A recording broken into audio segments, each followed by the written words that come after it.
Throttle up.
Hello. Is this thing on? Is this thing on? Hello?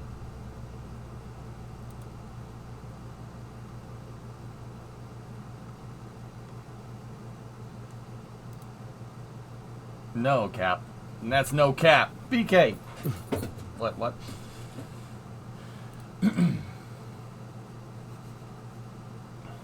Mike, yes. Video, no. Well, how about now?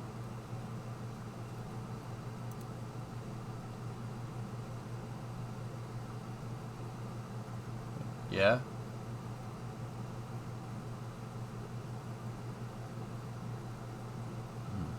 Is this chat box working? I don't know. Tap the chat box. Maybe it'll fix it.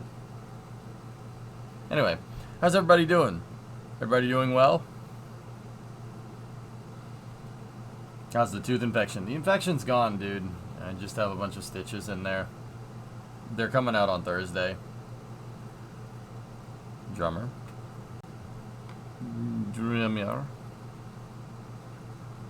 How you doing?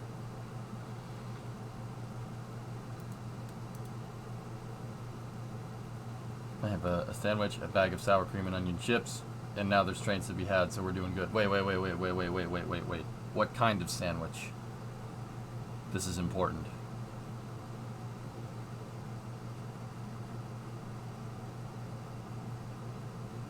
Sea Crack and I have derailed satisfactorily. Corned beef sandwich. Good answer. A hot dog. Midge. Roast beef and provolone, nothing fancy. You put anything on it, Loopy? You strike me as a roast beef and provolone kind of plain guy. Like plain, nothing else. Just roast beef and bread.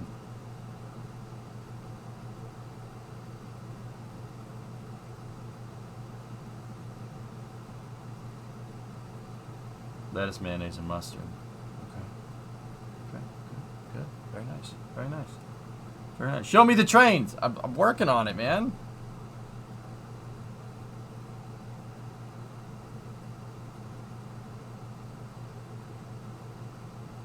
Tessa, that truck would be rowdy as hell with a supercharger on it. It'd be sweet.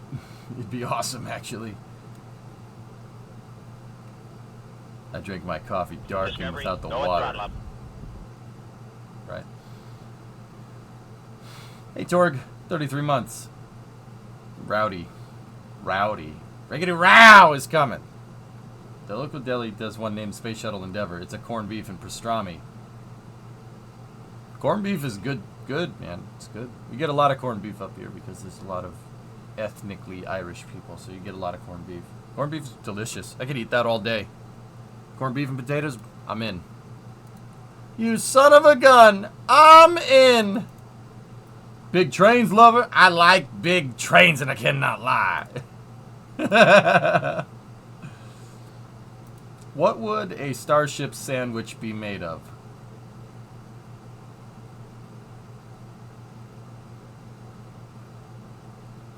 Sausage.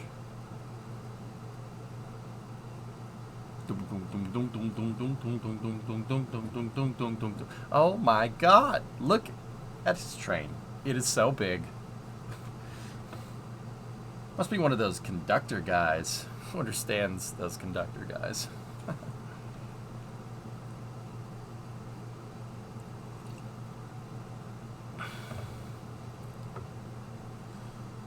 Just that train is just so big. I can't believe it's just so big. It's like out there. It's gross.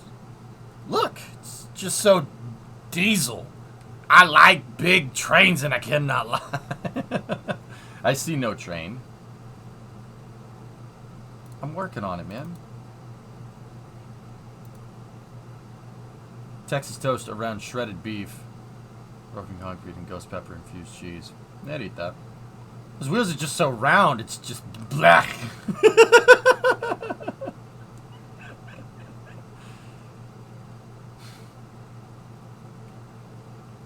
So where did you last leave off? We actually were finishing the last part of Derail, the last part of that 4,000 ton haul that we did with the 4 D6s. We got to go to the machine factory, and then from there, yeah, I screwed up.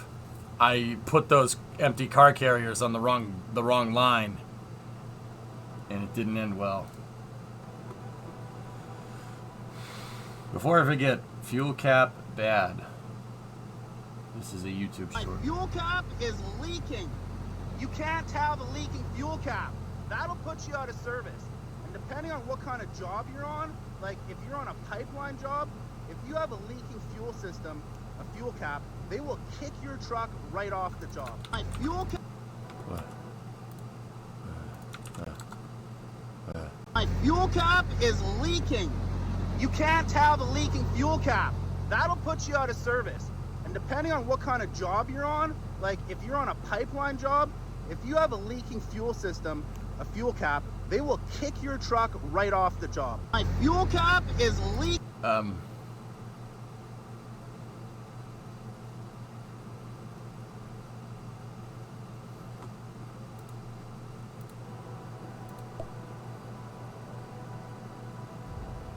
Have you seen the Volvo truck that was able to pull 750 tons of cargo? No? No. So you think a supercharger then, would you consider doing something with an electric charger so you can have it on the button so it's not always on and sapping your gas mileage?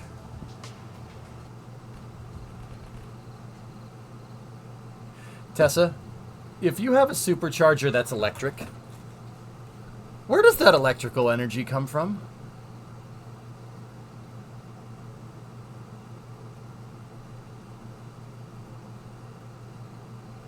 Just humor me for a second. You said I'm trying to avoid parasitic loss on a centrifugal supercharger on my truck by putting an electric supercharger on it. But the electric supercharger needs electricity. Where does that electricity come from?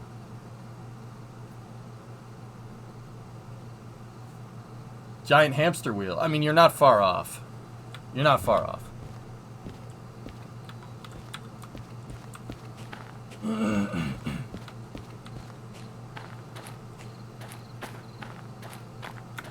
Alright, so yeah, these car carriers, I screwed up because they need to be attached here. So now we gotta go and work. Yeah, it's on a battery and hooked to the alternator. Yeah. But it's only sapping when you use the thing and not all the time sapping.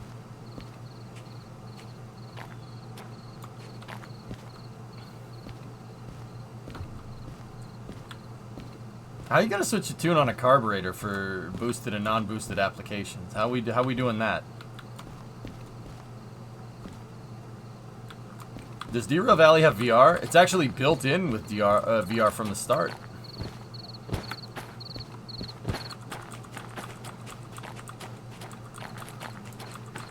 The Sniper V2. Yeah, I think we should just supercharge the Pro Charger. That'd probably be easier. Is this enough train for you guys? This is what I haul with. Costs be damned. I want it to get there.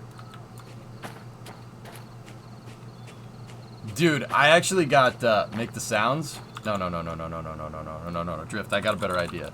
I actually, dude, check this out.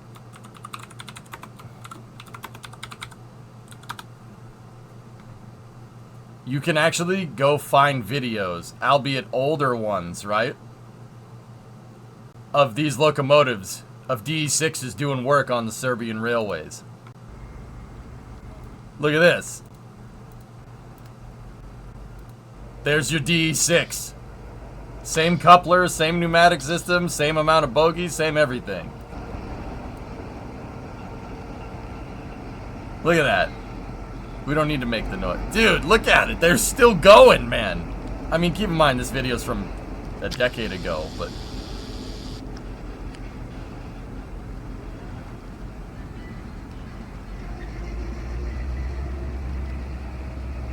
That's a beast. It's got a mustache. I need a mod for Derail that has the G16s in this livery right here, the yellow.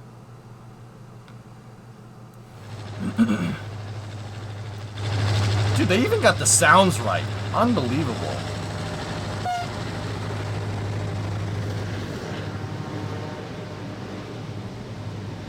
I love it.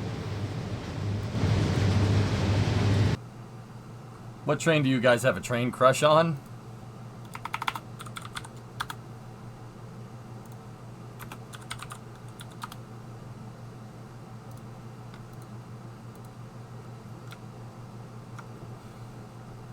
Stupid question. Was Serbia Soviet ever?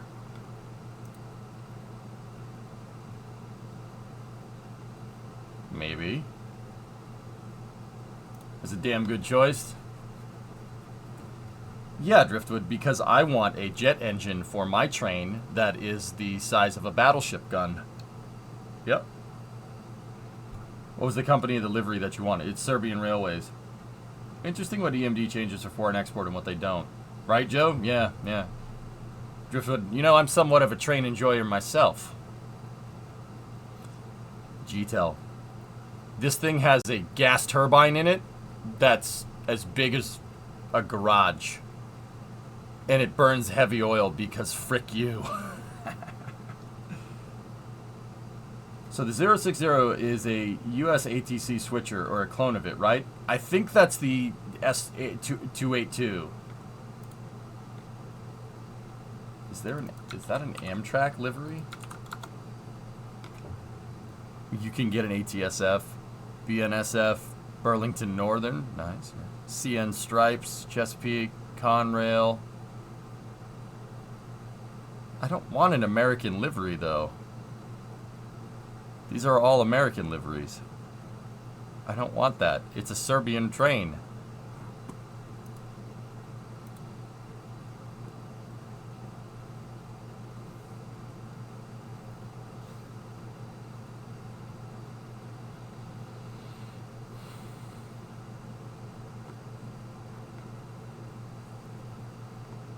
Devs need to put the Acela in, no balls. Like in Serbia? Yeah, I'm pretty sure. Just going back to it.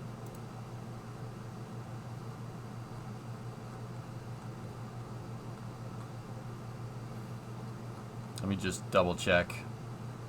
I feel stupid for not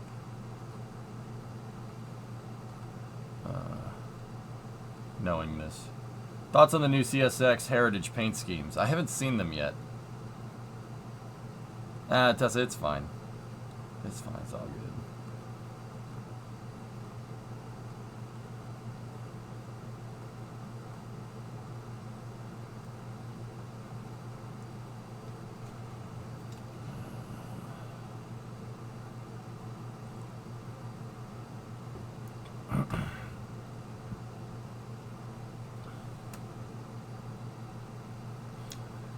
Let me see. Middle Ages, Ottoman and Habsburg rule, Revolution of Independence. Serbian Revolution for Independence from the Ottoman Empire lasted 11 years from 1804 until 1815. Balkan Wars, World War I. Kingdom of Yugoslavia. Yeah, okay. World War II. Yep. Yep.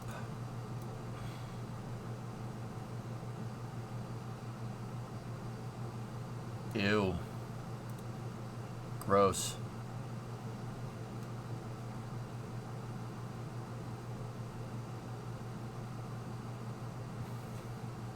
Yeah, Milosevic. Yep.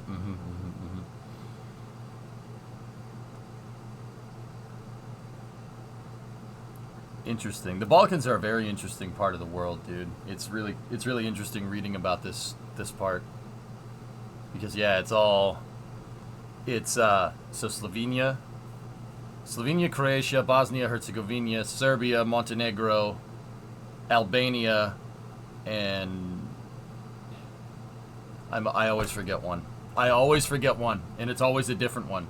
Where is Serbia? Oh. It's on the Adriatic, well, not on the Adriatic Sea. It's close to the Adriatic Sea. It's in the Balkans. So, over here. So, you know, Italy, that place. The Balkans are basically right here. So, yeah, there you go. Macedonia. Damn it, I always forget one. Forget the place where Alexander the Great's from. Yeah, see, Serbia's right here. Yeah, and Kosovo as well. It's like, basically after the Soviet Union fell, this place went into disarray. Like, pretty badly, actually. Yeah, there was a yeah, it got bad. Read about it. It's very interesting. Yeah, we almost in the late '90s we almost started World War III again. Kind of topical nowadays.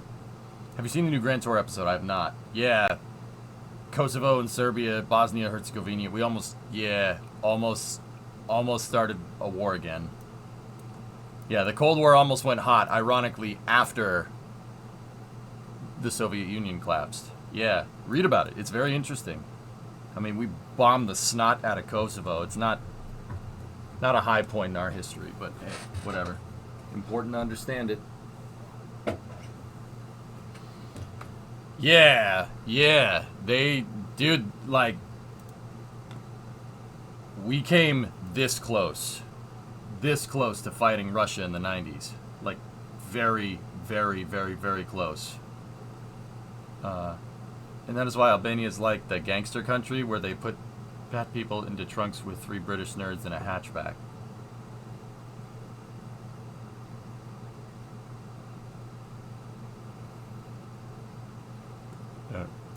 You threw one by me. Is that a Grand Tour reference? Top Gear. Yeah, okay, cool.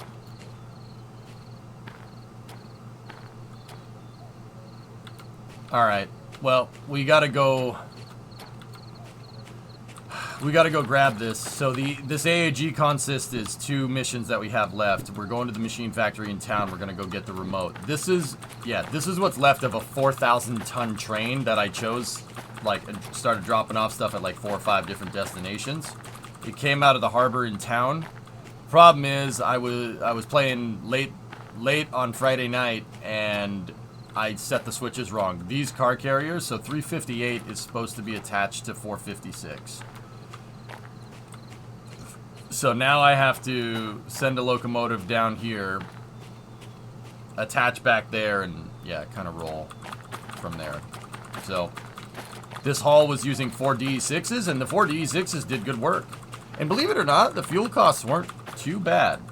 I still have to fill up all the locomotives, but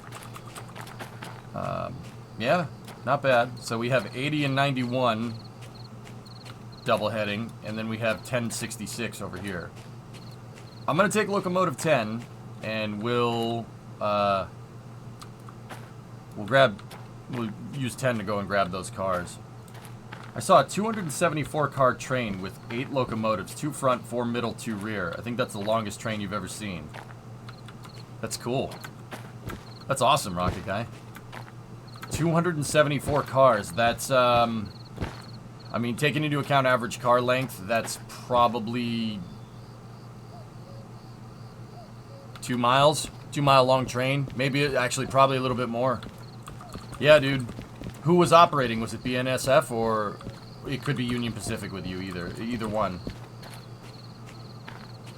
Love how you flipped them to match delivery. Of course, of course. That's easily over 2 miles. Right in the plums. Did I tell you the new girl I'm dating used to train hop around the U.S.? Your new girlfriend's a hobo? Huh. Which one has orange livery? BNSF.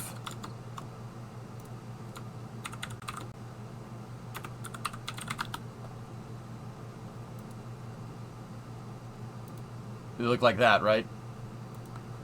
So, Rocket Guy, interesting fact here for trains. That is an AC... That might be an AC 6000. So, AC 6000s here.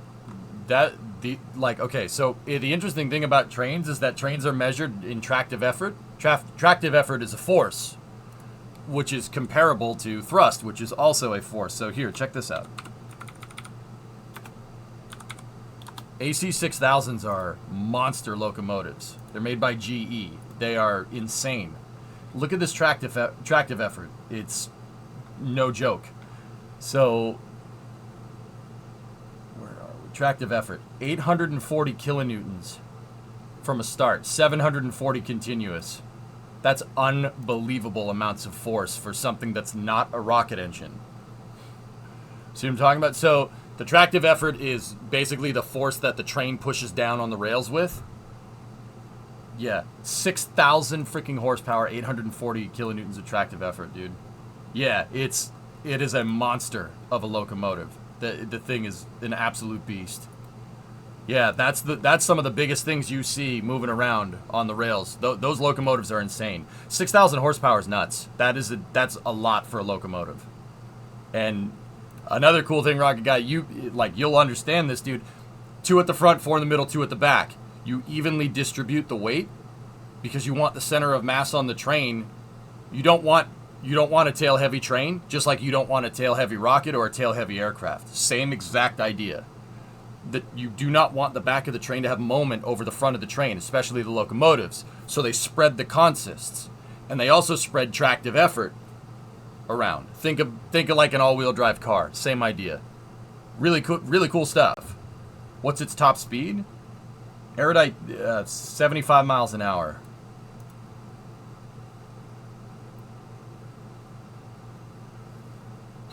Oh yeah, Joe, I agree.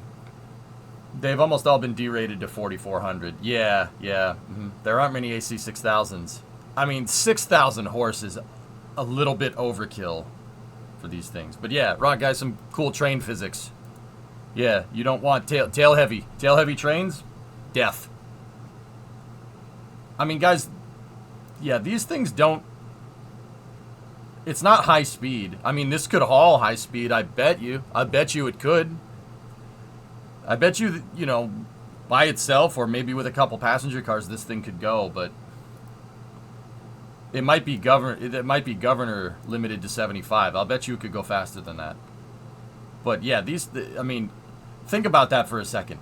This thing can haul 75 miles an hour. It can haul like a 12,000 ton. 12,000 tons. That's more than Starship fully fueled at 75 miles an hour. That's absurd. Think about that. Think about the amount of kinetic energy this thing, a freight train that's 12,000 tons with one of these babies up at the front. It's pretty impressive.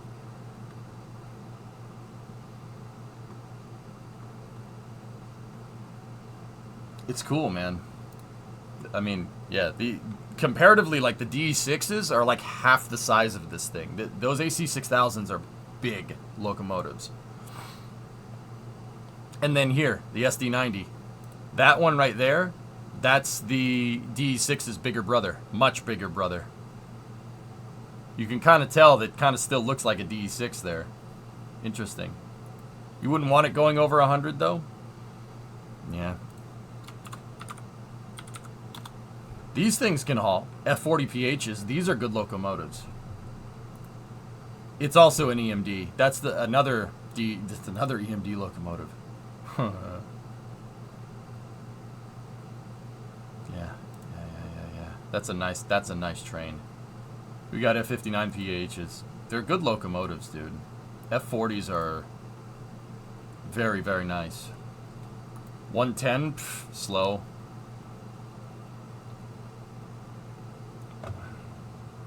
What's the luxury train for freight? There really isn't any luxury train, DJ. Here, Tessa, here. How about this? How about this? How about a GG1? That do anything for you? Here, deuces. What's the tractive effort of a maglev? I'm not 100% sure if maglevs can be measured in tractive effort, Plums. I don't know. I'd have to go look.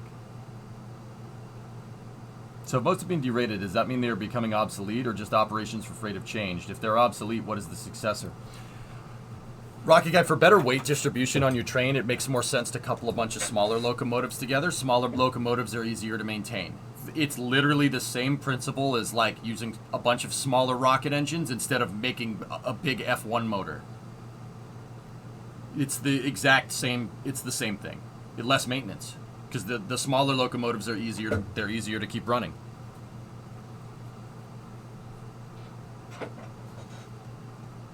It's no Mallard. The GG1's faster than the Mallard. Yeah. Actually, I don't know. I don't think that's right. It probably isn't. 100 miles an hour. The AC 6000s are the biggest ones that I know of, DJ. What's the tractive effort of the big boy? 600 kilonewtons. See, here's the thing. You guys want a kicker? This is high-speed rail. In the early 30s, electrified high-speed rail. in the 30s.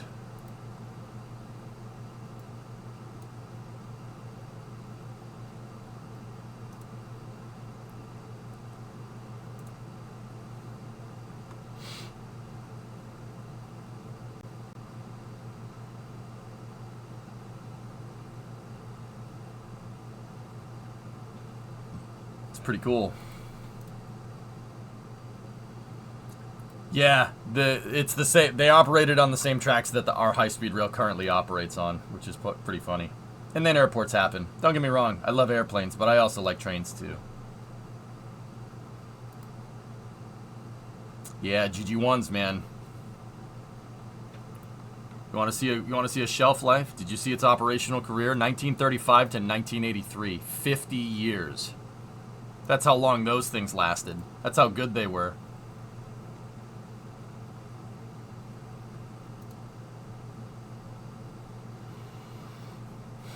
I still think for regional travel, Hellfish, that electric trains, or just trains in general, have planes beat. For long distances, though, you'd be stupid to take the train. Like, I'm not taking the train to Los Angeles, man. No way. It's stupid. Alright. Thoughts on this train? It's LNER. That's a cool train erudite, I guess. Alright, let's take a look. Anything going to the machine factory here?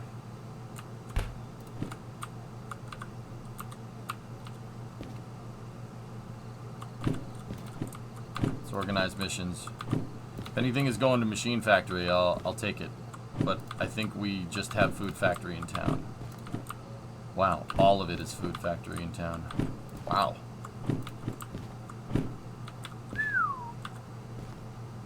Wait, we're in the...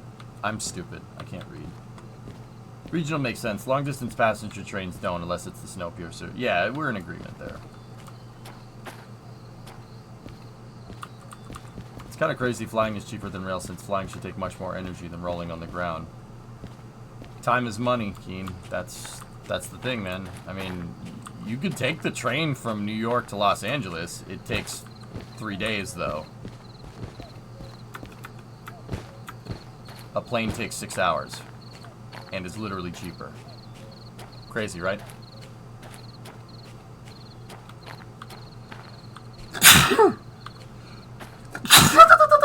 It's a turbocharger. What's the difference between maglev and hyperloop? Hyperloop is a train that doesn't necessarily have to be maglev. It still can have wheels, and it operates inside of a vacuum tube. Maglev is a train that uses electromagnetic current to float over the rails. Literally float over the rails. Maglevs are cool, man.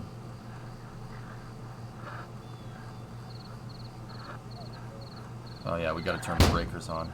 So what I'm gonna do is I'm gonna take 10. We're gonna take 10 to the back end of the yard here. And, Discovery, go at throttle up. We'll go from there. Undo that. Coupled. Most maglevs are propelled by their tracks too. Yeah, it's cool, man. Maglevs are sweet.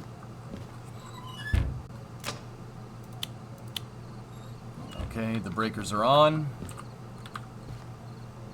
Hey Vanguard, 28-month resub. Sup, been busy getting ready for my move. Sorry, ain't been around much. By the way, 11 months. Dude, it's all good, man. It's summertime. You should be away from the stream. Go outside. Okay. Gonna prime the mechanical diesel here, and... look at the size of that freaking motor. It's the size of a car. I love it. Do you have the clear option on your Switch remote in realistic mode? I don't have the remote unlocked, believe it or not, Keen. Okay, so brakes are off. Brakes are fully disengaged. Alright, let's make sure parking brake is off. Parking brake is off. Red notch is all the way to the left. Righty-tighty, lefty-loosey on the brakes. Brakes go all the way to the left. Means you're disengaged. What I did was I just primed the mechanical injectors on this pump. So this motor right here is a supercharged. It's a supercharged diesel. The diesel has a mechanical fuel injection pump. So mechanical fuel injection pumps are, if you guys have ever seen them, just quick shout out to here. Let's go 6BT Cummins mechanical fuel pump. If you guys have never seen a mechanical injection pump, it's a tiny motor. Seriously. It's a little tiny motor that uses pistons to push fuel around. See? That's a mechanical injector for a Cummins diesel, for a 6BT Cummins. It's a little mini motor. It's a mini inline 6 that has pistons that go up and down, and they pull the fuel in and they push it through a pressurized pipe into the main combustion chambers. Mechanical injectors are really, really interesting stuff. Cool thing about mechanical injectors, if you like prepping and stuff like that, there's no electronics here. All you need to start a 6BT Cummins is 12 volts. 12 volts of electrical charge to turn the starter motor. That's it. Nothing else. One wire to make the motor run. Everything else is mechanical. See? That's a mechanical injector. It's very, very cool. Even cooler part, anything that's flammable. Anything that's flammable, this thing will be able to push through and atomize through the diesel injectors. You can literally pour oil in this thing. You can pour oil into a mechanical diesel's fuel tank, it'll run, no problem. Yeah, check that out. It's a mechanical synthesis of art. Runaway though. Well, as long as you have your throttle linkage set up, DJ, you'll be fine. Interesting. Reminds me of a gas generator cycle. A small combustion chamber to feed a larger combustion chamber. Yeah, Rocket Guy, pretty much. I mean, like I said, there's pistons that go up and down. It is a little mini engine, but the engine doesn't combust anything. But yeah, it's weird, right? But yeah, that's smart. That's what this locomotive has. That's what these things have. So the mechanical, it's even modeled, if I'm... Okay, so there's our day tank right there. There's a lift pump somewhere else in this design because our fuel tank is right there. You gotta lift up to the smaller fuel tank up here. And this is so cool that they have all this model. So you have what's basically akin to a day tank, right? The lift pump, there's another pump in the design down there that moves fuel from the main tank up to this, right? And then from here, it's gravity. It's gravity fed, but you gotta prime and see if we can find the injector pump. It's somewhere in here. It might be inside of the crankcase on these types of locomotives. I'm not sure. But yeah, we got a V16. Actually, this is a V12 diesel. This is the V12 version of that motor. So it only makes 2,000 horsepower. Oh well. But it is mechanically supercharged. It's a supercharged V12 diesel. Because, frick you. So yeah, you got to prime the mechanical injector. That's what pulling that lever actually does, and then that's the starter motor for it. Pretty cool, huh? Will it run on kerosene? Mechanically injected diesels, Clayton, will run on anything. Anything that explodes, just like a gas turbine, will run off anything. Mechanical injected diesels, as long as it's liquid, you can atomize it. It'll be fine. They could make a nice pump for a tiny rocket engine. Yeah, maybe a rocket engine like this big, dude. Your flow rate is way too low with one of those things. I mean, actually, you know what?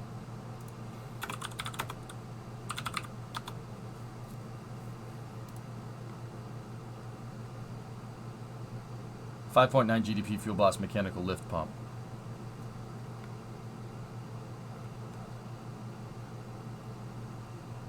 It's flowing in GPH. Rocket Guy, they don't use GPH for flow rate, do they? For rockets? I'm pretty sure they don't. But they might. That's gallons per hour right there. Free flow at 25, flow at 50 PSI. Yeah, this is not enough. That's not enough for a rocket engine. That's not nearly enough. Yeah, exactly, Loopy. I mean, GPH, it might use GPH. I don't know.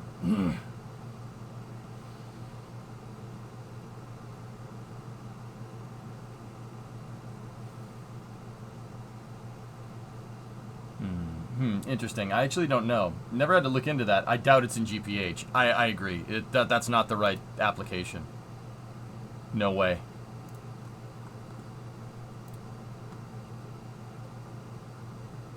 Yeah, diesels. Some of the simplest designs around, man. Really, really cool. Yeah, look at that. That's mechanical art right there, dude. Look at that injector pump. That's sick. That's so cool. I want one. I want one. 6 individual fuel rails. Like I said, there's pistons that go up and down in this thing. It's like a 2-stroke, but it pumps fuel. There's no combustion. Basically, the piston goes down. It pulls fuel in from something. I forget where. And then it pushes it through. It pushes it and pressurizes it through the injector, which is wild stuff. It's so ridiculously simple, but so ridiculously complicated. Pro-charged? Not necessarily. You don't pro-charge fuel. The old Alco 251 would be using about 3 to 4 gallons per hour. Interesting, Arctic. Yeah, actually, you know what, Arctic? That's a good call. Alco 251. It's a locomotive engine with a mechanical injector. Why did I pick an Alco 251? It's very similar to this EMG G16 engine, only it's made by Alco. It's a supercharged V12 or a V16. It could be either one. They can scale them. You could have a V2, you could have a V4, you could have a V6, you could have a V8. Yeah, these diesels are made modularly, so this is how they did it back in the day, so you could just make a bigger motor. It's actually it's super freaking cool. But the reason why I bring up Alco 251s is because 251s are what power the crawler transporter.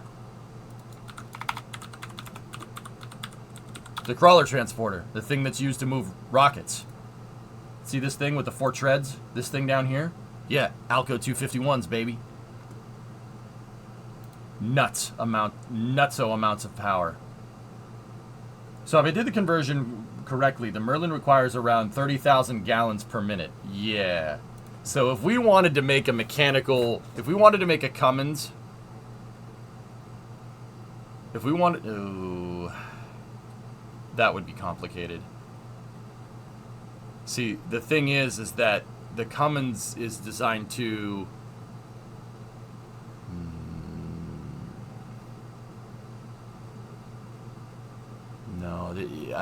we would have to see the Cummins is designed to basically go 1 2 3 4 5 6 1 2 3 4 5 6 1 2 3 4 5 6. That wouldn't work. The intermittent fuel injection is not going to work. You need the injector to be open all the time. Even if you could get that to feed a rocket engine, the rocket engine would be like this big. It would be little tiny rocket motor, like a golf ball size maybe. Is the crawler electric or mechanically driven? It's fun fact, the crawler transporter is literally 2 Alco diesel locomotives kind of welded together in the center. Straight up. It's 2 diesel locomotives. So it's electric. Woogie, woogie, woogie.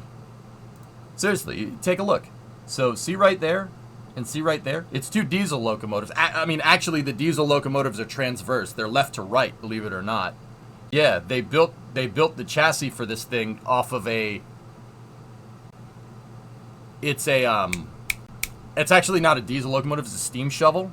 Marion Power Shovel built this thing. Crawler transporter is nuts. It's unbelievable. Yeah, but it's basically 2 diesel locomotives that are in a steam shovel chassis with tank treads, with treads from mining equipment.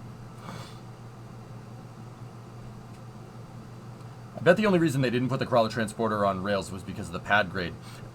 So Aqualex, Complex 39, just on a side note, dudes, is an insane piece of engineering. Rails wouldn't have done it. Rails would have sank into the ground. That's the truth. That's why they didn't put anything on rails. They use treads because treads can spread the load better than rails. The same reason why a tank has treads. Same exact idea. The interesting thing is, dude, so, you know, like, you look at that and you say, well, the treads are going to fall and the treads are just going to sink into the ground. Well, they have a sacrificial road. That's what the rocks do. The Tennessee River rock. forget where I put mine. Mine are around here somewhere. The Tennessee River Rock is there to get crushed. It's there to absorb, like a crush core on Falcon 9. It's there to absorb the load. So the rocks get crushed. They have to replace the rocks every 2 to 3 moves back and forth. Yeah, there's no... I mean, it's not just the grade, dude. It's just... There's no way you could move... I mean, SLS with its crawler transporter was 15 million pounds. There's no way you're moving that on rails. There's no thing that would hold the ties together. You would need, like... I mean, think about it, dude. Right? I mean, the grade, like, grade notwithstanding, you're absolutely right about the grade, but how many tracks would you need? I mean, we'd have to figure out the surface area of the tread touching the ground with, you know, the mass of whatever on top of it, and what, like, is max load for, like, any type of rail bed, right? I mean, you could do the math out. I'm gonna go ahead and guess you would probably need four tracks wide here and 4 tracks wide there. You would need 8 train tracks at least. That's just a guess. That's napkin math in my head. My head's full of napkins. That's what I'm trying to tell you. Yeah, the rocks. Mm-hmm.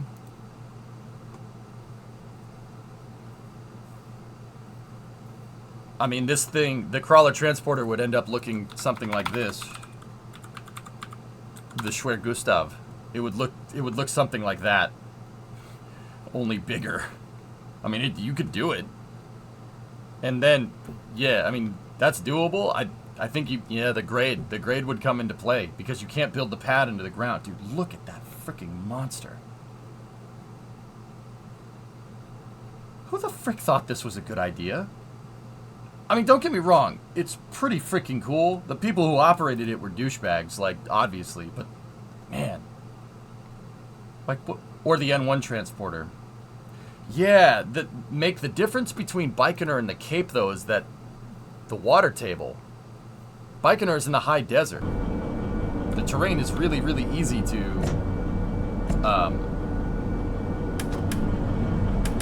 the terrain's really easy to build something heavy on. You have that problem in Florida. You can't do that. It's the Germans. Duh.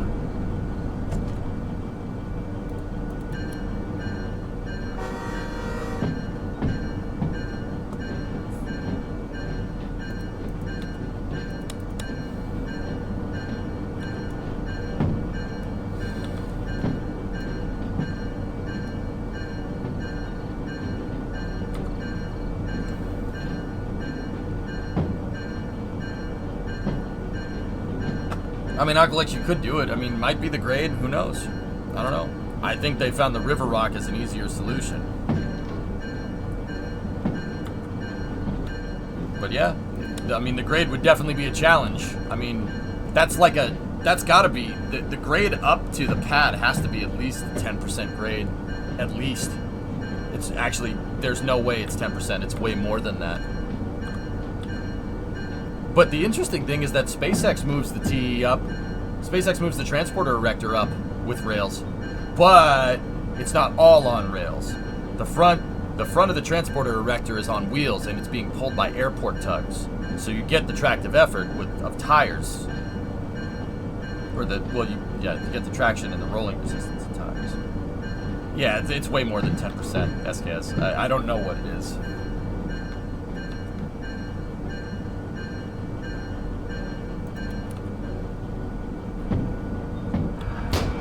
Here, make sure we clear the switch.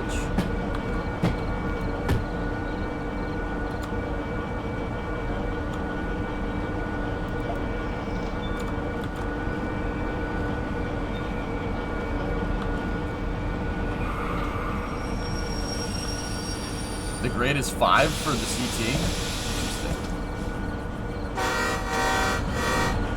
3 honks for backwards. 5% actually isn't too bad, but 5% for a train might as well be a roller coaster.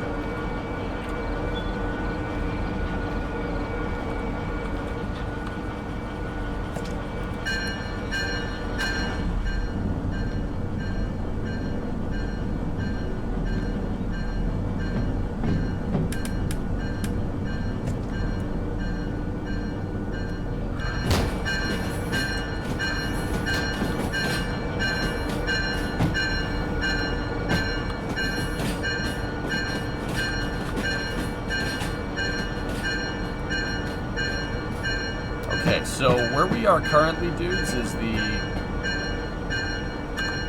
we're up here at Food Factory. We gotta haul this train through Iron Mine West to the machine factory, Melon Farmer right there. But we have to go and hook up those cars first.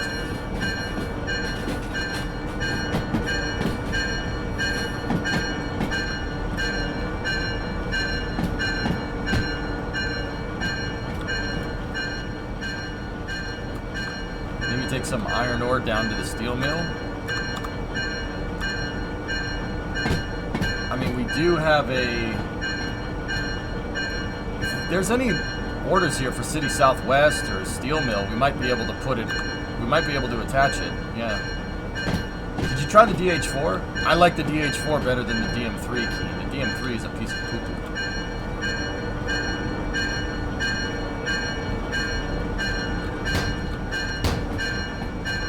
I guess I'm on top of my train now. Hey guys, with those liveries, can you assign the livery to one locomotive? DH4 is the red one, yeah. DH4 is a nice design, I'm not really understanding, and this is more of a just me not understanding. I don't understand why you would use a hydraulic over diesel electric. I'm sure there's a reason. I'm not saying I don't understand, that's really stupid, why would you do that? No, I don't understand the application. I mean, I guess diesel hydraulic would make sense for a switcher, because the hydraulic pressure is very, very strong, because water's incompressible, or, well, oil is incompressible, I should say.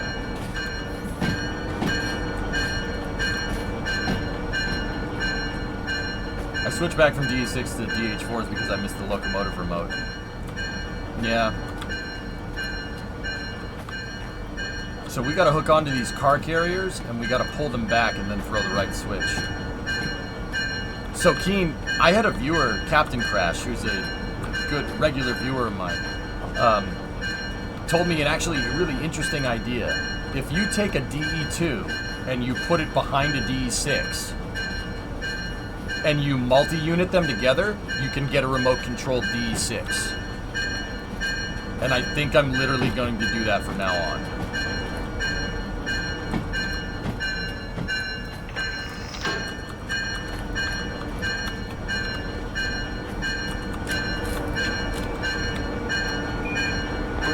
Hey, animal! Thanks, buddy. Appreciate it.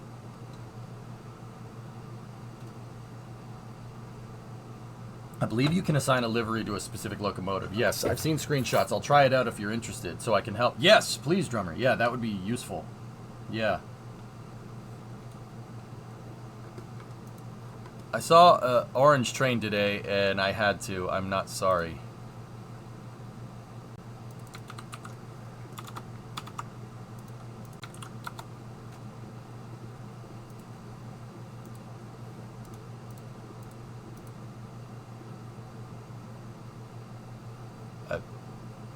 You just crudely pasted an AC6000 where the SLS core stage should be.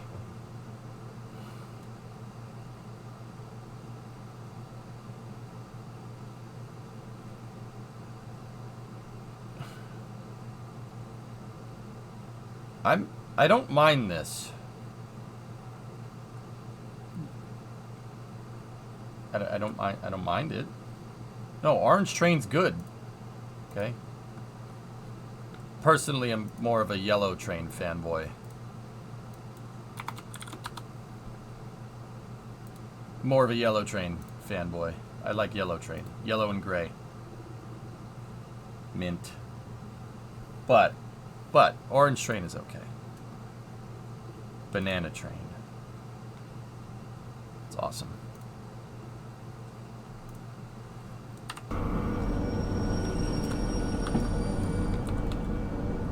Okay, that was my locomotive brakes. We don't need to use the train brakes because we have no train attached. The independent brakes actually are a little quicker than the train brakes. Okay, so let's go forward. Two honks. Forward.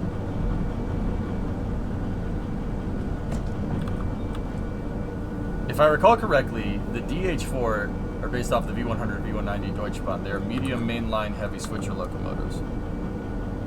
Interesting. Chris, I'm just wondering, like, why you would go with a hydraulic design. Like, don't get me wrong, I'm not saying that the hydraulic design is stupid. I just don't know, like, why would you do that over electric? Electric seems so much simpler. But I'm sure the Germans have their reasons. Never doubt why a German would do something with engineering. It's very important. But they say that that's the most efficient way. It's probably the most efficient way.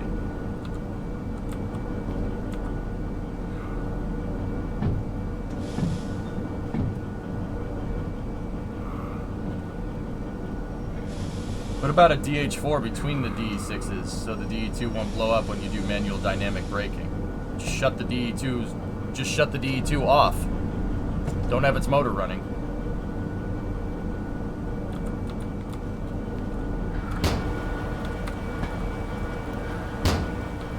As a German, I feel slightly offended. Why? It's a compliment.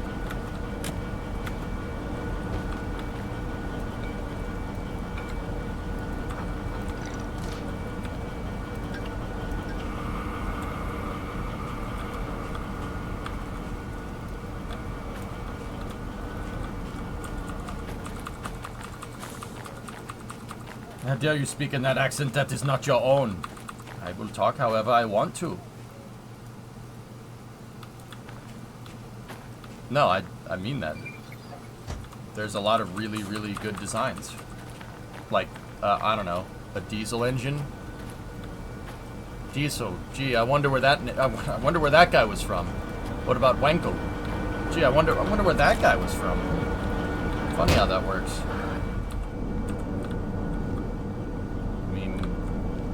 A guy named Daimler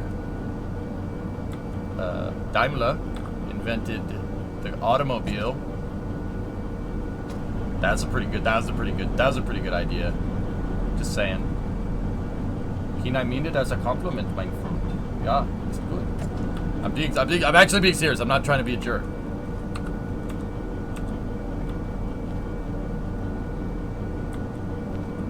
Mr. Mercedes-Benz. Actually, it was Daimler-Benz Coltec, and it became Mercedes-Benz because I think it was Daimler wanted to name his car brand after his daughter.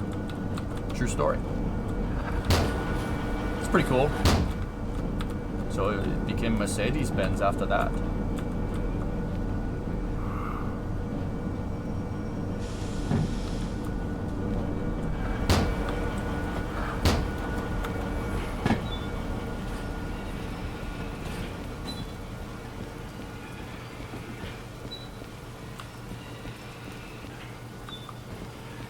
No, he was the first to put a gasoline engine into a motor vehicle. It wasn't necessarily the first actual motor vehicle. Tessa, they got a word for that, an internal combustion engine inside of a carriage. If I had to guess, I'd say it's easier to find mechanics over electricians. Maybe. Alright, we gotta set the switch to hook this consist up to that.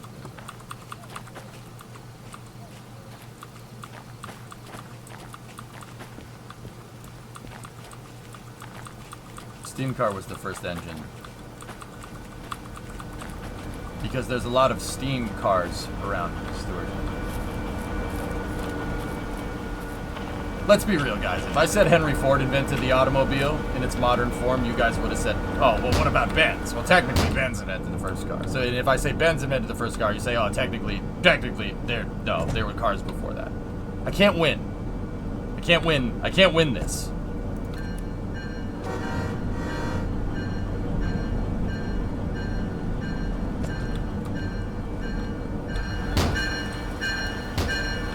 Oh yeah, I forgot to unbrake the thingy.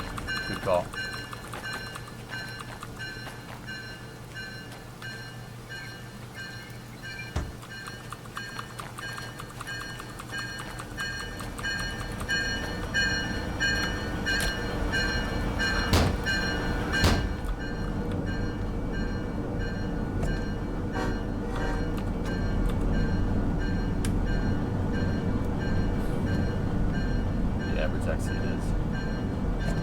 Came first, the chicken or the Benz? Well, that depends.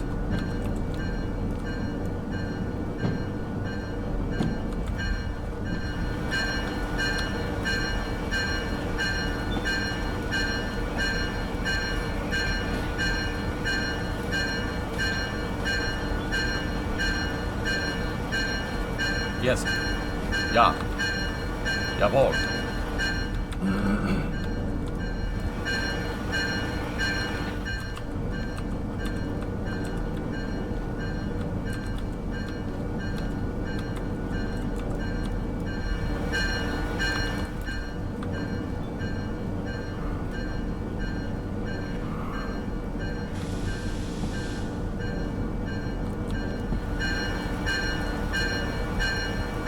Alright, here we go. This is a logistics haul going to the machine factory here.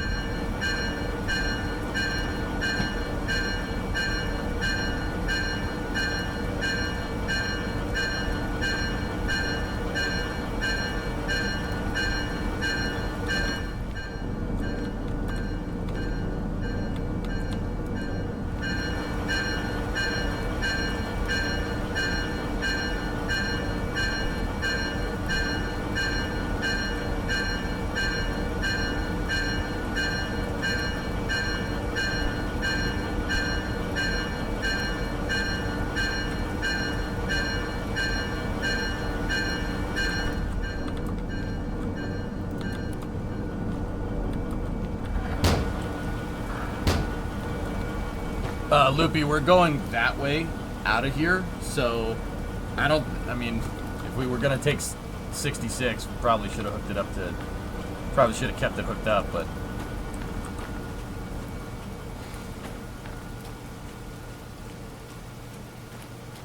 I think I'm just gonna keep the 4D6s, or at the very least, hold on to Hastings, 10 and 66. I would really like to find a mod, if you guys want to do me a solid and go looking, I would like to find a mod that keeps my locomotive around. Like, just make one of the locomotives persistent. Or make a couple of them persistent. Basically, they'll stay there. They won't move. I think that would be pretty useful.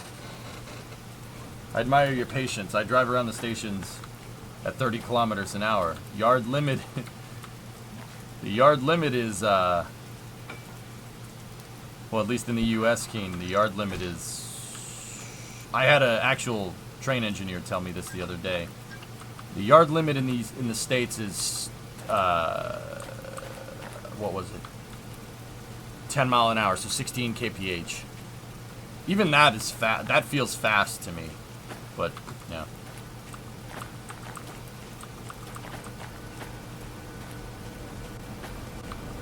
Any locomotive with an expense doesn't despawn. Oh, cool.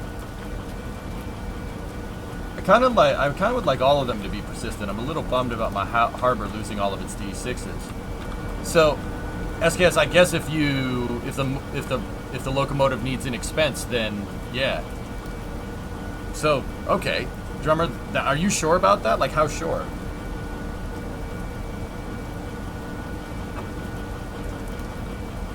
100% sure. Cool. You just won't be able to get any new licenses. But yeah, if you always make it a thing to go and start up the locomotive and run it for a second, have it consume some fuel, you'll be fine. Cool. Alright.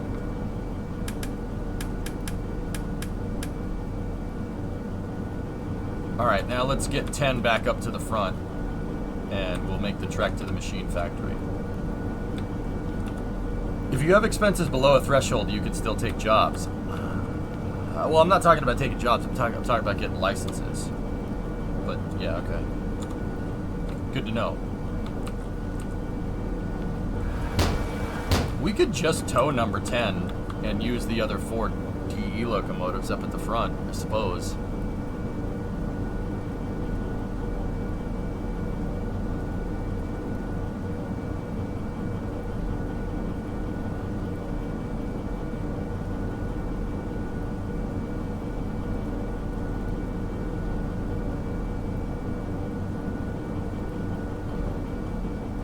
Yeah, we'll just uncouple it, get it back to the front and do it right. I mean, the towing makes switching good, but we're only carrying two big combinations of stuff, Luffy. So I mean, I suppose leaving 10 back here for the time being wouldn't be a big deal. We could just tow it. I mean, 3D6s is not a big deal, so just shut her down. Keep the electricity on, and actually, I mean, we could just deadhead it. Really wouldn't be that big of a deal. But actually, we would want that on so we can have the signaling lights, so.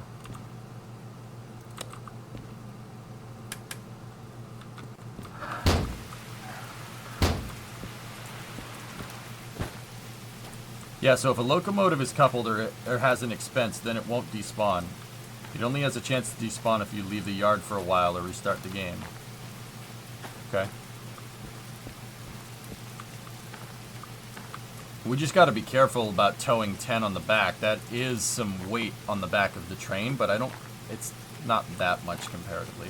Any thoughts on Train Simulator 3? I haven't had any thoughts about it, Jens. I'm having a lot of fun with Derail Valley. The only thing that I kind of really wish Derail Valley was is that if we had, like, not like a crazy multiplayer, but like 4-player multiplayer, so you could operate other trains. The reason DH units were considered was the ability to pull more than a DE unit with the same horsepower using a DC traction motor without the heating issues of a DC switcher. The advent of AC traction motors largely did away with the perceived benefits of a DH. That makes sense. How do you build any trains longer than the width of the USA? No. The V100 was first built in 1958, and I think the main reason for going hydraulic torque was torque at low speed. First field-oriented control for electric motors came 10 years later. Yeah, okay, cool. I got you. What's the Civic of trains? In the US, Erudite? GP38?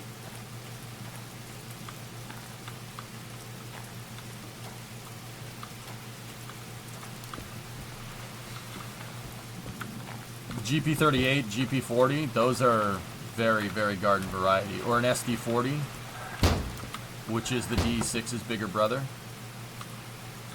Let's get power on these other locomotives.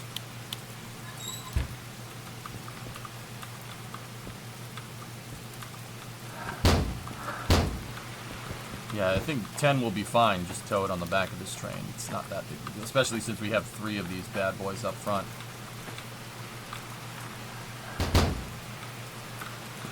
I love how down here it goes LOD, but once you get up here, good optimization. 1, 2, 3, and she's good.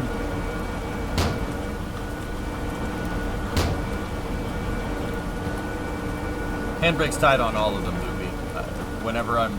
Whenever I store a train, I put the handbrakes on. You can take all of them off. It's not that big of a deal. Now that a locomotive is running. I mean, trains, yeah, technically. Okay. If I key on the independent brakes, we're technically safe. Okay. Going here on 90 and 1, 2, 3. Oh yeah, fired right up. Purrs like a kitten. Do you by a chance know where the DH4 spawns? Smaller yards, Sawyer's tends to be where they're at. I know there's I've seen one every time at the harbor.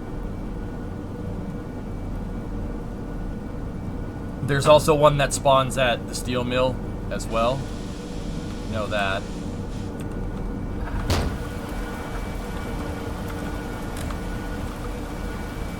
Okay, let's get 66 going here. We have power on.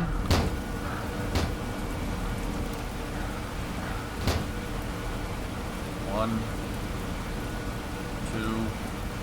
Always give it 3 pumps. Alright, 66 is going to be heading up the train backwards here. Going to drive this thing backwards, which is fine. It's okay. Okay. Pneumatic pressure is good. The train. Alright. Nope. Don't do that. Let's turn on the rear lights to rear lights on.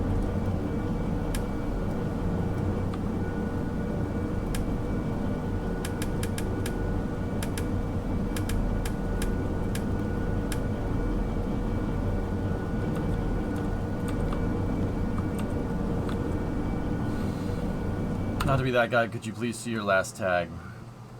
There's a mod I'm looking at that allows web-based co-op, so I'd see a 2D map of your trains and you can apply brakes to the caboose. Not full-on multiplayer, but still good enough to help.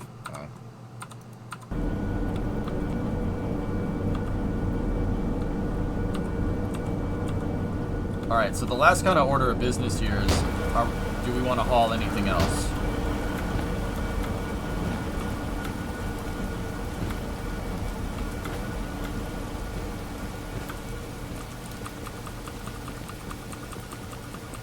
By the way, today I learned that a new 4-cylinder turbos are electronically assisted like an F1 car minus the MGUH. That's kind of cool.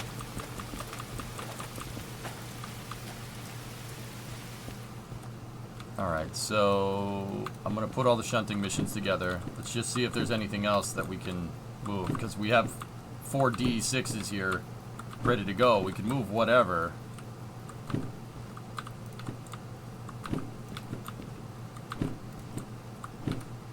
So we have scrap metal going to the steel mill. That doesn't pay very well, though. That's harbor in town. Alcohol to harbor in town. Empty cars to harbor in town. That's a shunting mission. We have a haul up there to City Southwest. Deliver cat food, bread, and canned food. That's kind of on the way. Probably need to repair if you want to take a job. Nah.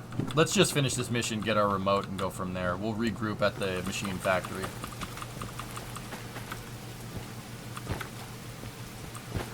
There's someone working on getting the multiplayer mod. Yeah, the multiplayer would be cool. I'm not sure how it would work,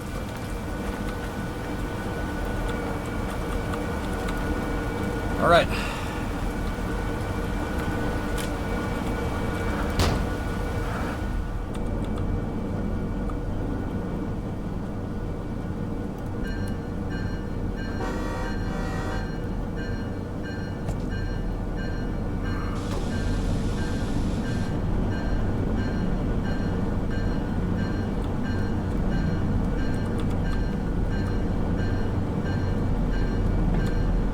Okay, we're rolling out. So we're up here. We're gonna go down here. Oh no, we're a food factory. We're up here. We're gonna go to the machine factory. So at the first junction, we take a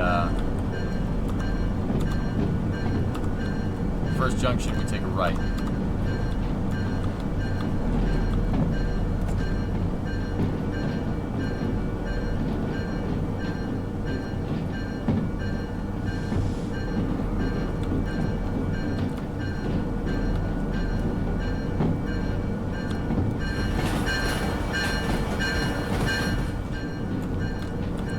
You obtain your own rolling stock like you did with the hand car. I'm not sure, Loopy. The first time I played this game, dude, I was playing in Sandbox, and I did bring in... I used the walkie-talkie to get custom cars. And there was a passenger car, which I thought was really cool. I'd haul a passenger car around just because. I think that would be cool. Hauling it behind the freight train. You can't own rolling stock yet. There's a passenger service mod. Oh, I don't even want the passenger service mod, drummer. I just think hauling a passenger car around would be cool. Good day, sir. Awesome to see you playing this game again. Thanks, Elite.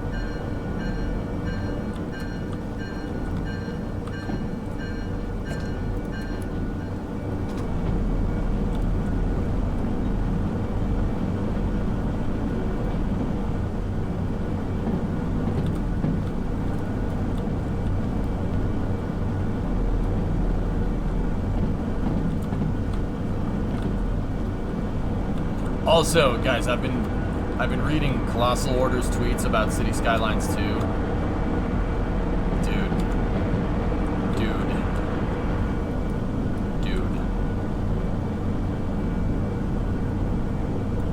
Okay, going up a little bit of a hill here.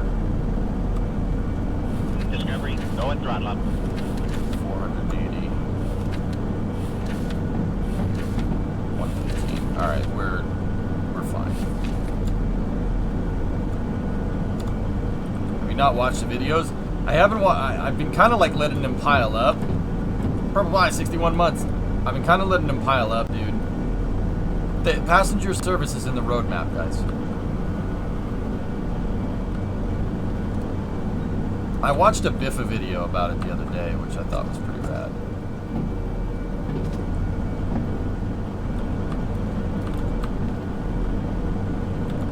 Come on, baby.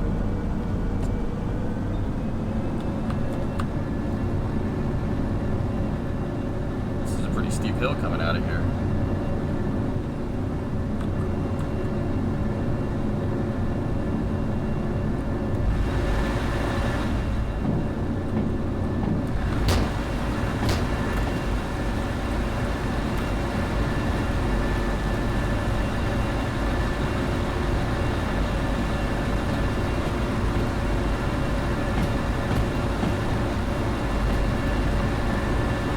Company name EJ Eric Johnson Railway Association. No, that's EJRA. That's already taken by the racing administration. Eric Johnson Hall. No.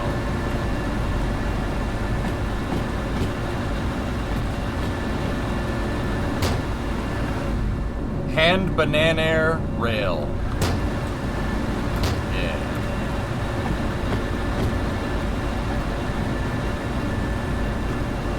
Why does it stick out on the side roof? Just aesthetics? What do you mean? Why does it? What do you mean? Why does it stick out?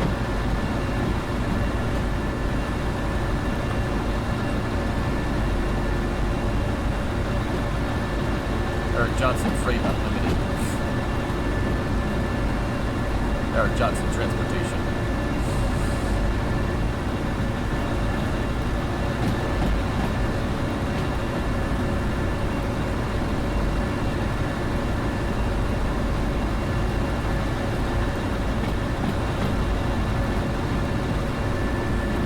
Eric Johnson Transit Authority. I like that side of the Bob. That's right, over there. Right on top of the train. We die like real men. Wait, what? Let's see. Can we see 10 back there?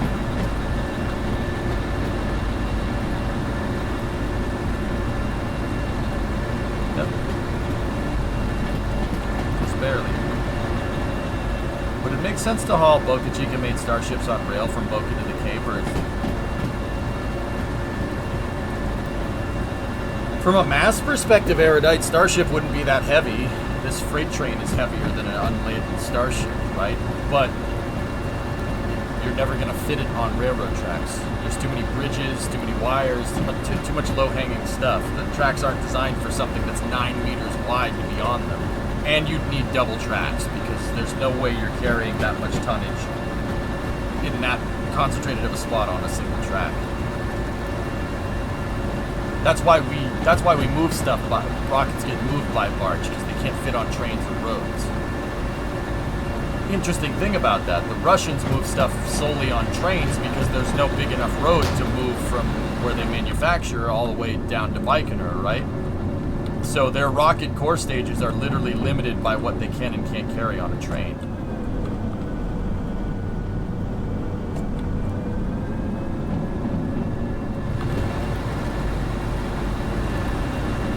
What's this grade? 2.2% grade. Oh boy. Okay. That's some gas.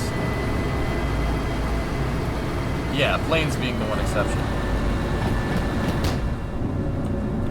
Hard at work, but stopping to say hi. What's up, Doom? And just, yeah, the intermodals, exactly. I mean, Rocket Guy, if you look at like double stack intermodals, you'll look at, you see them, right? And it looks like the container that's on the bottom is like riding super low. It's like sunk in the car. Like the clearance for an intermodal is really, really low. The reason why is all the bridges. Our rail network wasn't designed for intermodals. So what they did with the intermodal cars is they have the first car like sunken down. It's almost like a cradle for it. And then the other one stacked on top so they can get underneath most bridges.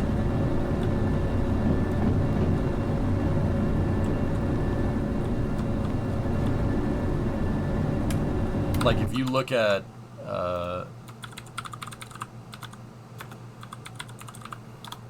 a double stack, right? See how it's like a big tray? See how low that is?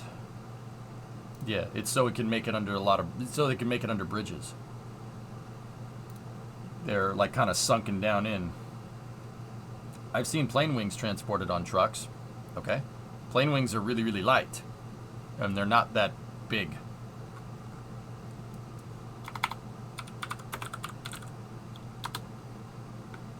On the other hand, airplane fuselages are very big, very hard to transport by truck. So they use trains, long and skinny.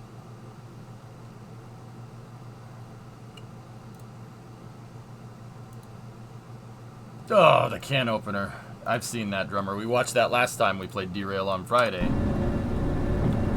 Sideline pulling those yesterday. I mean, 737 fuselages are probably super freaking light comparatively. That's probably nothing for the locomotive to pull. Honestly, yeah, probably nothing. The wings are flown in, obviously, right? Yeah, oh yeah, of course. 1.5% grade, 300 meters to the intersection, 50 kilometers an hour is the speed limit. Yeah, this is a big freaking hill.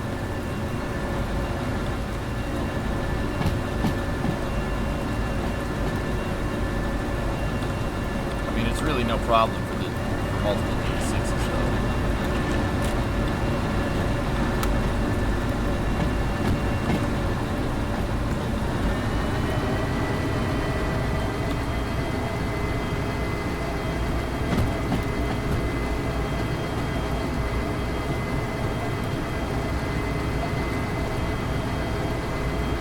Okay, 60 kph if we're going left, 50 if we're going right. Kilometers an hour. Speed limit is increasing on the next block. This grade is 1.6. Casually jump off a moving train. That's a no-no with trains, Rocket Guy. You never leave a locomotive unattended that's on unless that brake is on. Never have no one on the train. That's a big no-no in railway safety. But I'd usually have a 2 to 3 man team running this train.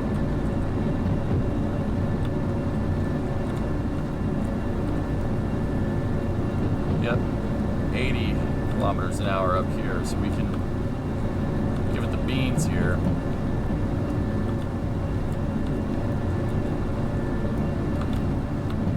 Just trying to look out the locomotive. Wow, we're way up in the mountains up here. We're up here. We haven't crossed the river yet. I think the river's still on the left. Yep, the river's still on the left. So we're like right here, about to cross here. We got a little ways to go to get over to the machine factory.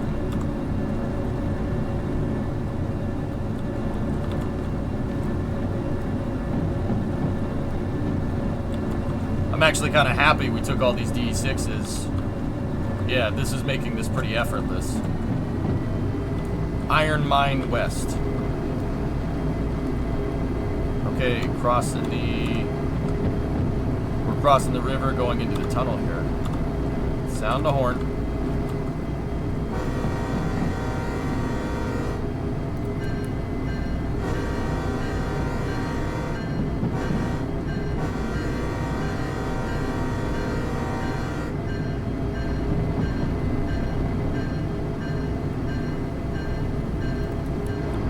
Yeah, good thing we didn't take those extra cars to the steel mill. I wouldn't, yeah, hauling them this way would have been a challenge. got a yonk in the tunnel. There we go.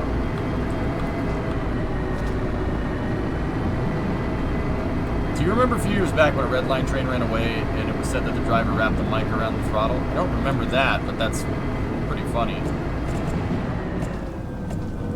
All right, we're going downhill now, guys, and actually we're going kind of fast, so key in the brakes a little bit.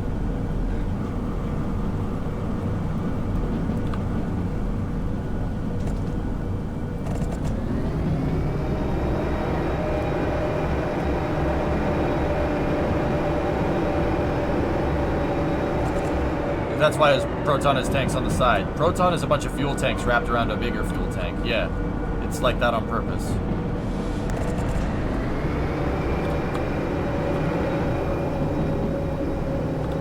Nice view.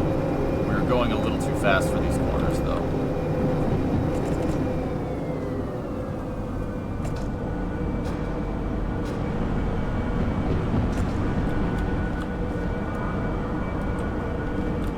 They plan on adding more maps. Yeah, that's in the roadmap, dude.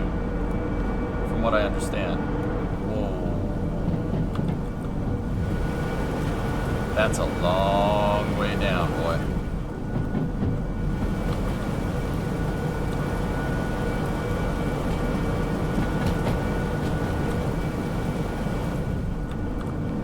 I got about 500 tons behind me, Malachi. I'm deadheading a locomotive because I needed to send it to the back to assemble the train. So if you look all the way back there, I have locomotive 10, which should be up at the front. It's the same 4DE6s that I was using the other day. But see, 10 should just be coming out of the tunnel there. There she is. Yeah, there it is. Alright, what's the speed? Yeah, we gotta be careful. We're going downhill, so get the dynamic braking on.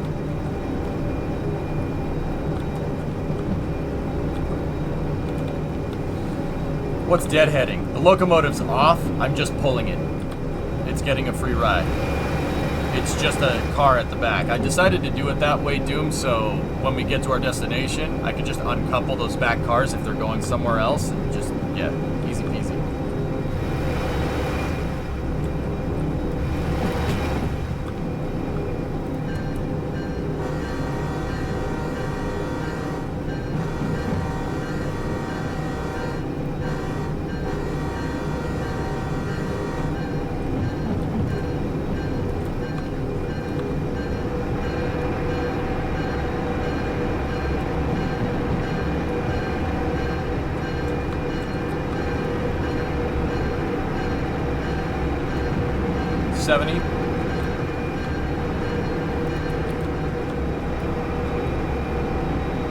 There's no big boy.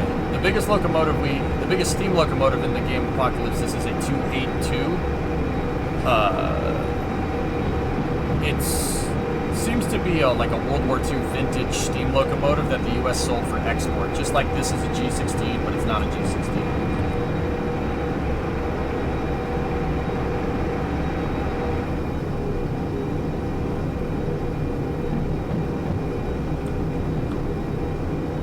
It's an articulated locomotive, drummer. Some of the corners, though, yeah, you're probably right.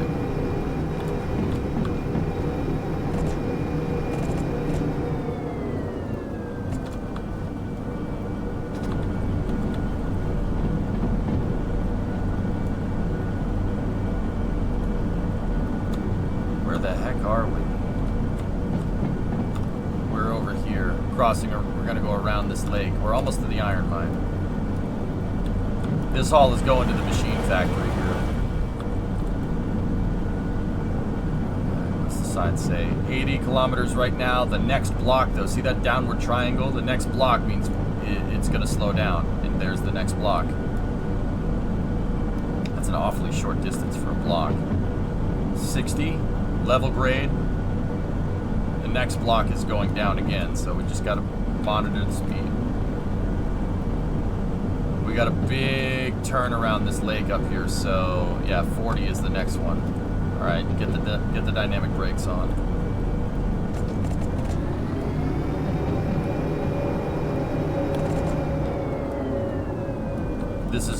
That seems to be a little bit of a sharp turn.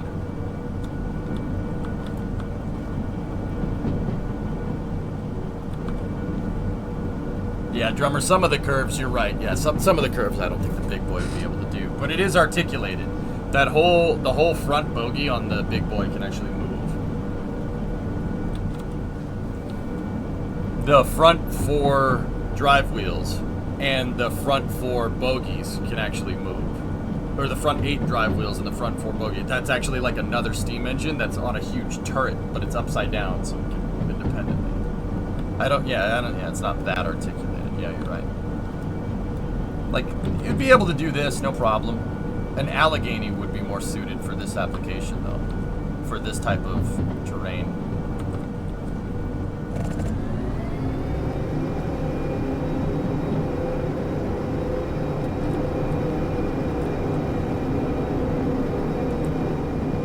See, it's telling me the speed is 50 kph, but these corners are a little treacherous.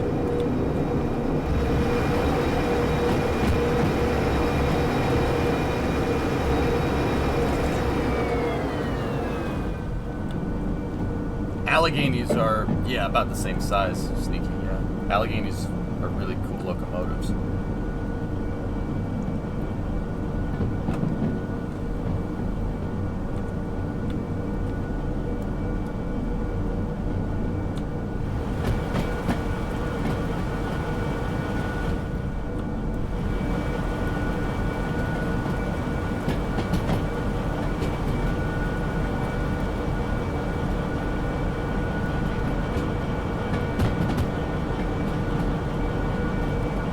Otters. Got a beautiful view, though. This reminds me of the Conway Scenic Railroad up in New Hampshire that goes through the Crawford Notch Main Mountain Division. Yeah, see, there's 10 over there. Just chilling at the back of the train. You have the next block. 40 kph on this block here. Speed limit's going up over the next block. That's what that upwards arrow means. Okay, we're good. We can just let it coast. Speed is fine. I just don't trust going that fast around these corners with this much freight. With any freight, to be honest with you. Even this corner, we're going a little fast.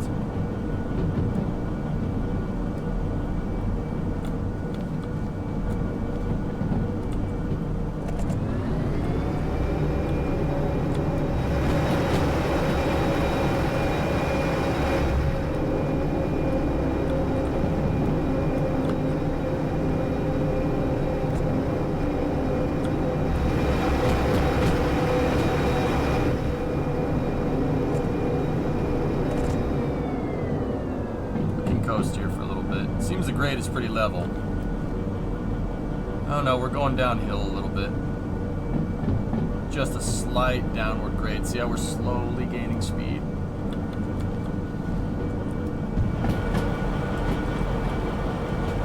Oh, there you go, drummer.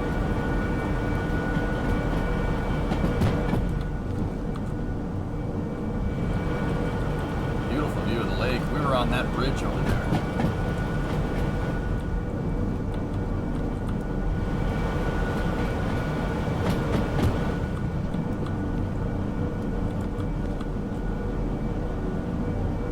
You don't need to max it out, Sneaky.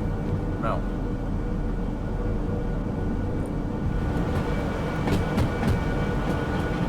It's called dynamic brake, not static brake. Yeah, you can leave it there and just basically use it to maintain your speed if you're going down a hill. That's really useful for a train because then you don't wear the freaking brakes out. That's why I use dynamic braking a lot. And my maintenance bills for these locomotives is nothing. I just fill it up with gas. Dynamic brakes, the dynamic brake saves your mechanical brakes. Keeps the locomotive, keeps the maintenance down on the loco.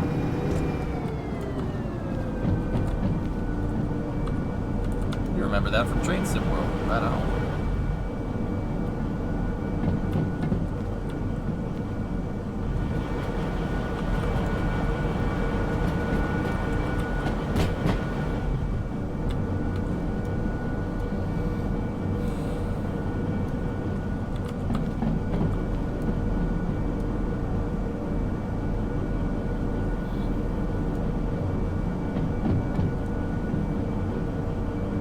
Also, the videos I watch on locomotive crashes that were caused by brake and dynamic brake failure. That, Sneaky, that's the reason why I usually go 10 under the speed limit. I mean, like, even if I went full brakes here, full dynamic brake, we'd probably stop. We'd get wheel slip for sure, because we got a lot of momentum, right? But, forgot to honk the horn.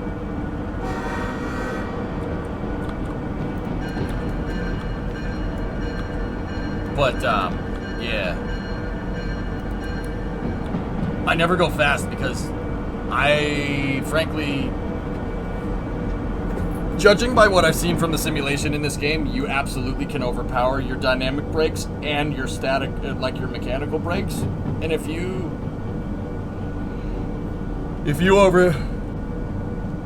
oh boy, excuse me, I need more coffee.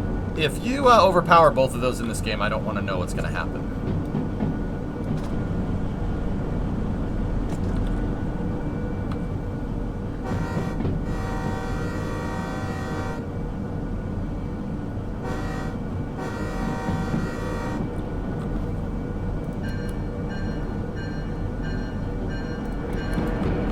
The answer is Udus Deletus. Alright, 90 kph. We're starting to go downhill here. Yeah, with these big freight trains, unless I know the track is straight and steady for a little while, I really won't push it. Although we did get that 4,000 ton train up to about 50 kph in the center of the map, where that long stretch between steel mill and goods factory, I think. Yeah, right there. I put the pedal to the floor, so to speak. It went. It went.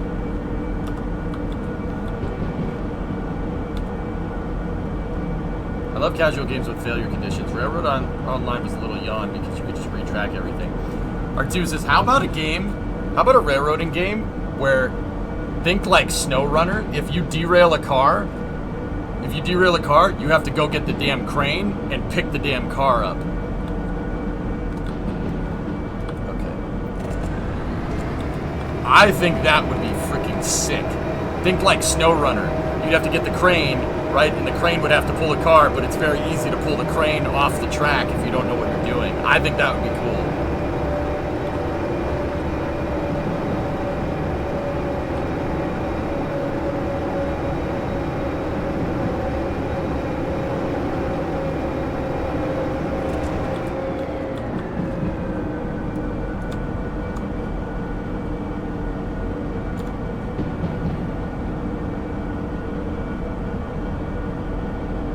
Like, how cool would that be?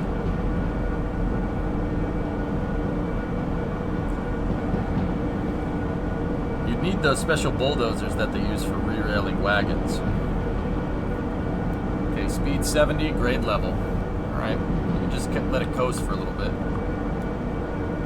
The back of the train's still going downhill a little ways, so...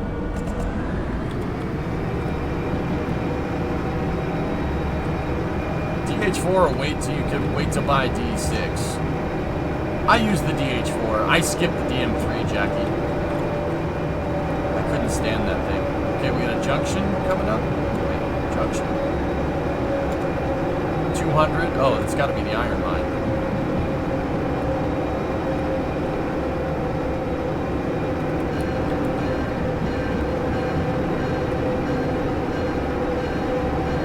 Yeah, Artus, that'd be cool.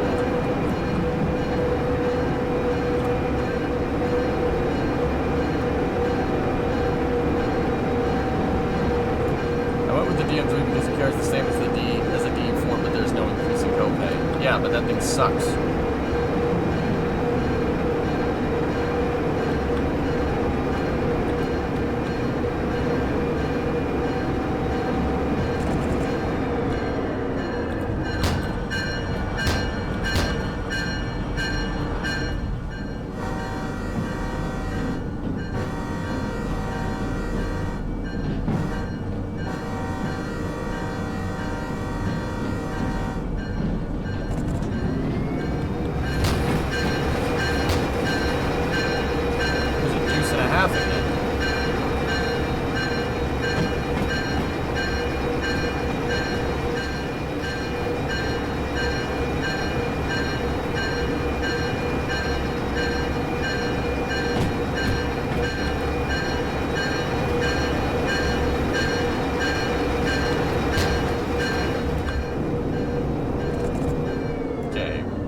at yard speed.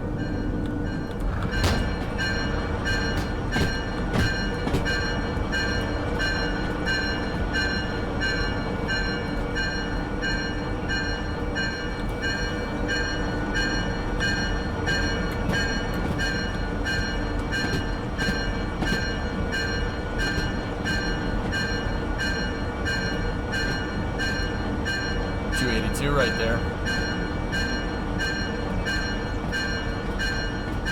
Yeah, that dump truck is missing some parts.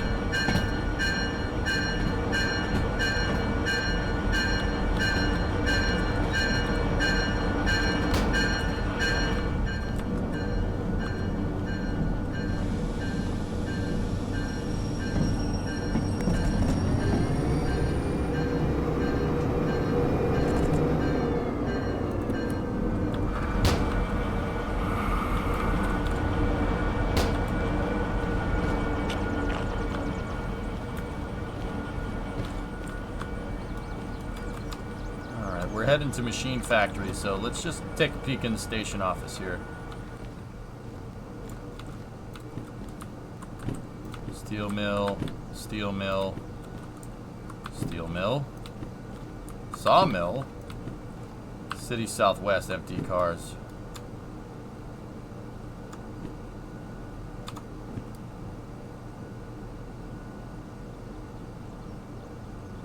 Did you see Italics blow the gearbox in the DM3? That's how money shifted the DM3, just like I did, Zarby. I kind of feel bad getting him addicted to Derail Valley.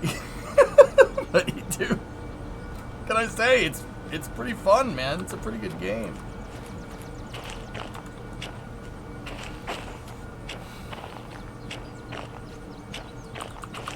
I don't know what it is, dude. You'd think that all you do is just haul? That's it? You just haul trains around? Like, that's it? Yeah, that's it. It's pretty good, man. We could haul these cars down to City Southwest if we wanted to.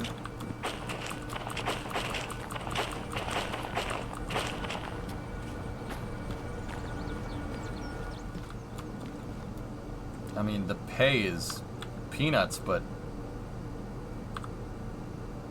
You know what? I said we'll regroup at the Machine Factory. Let's just regroup at the Machine Factory.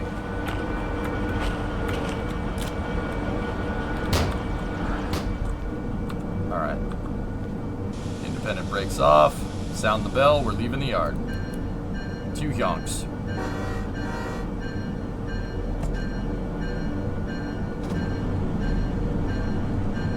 Get the Steamy Boy running.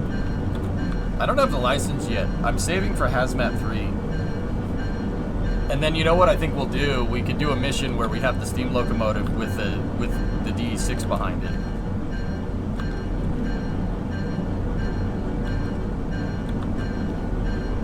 I agree. The sound is really good in this game. I like big trains and I cannot lie. You like the title's pretty good, right? Okay, we're at yard speed.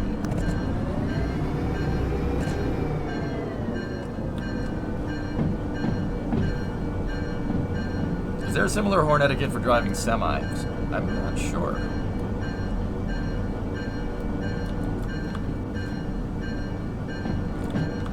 How are these things doing on fuel? Doing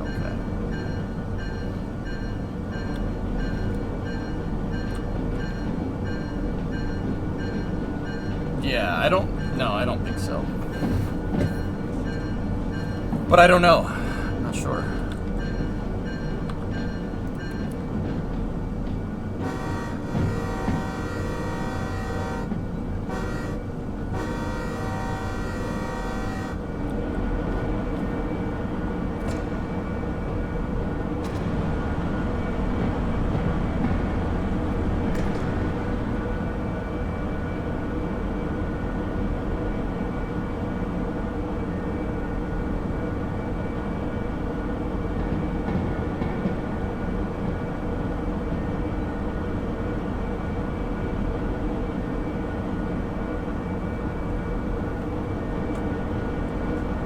Drummer, were you here when we were at Goods Factory and it's on a loop? And I had such a long freight train that by the time my train came through the Goods Factory loop, the back of the train was just coming in.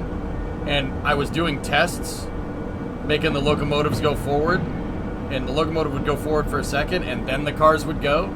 I actually rubber banded the cars, and the kinetic energy actually stopped the car, or stopped the train. So I went backwards first, and then I shifted the train into forward, right? So we went backwards, and then I put it in forward, and so the cars started going backwards, and then I yanked them forward a little bit, and yanking them forward tensioned all the couplers and stopped the train,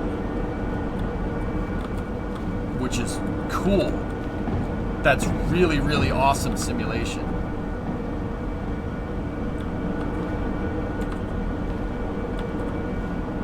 That's really, really good train sim. Okay, 400 to a Y here. We're going left. What's up, Zep? Yeah, man. We had some multiplayer with this thing. This game would be really cool. Not anything crazy, like 2 to 3 guys, just enough so you can safely operate a train. Like have a locomotive in the front, locomotive in the back, and just, yeah.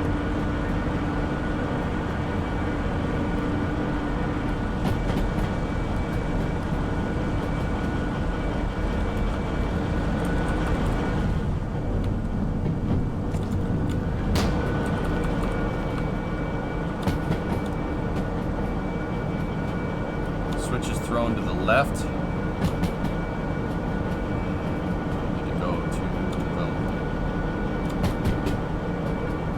the left first. Yep.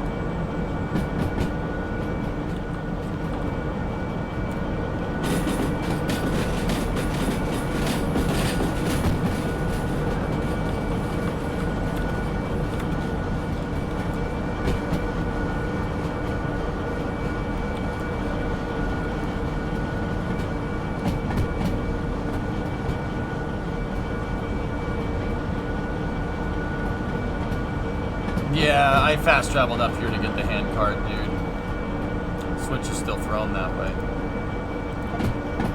And then I decided I didn't want to fast travel to get anything else, which is why I, remote.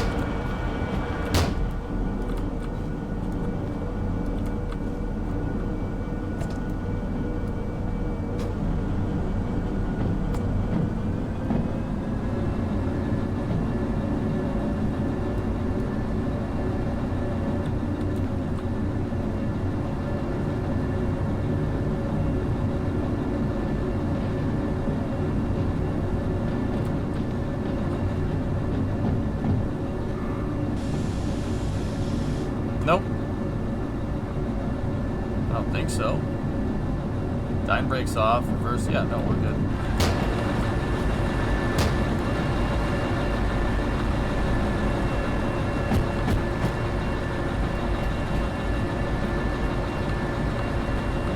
All good, Sneaky. I think we're just going up a hill.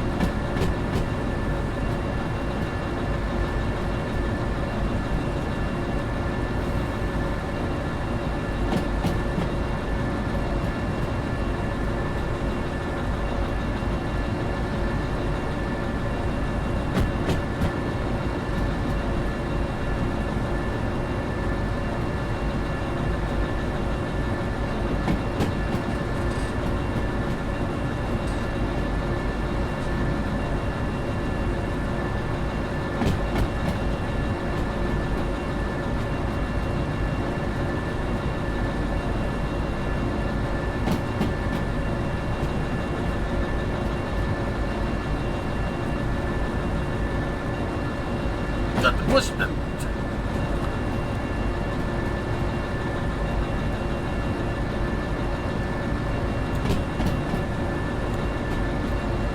Sheep factory should just be around this corner. We can give it a little more gas here.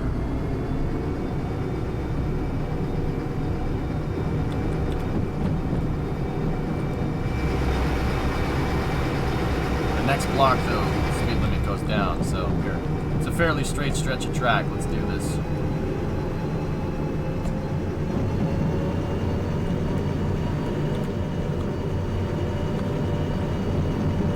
Power! Get kicked down.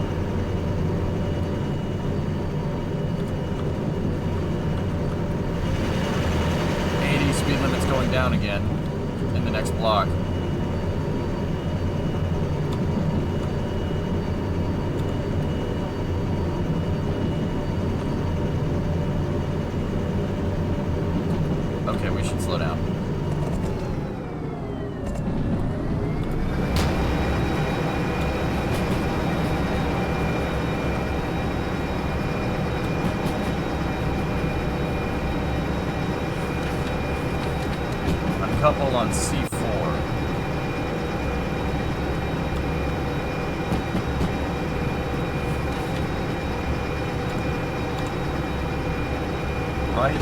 Right again. Now, where does the logistics hall go?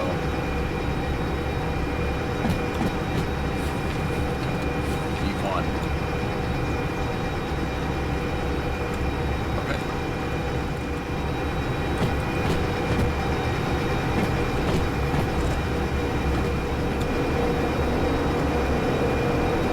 Oh, I'm approaching from the north, so we need to go left. Got it.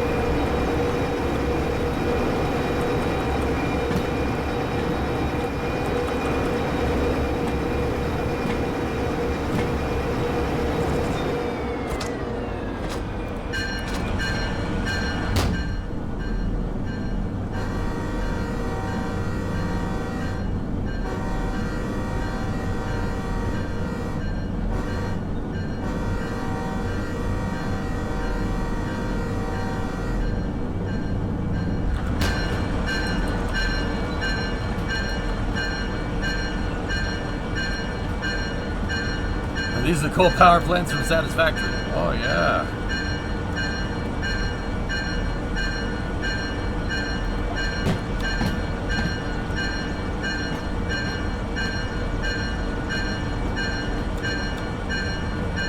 These are going to B1, C4.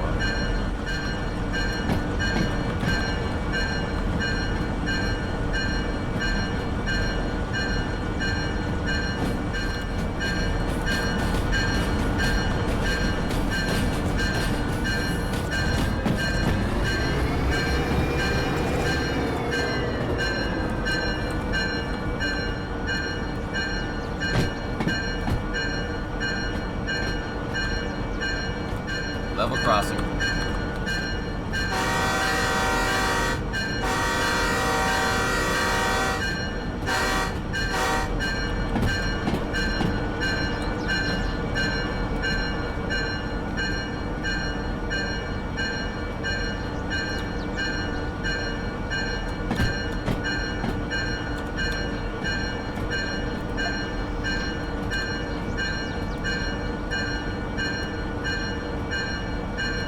Cars. Cars.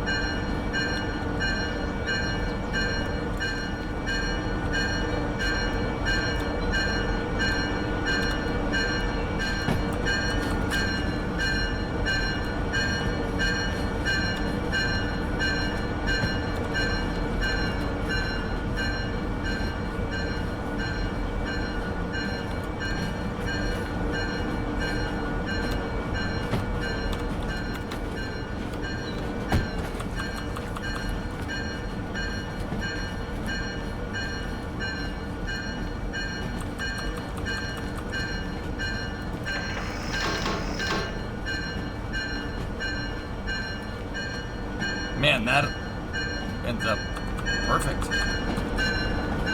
Still under power? No, I usually never leave the locomotives under power if I leave.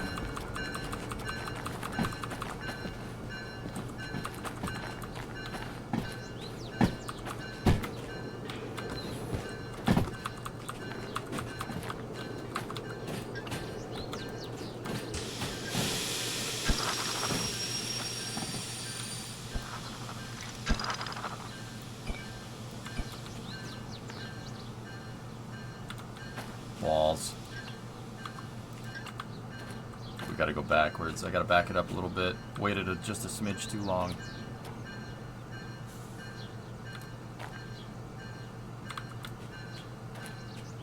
But that's okay. I have 10 on the back.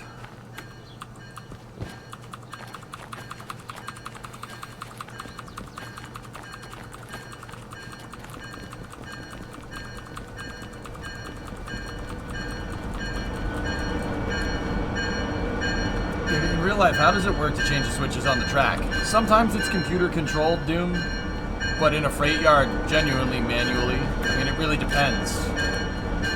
Think of it like runways at an airport. Some runway, dude, I thought the train was moving. Stupid freaking crane.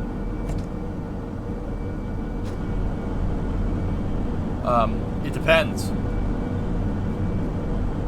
It depends who's operating the yard. Like, there's a lot of things, dude. Like, sometimes it's manual, sometimes it's computer controlled. Like, I would guess on like bigger railroads like Canadian Pacific or Canadian National probably has automated. They probably have electronic switches, but if you're operating a shorter line, probably not. Probably manual. Just send some guy out, pull the switch, move the train.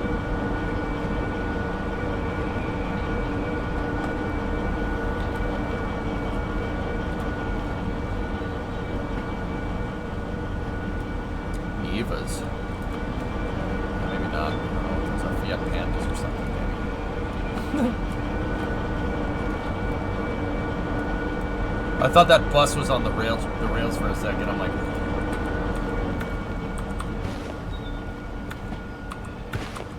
Ladas? Those aren't Ladas, dude. Those look like, well, Lada Niva, not a Zugili. It's different. Good news, the new Dacias are in.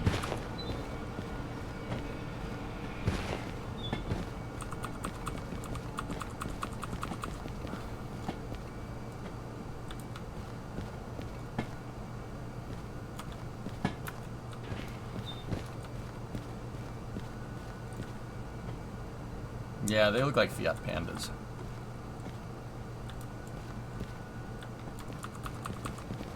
Just gotta wait until we're on the yard threshold here.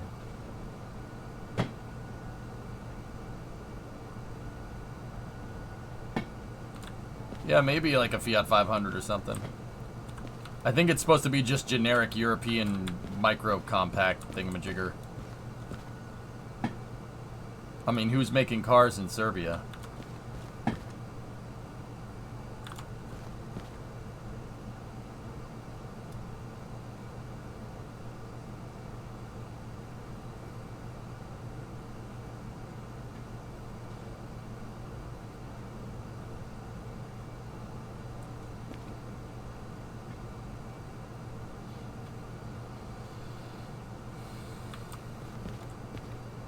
Come on.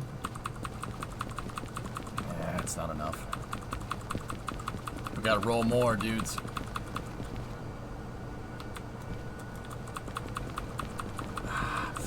Shit.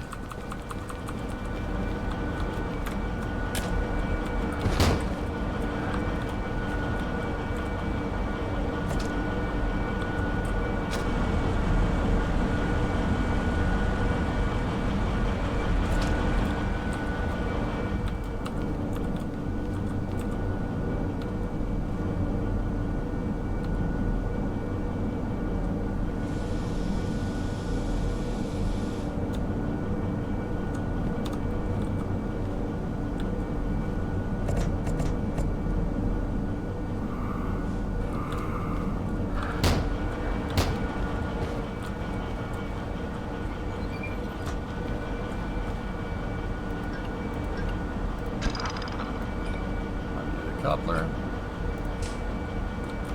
That.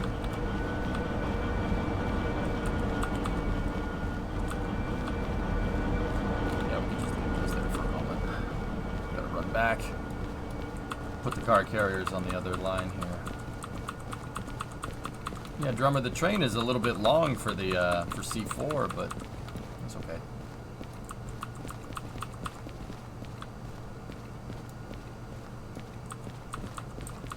This is kind of the reason why I kept 10 on the back of the train, because it would make this a lot easier to do.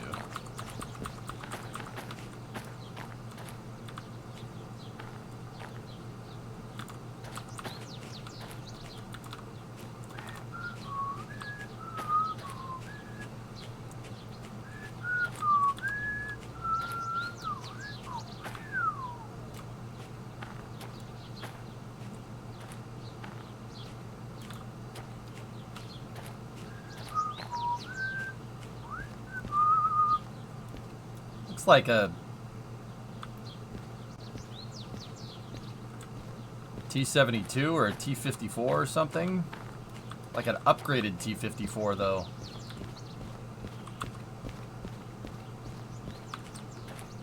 Yeah, it's like a bunch of different things. It looks like I see some Chieftain tank in there. Like the side guards look like a Chieftain tank, but the trucks look like a T-54, but the body looks like a T-72, and those fuel tanks are way too small. Side-mounted fuel tanks is like T-34 style, dude.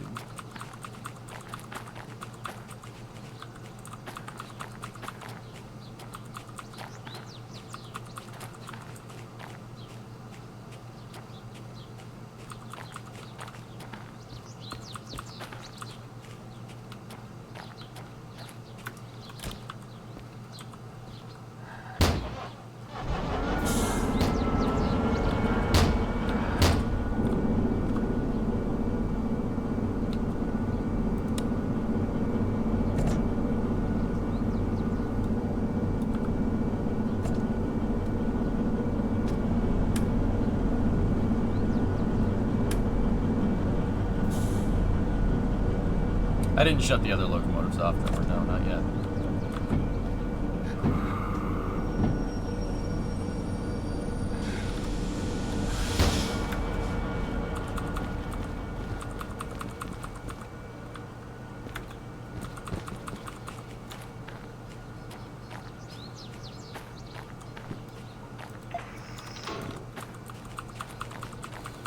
Feels like actual work. It is work for me, Funky.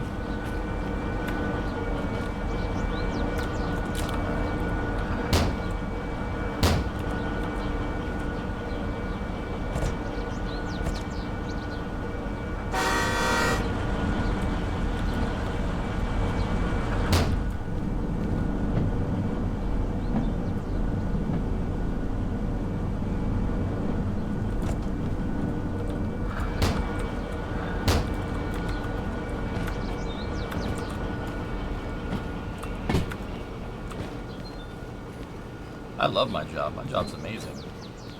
Wouldn't trade this for anything, dude.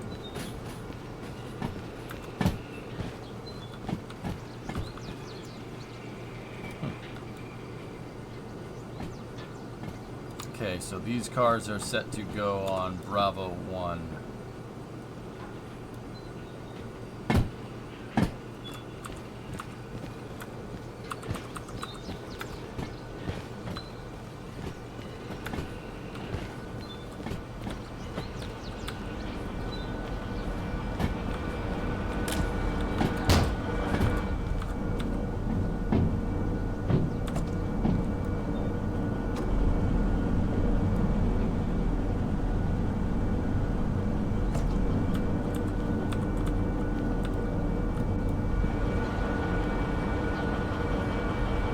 Discovery, go and throttle up. McCheeto! Tier 342. I like trains. Dude, me too.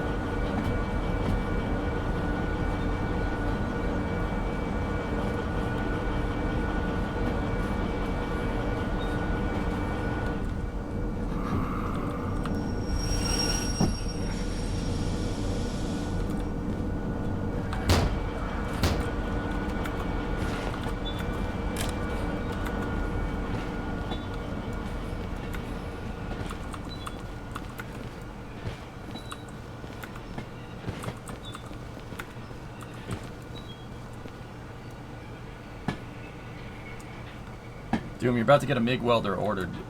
Going to get some practice before I get my build table made up for my Project Lotus 7. Cool, man. Doom, I gotta invest in a welder too. For the kind of work that I want to do.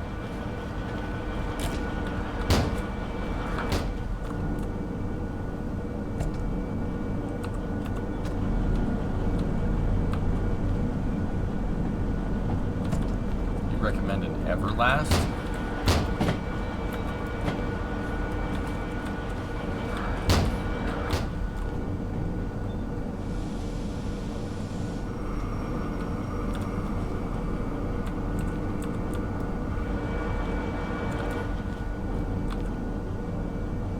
Never heard of Everlast, dude.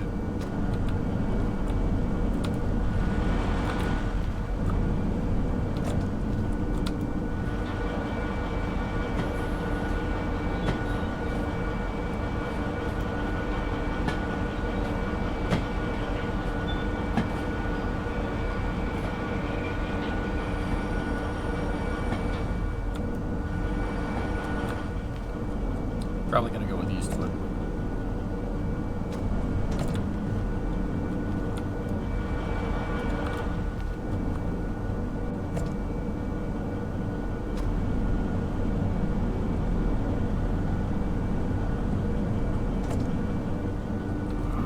Okay. We're in the threshold. Probably shouldn't have done that like that, but that's okay. Oh.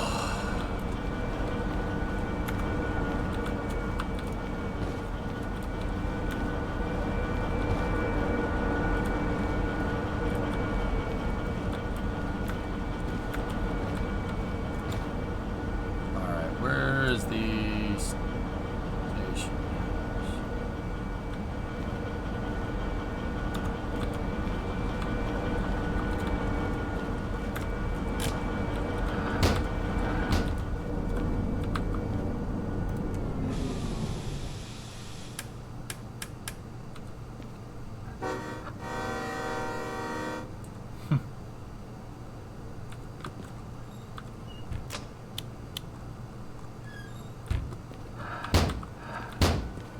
Hey, Slow, what's going on?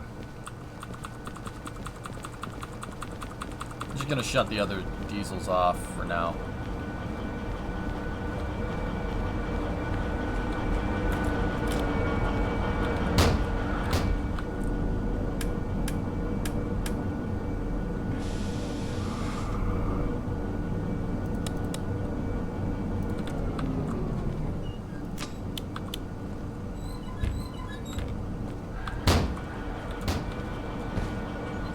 I didn't put the handbrake on 10, did I?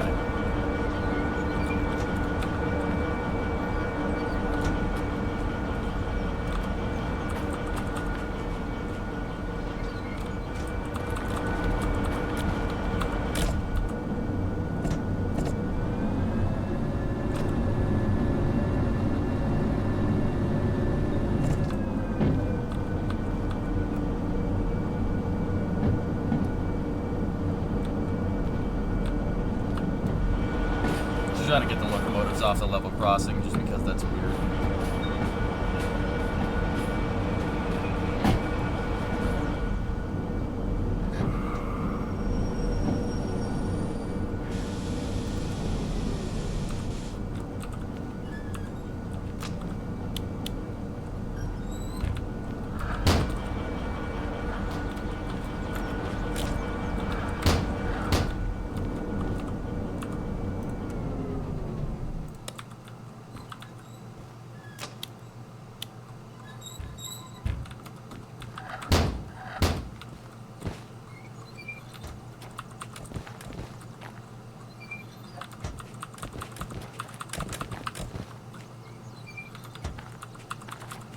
Your house does not have 220 outlets anywhere, so it's sticking with a 140.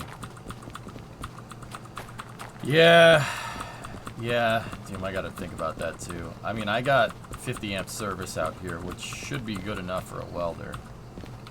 But I'd have to do more research.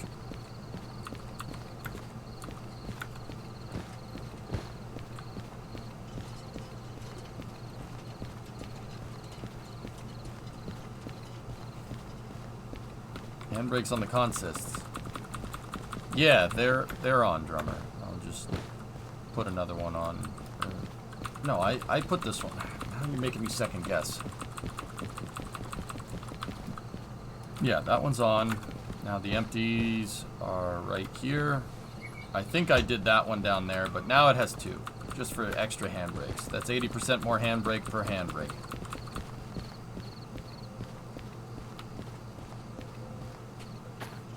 That's cool, SKS. Guy who owned your house before you had 220 in the garage. That's cool.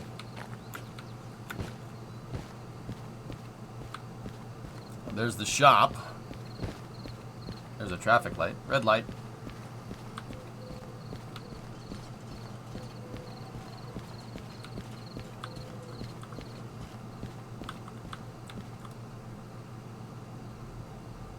Red lantern used to mark the end of the train. Oh, cool. Wait, how much money do we have?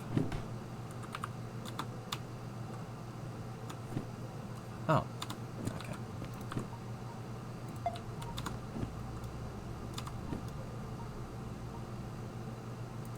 Yeah, I want that.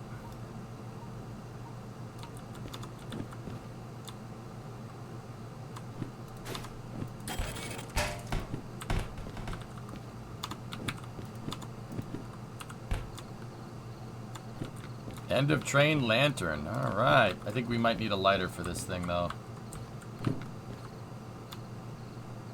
We have the remote. I have no idea what I'm doing there.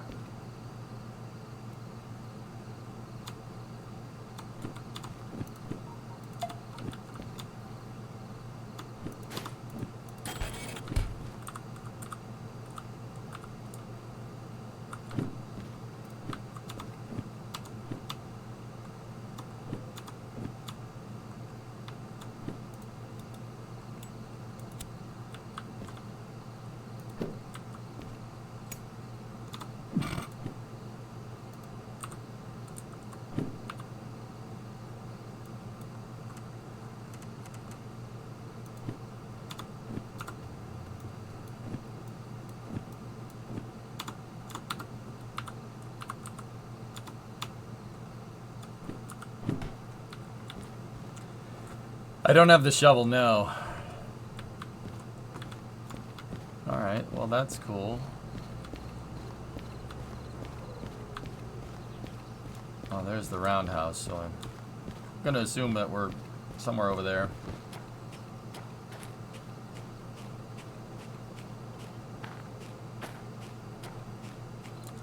Oh no. The rail house is over there somewhere.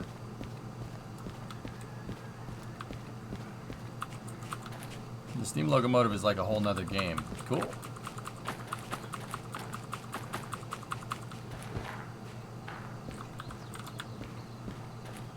Oh. I love the E6s. 25. 35.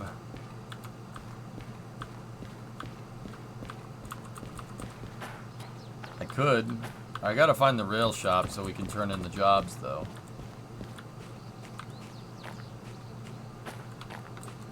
And the maintenance shed would probably be useful here. I think there's a maintenance shed right here. I think there's one built in. Yep, okay. There's one there. Good to know.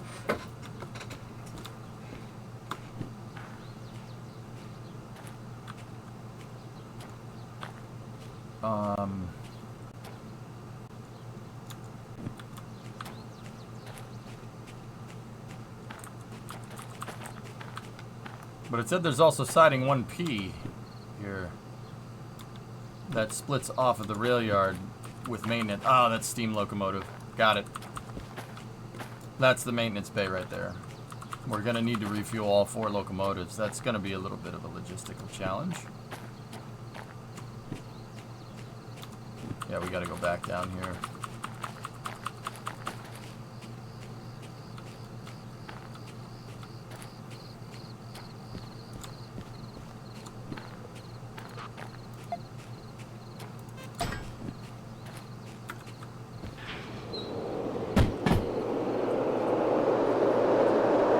I don't, Alex, but I could do that.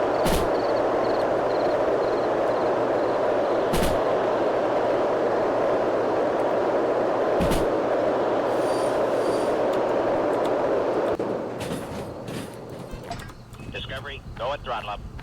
Hey, Stygian. 25 months.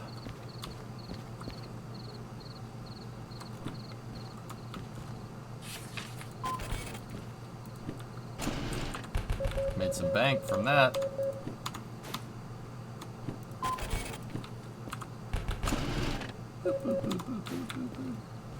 Cool.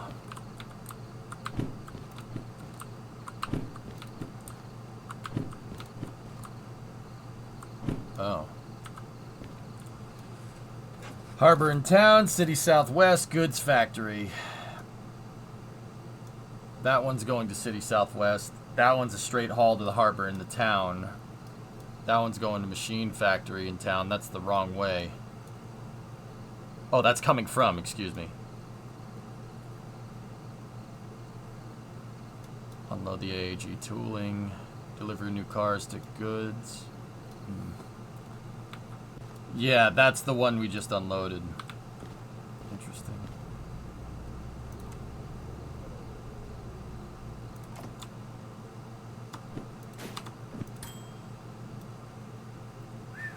Those things need some fuel.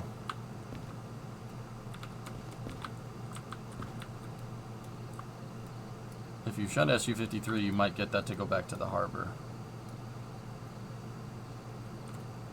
I always tack on logistics hauls because if you're going there, you might as well.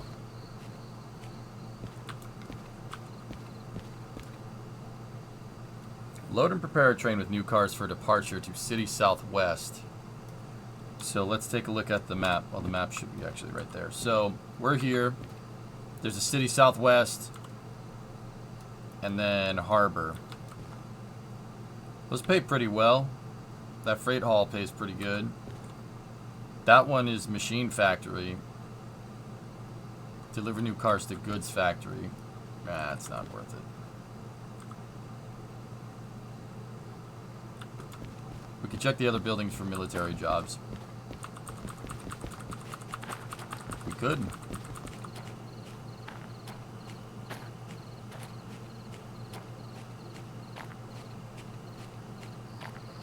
A lot of the military office is just a freaking Connex.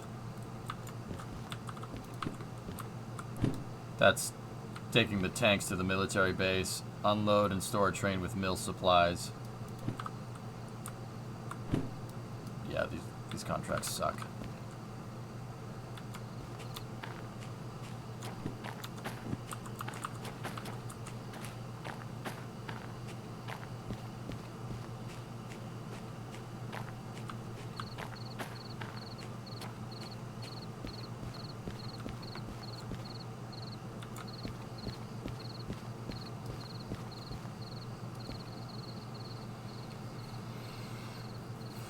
So, I think the hauling cars to City Southwest, and then harbor, going back to the harbor probably is not the worst idea.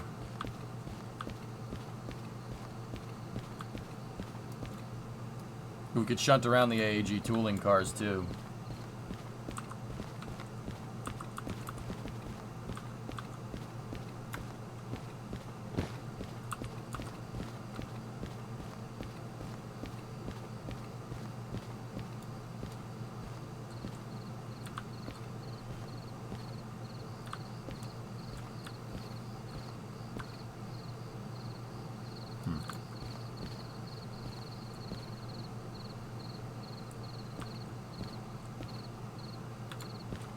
I mean, 10 is right here, and the things are right there, Loopy, so we'll use 10 for it. I do need to bring the other diesels over to the maintenance yard, though. We'll do a couple of shunting missions here, but, I mean, yeah, I don't know. Yeah, I have the remote. Mm-hmm.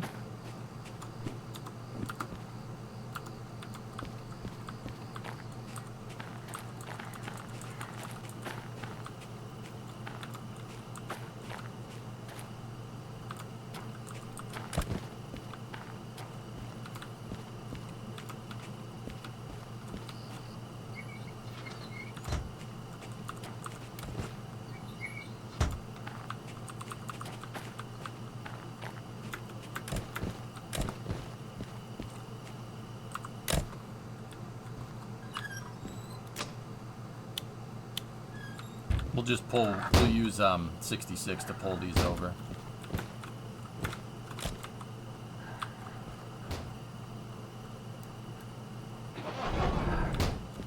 Hey.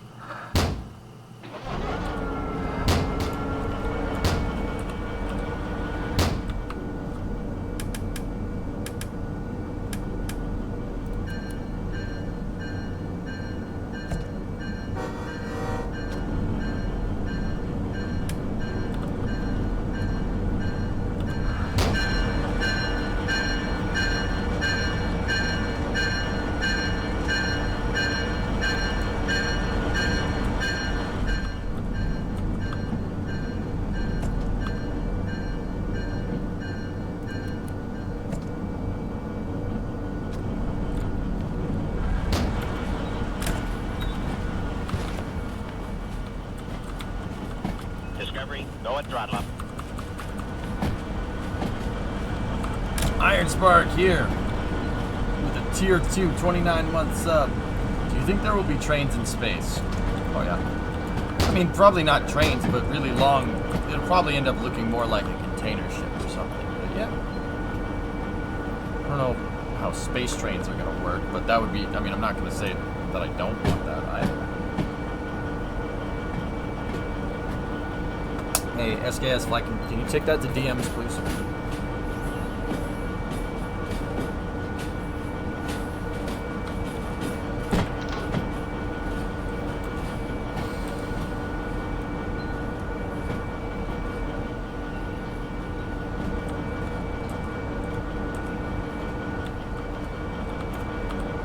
Thank you.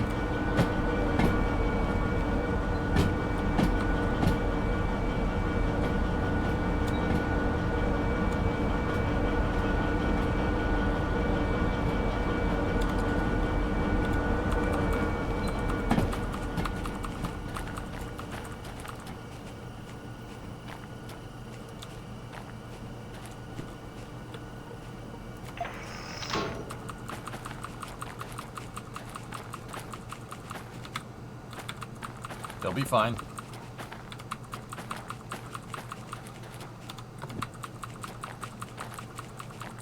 How goes the trains? Bucket! What's up, man? Going good. I got all these locomotives up here, but I honestly think we, the missions coming out of here are pretty bad, and I don't want to lose my locomotives. I don't want to lose 66 and 10. I mean, I really don't want to lose 91 and 80, but it doesn't really matter.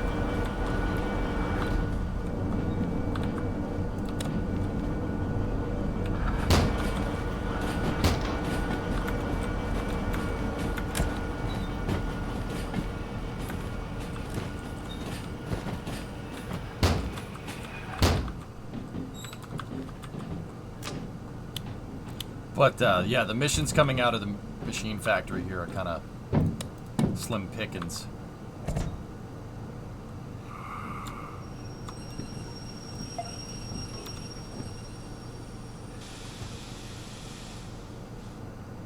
$10.66 is a suspicious person. That's funny.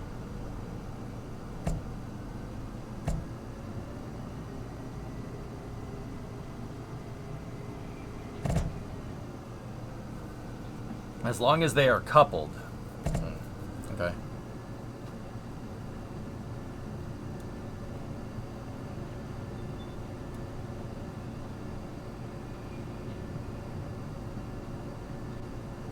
I may suggest that City Southwest one might be worth it, especially since there's something special in the shop there. I was gonna go there anyway, Five-Tail, but yeah.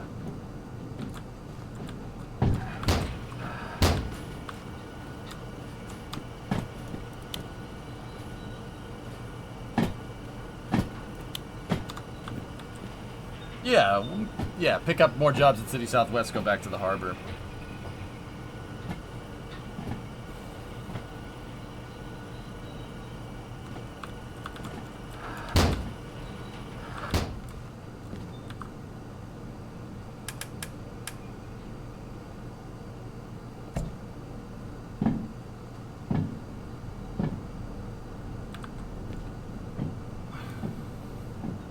I mean, no, we're not going to be pulling a massive freaking freight train, but yeah, should be good.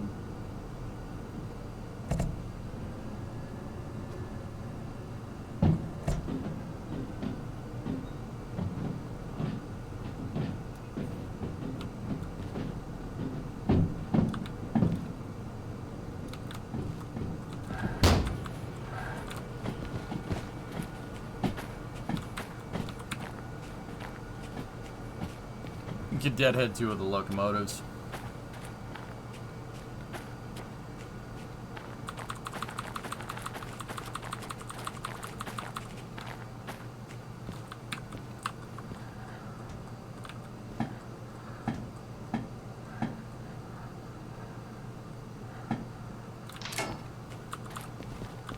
Discovery, go and throttle up.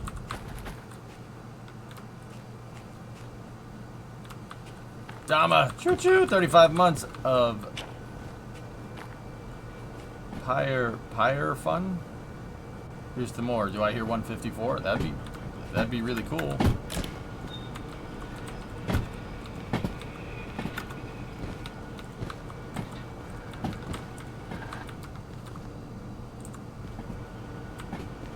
Nope, that's not what I wanted.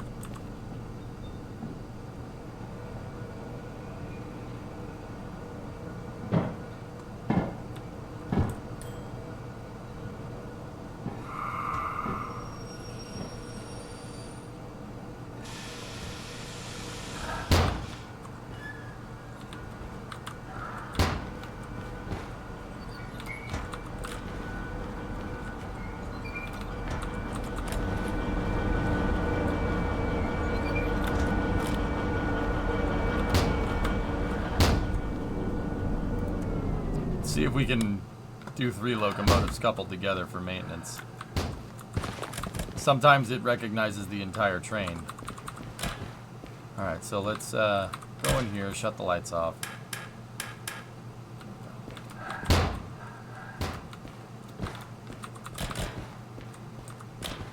Alright, so grab the fueling pipe. There we go. Alright, so this is 80. Oh yeah, 3 out of 3. It recognizes the entire train. That's useful. I'm starting to enjoy Satisfactory again, though it's not too terrible. And there you go. Yeah, 97, 97. Almost no wear on the electrical powertrain. Mechanical is 93. Wheels, 98.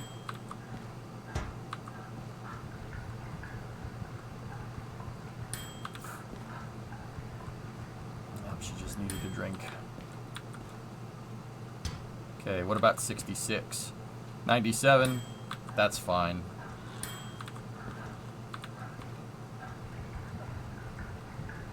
You needed a long drink.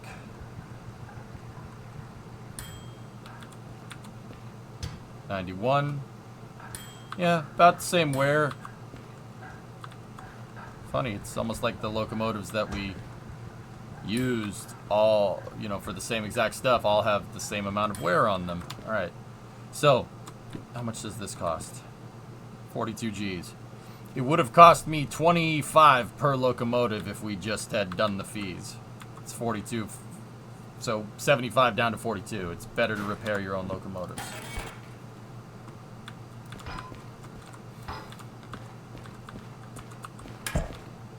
Nope, that ain't my D6. I think I rated you after a SpaceX launch some time ago. Graham Cracker? Yeah, you did. It was a little while ago, dude, but yeah.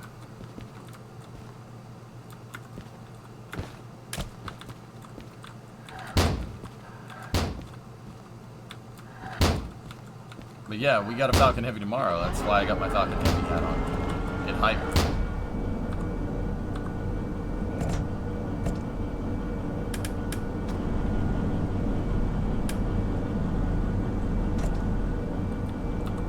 Put the brakes on all these things.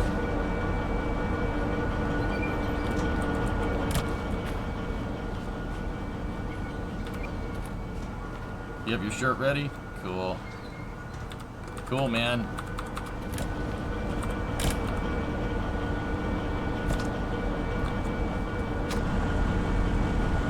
Do they all have oil leaks? I'm not sure why these things use so much oil. I'm pretty sure the diesel isn't two-stroke, but it could be two-stroke. If it's two-stroke, that would explain that.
moving these locos out of the way because we eventually have to get 10, the other D6 that we're operating.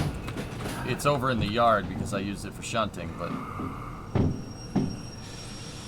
we have to get 10 over to the maintenance place, so I'm just gonna move these onto a different track here.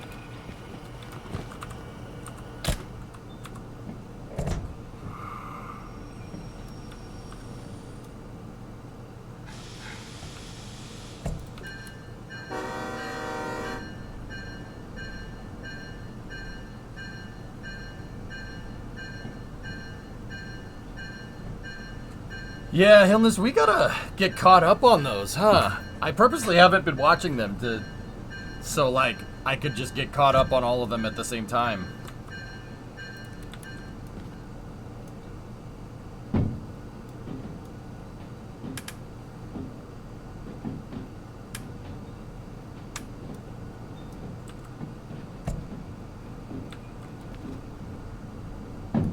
It seems like City Skylines 2, they're just getting in there with just the right amount of difficulty. Like, all the little things that made City Skylines 1 kind of a little bit unrealistic, they seem to have smoothed it over and bridged, which is really awesome, actually.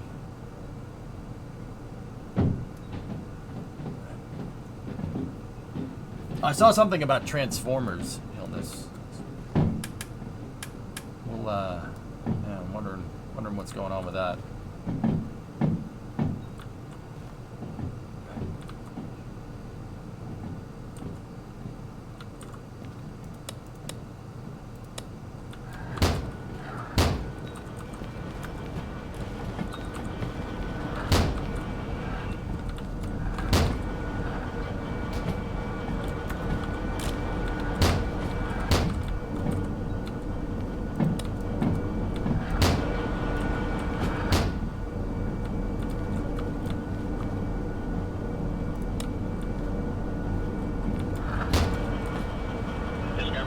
Cryptech, 45 months. Thanks, buddy.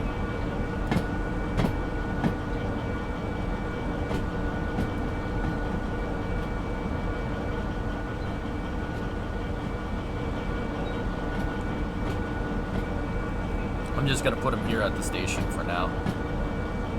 Actually, Drummer, if you're here, I was thinking, the stations are probably not a bad place to store your locomotives and stuff because there's no passenger missions in the game right now. Probably not a bad place to store things if you want to store cars and whatnot. That's not what I want to do.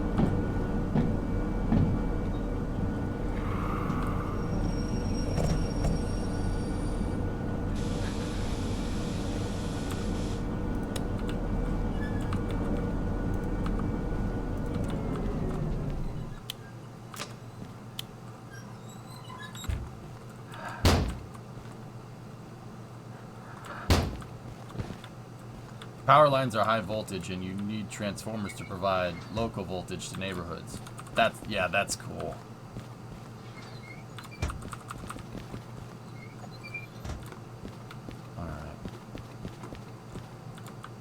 Alright, so we'll leave those there and they'll stay there, which is good.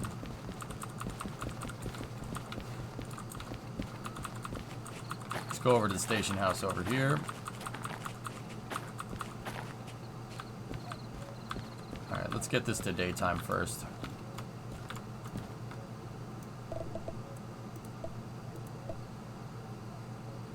You very briefly had a runaway train. Managed to get back one of the flat cars before it got away from you. Dude, I was this close from having a moment, you know, last stream. Last time we played Derail. It was not good. Alright, so goods factory in town. I don't want to do that. That's too far out of the way. So City Southwest, Harbor in town. This is coming from Harbor in town to machine factory. So that one for shunting actually pays really, really well. So let's grab this one. Okay, so we need to couple C4I and we need to unload at C1 and then we need to uncouple. Oh, we need to split the consist. Ooh, okay.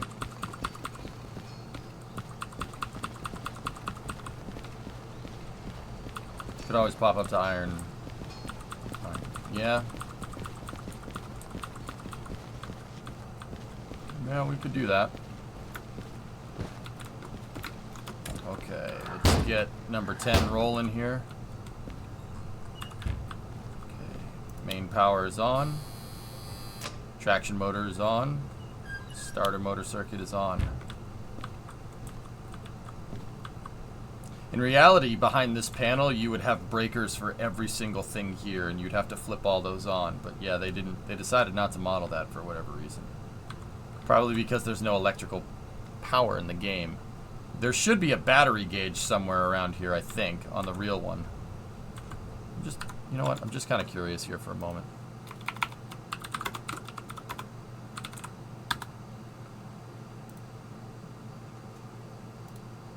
No, that's an F3.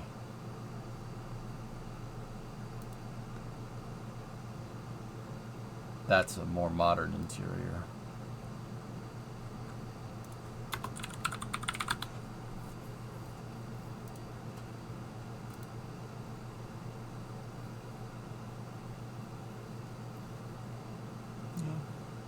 I don't see a battery gauge anywhere, but then again, I can't really read those gauges either.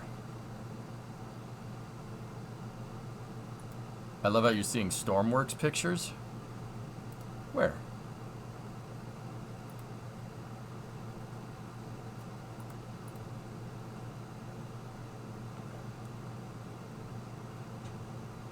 Actually, the GP30, yeah, the GP38 in Stormworks taught me what all the breakers do, to be honest with you. That's how I knew how to flip this thing on. When I first got into the DE6, I knew how to flip it on right away.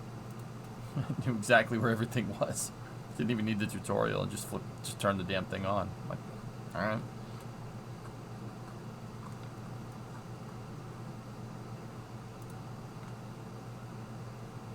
Yeah, I wonder if they'll add electrical current in. Maybe. Okay, now I gotta go back here. Yeah, I mean, charging the batteries only makes sense. We didn't need to try and sorry.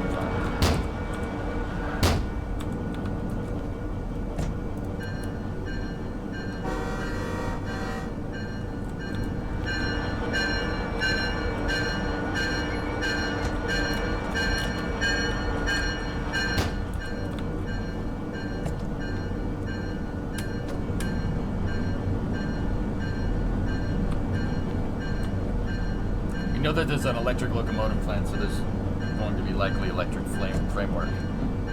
Cool.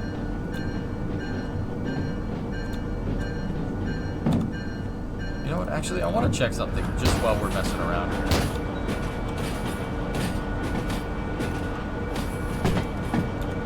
Yeah, I can't spawn other things. Before, when I was playing in sandbox mode, like the first time I played, you could spawn cars with the walkie-talkie. I have the remote key, yep. Yep, all.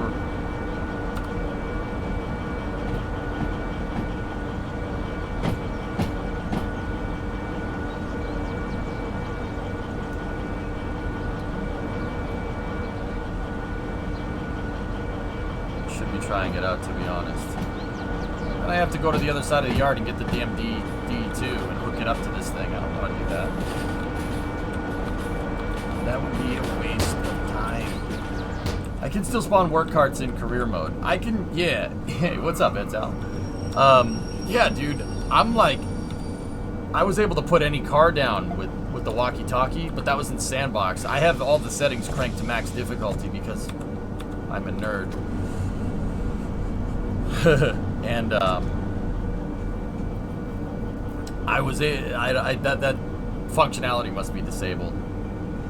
Anyway, how'd you make out doing your thing? I was lurking, making my dinner.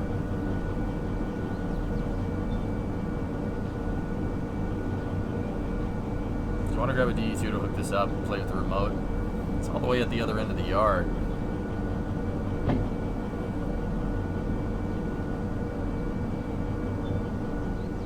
Guys, I may or may not have gotten Italics hooked on Derail. That's my bad. My bad, bro. It's fun though, is it not fun? It's a good. I don't know, dude. Like, I love trains, and you know, you think like, okay, you just take that and you haul it over there, dude. It's fun. I don't get it. I don't get it, and I freaking love trains. It's so bizarre. Like, you think like this just seems like work. Oh, you just take that and put it over there. All right, that's good. What's the payout? It's a fun game.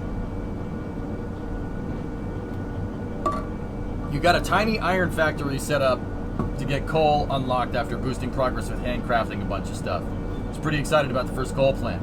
Right on, man. You were building in the desert too, I saw that. Serious, you will only run the steam engine once you get it figured out.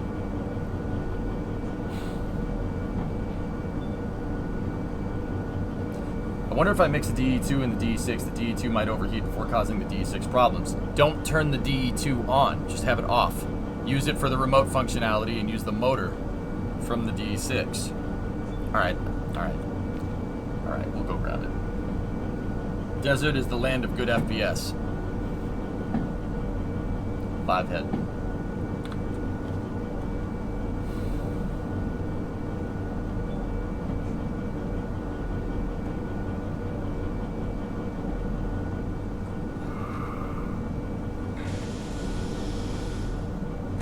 Yeah, I tell you, you're playing Satisfactory last night. It's good. I have so much work to do getting my factory rebuilt. Now we gotta go for just a little bit more.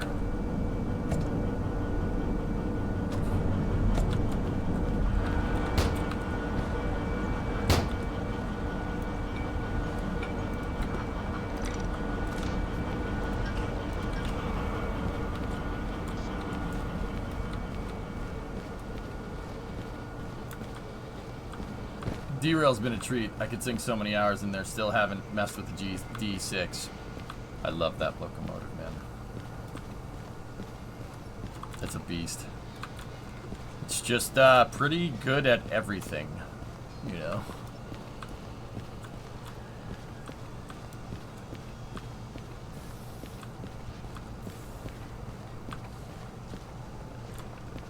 You've blown up 2 steam engines in a DM3 though. I money shifted the DM3 as well. Haven't messed with the steam locomotives yet. I could probably go buy the license for it right now, but I'm saving up for hazmat and a bunch of other things. That's why I'm doing these big hauls, so I can just unlock everything.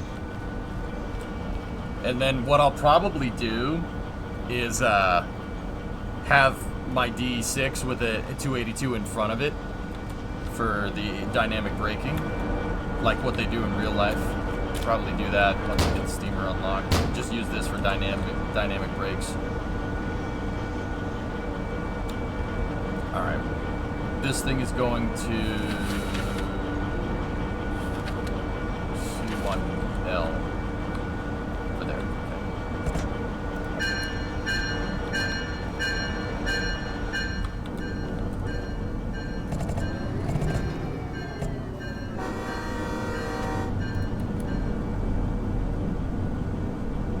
Steamer has some amazing sounds. Love the high horn and bell, sweet shunter with better torque than the DE2.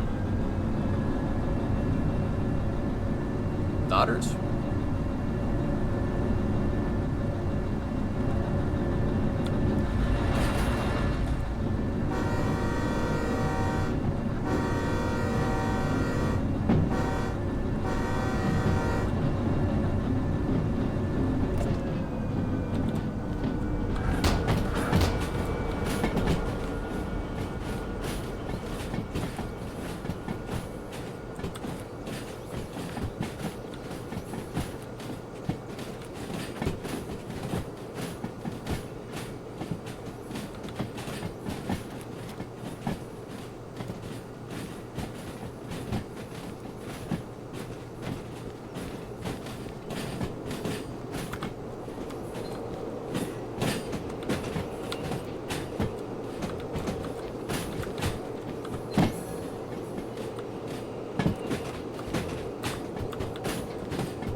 I know, you can blow up the boiler on the steam engine.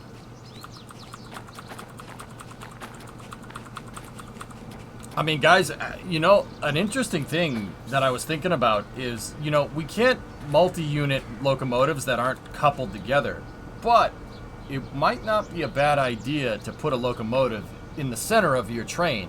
Even though you can't use it for throttle, you can use it for brakes. Now, what do I mean by that?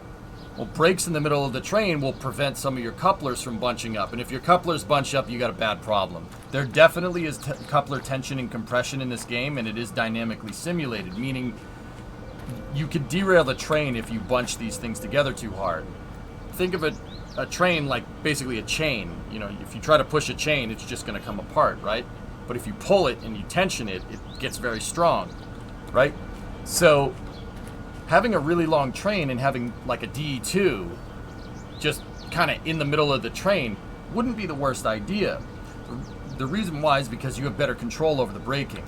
If that thing is on and it's not linked, it's on, it's idling, it's still going to generate pneumatic pressure. So you can better distribute your pneumatic pressure generation throughout the entire train. And that'll make it so the train, you can control the brakes better. Because you're braking here, you're braking in the center of the train, and then you could brake at the back of the train too. Just basically by dropping the pneumatic pressure. And you can also regenerate pneumatic pressure easier. You have better control over disengaging and engaging the brakes, because if you have one locomotive at the front of the train that needs to repress the entire freaking train, it's going to start here and then repressurize all the cars over time. Right? You'll go forward. It takes longer time to pump the air into a larger volume. But if you have more than one pump, it makes it easier.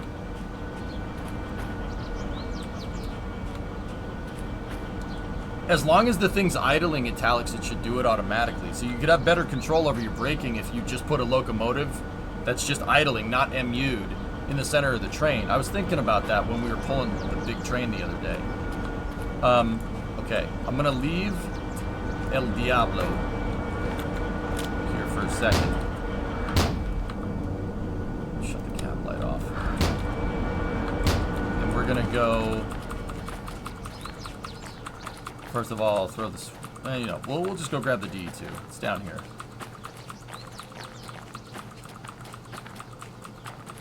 Last I heard is that the steam engines are bugged, that they never actually shut off and become ticking time bombs that you have to make sure to regularly maintain so it never goes below the minimum water level. That was all fixed in the last patch. Discovery, go and throttle up.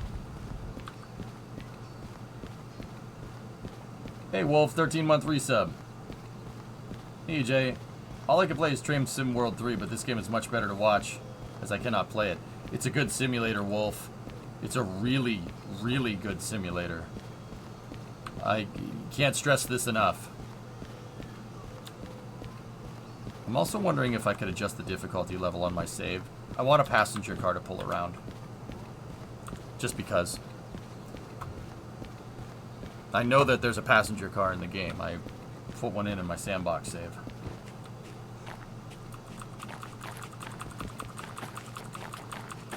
Let's go faster. Faster. Okay. That's electric starter, traction motors, dash lights.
You got a parrot. Yeah, I'm finding that out.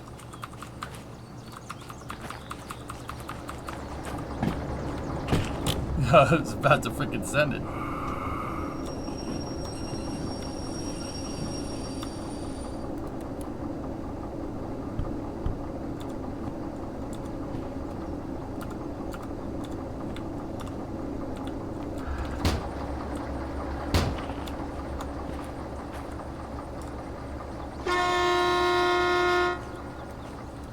Cool.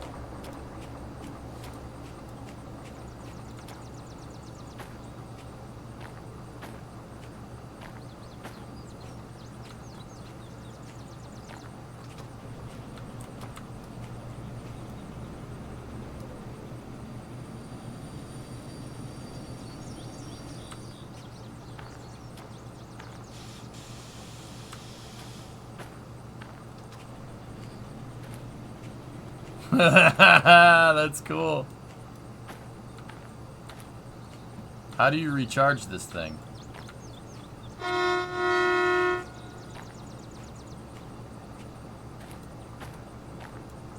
It's solar powered? Oh boy.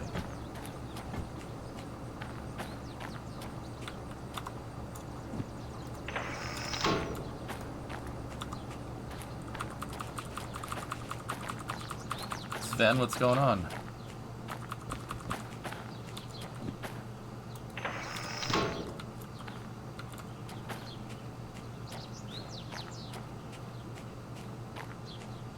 And there is a charging station on the cool toy you have yet to unlock.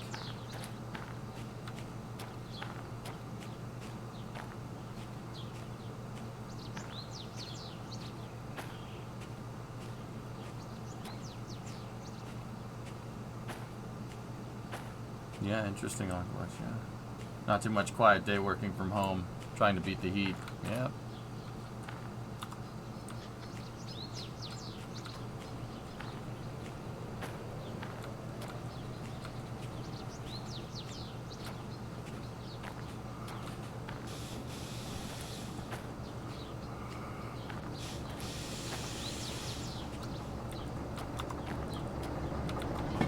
Alley-oop.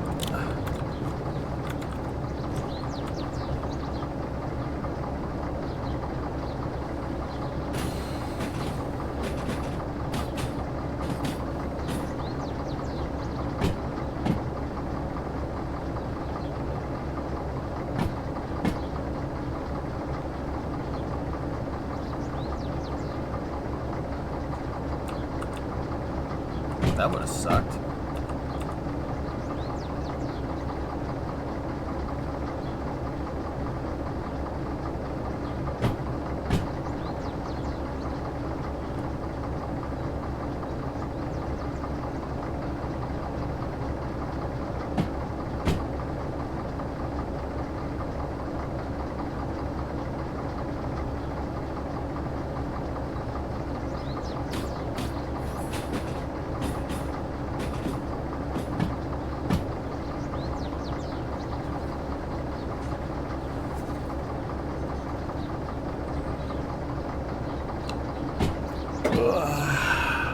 This is cool. I kind of don't like that you have to use mouse. You have to use the mouse to do this, but I'm wondering, can you... Oh yeah, you can. Cool, you can control it when it's just sitting there.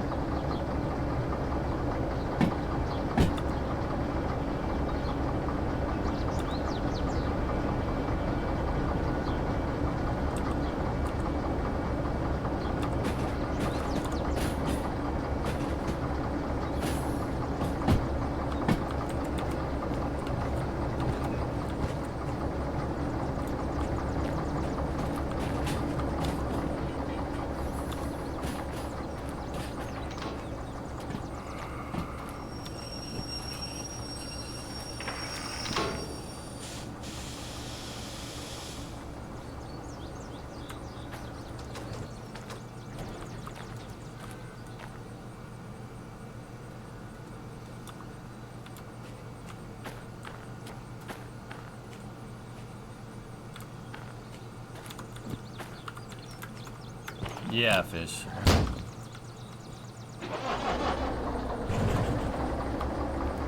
That was weird.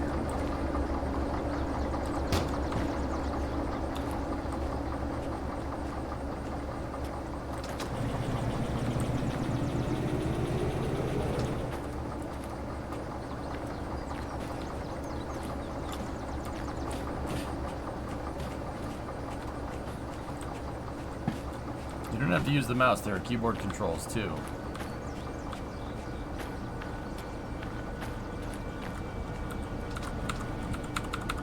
Yeah, okay.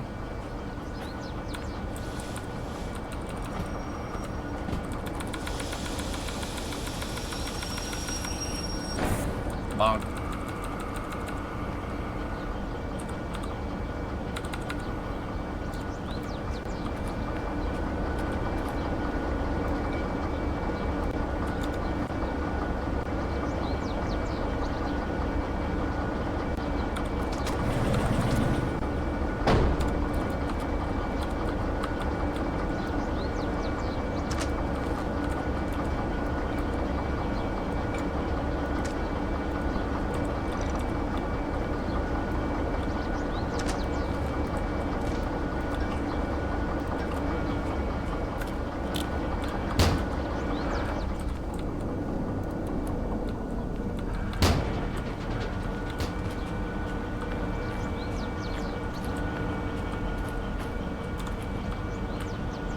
Discovery, going throttle up.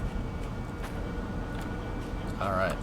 So the DE6 is on, and the DE2 is just a remote unit. Let's see what this does. Yusuf, hey man! 33 months, 34 month total. Appreciate it. Alright, so we're gonna go down here. And we're gonna go down here. The work order says unload on C1, so let's get the remote.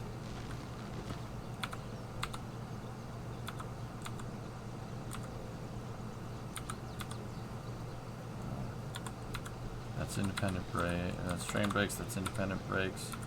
Forward.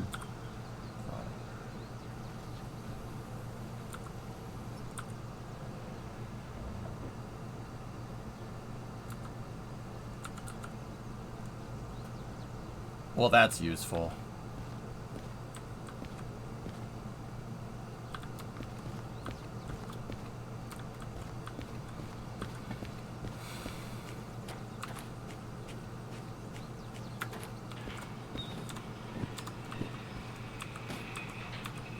So what I'm wondering now is if I put this on the ground like this,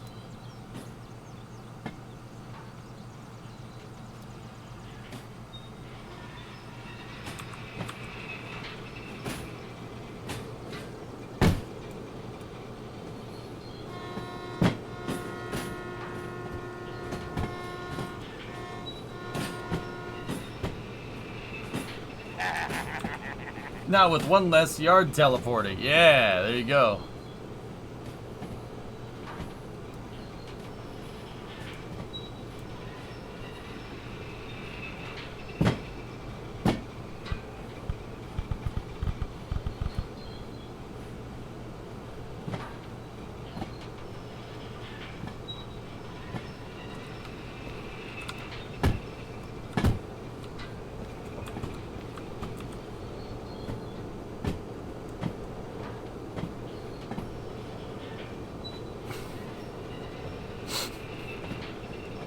Pretty cool.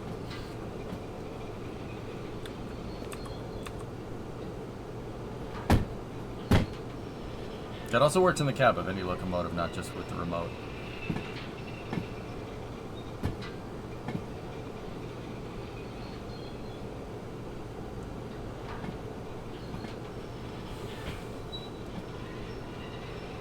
Yeah, I got you, Crash. I think I figured it out.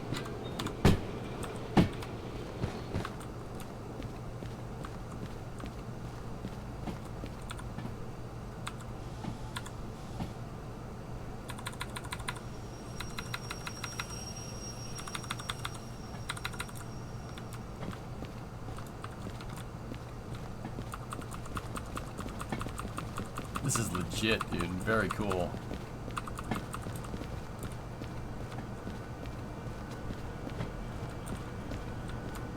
I've seen they use remotes on a factory in Germany. It makes life pretty easy for sure.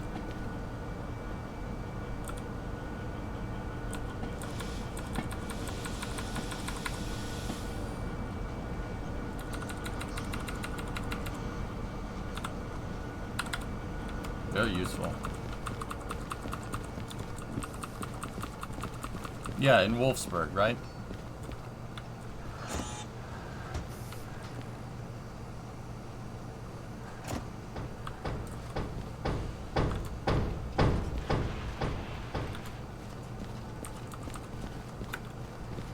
Okay. B6S on 456, 394, 421, 054, 094. 456, 394, 421, 054, 094, 034. And the other ones are going to be 1. And then there's one car, 670, which is, I'm guessing it's this one back here. That one's going to C2. Okay, this shouldn't be too bad.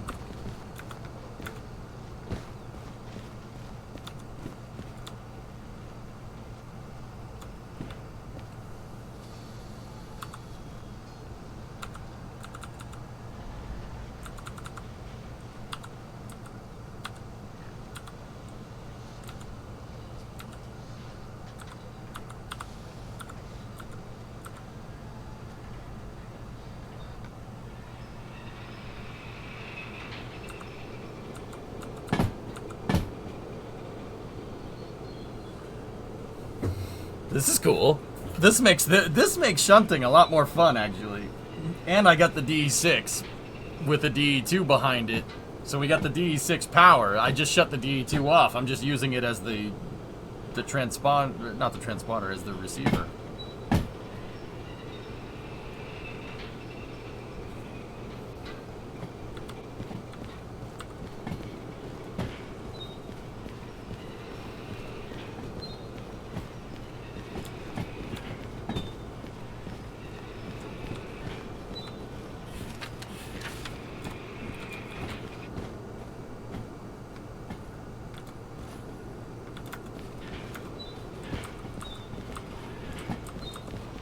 Doesn't have a temp gauge, it has a hot light.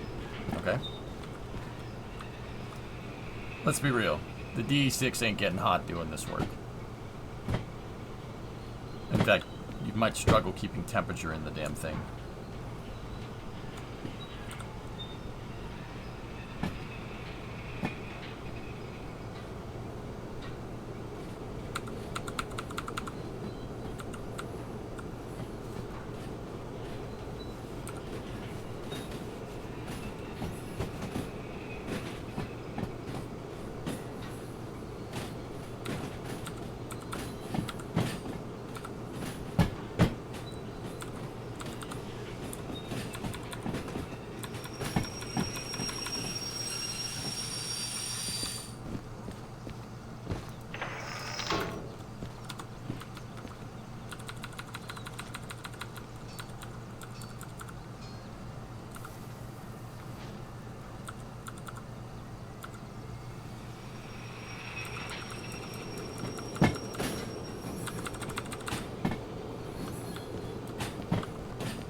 Before you shunting something and you figure out the remote ain't connected.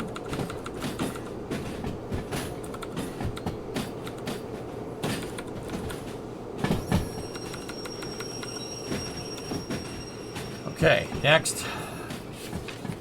B1.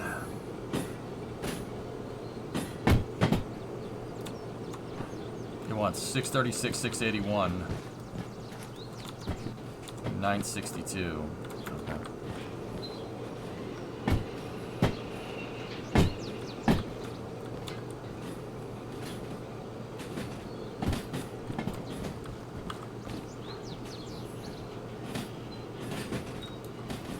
Yeah, this is actually really freaking cool. Yeah, this makes this a lot more fun.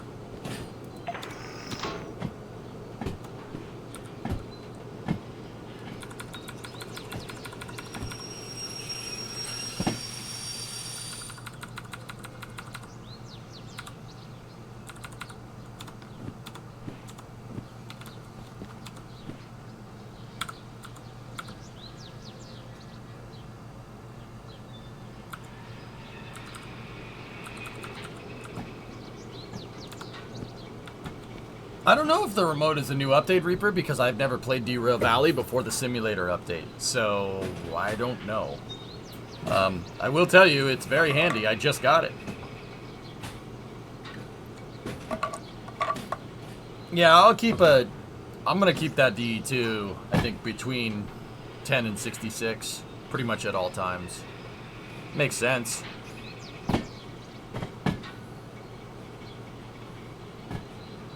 It used to work with the DE6. Oh, that's cool.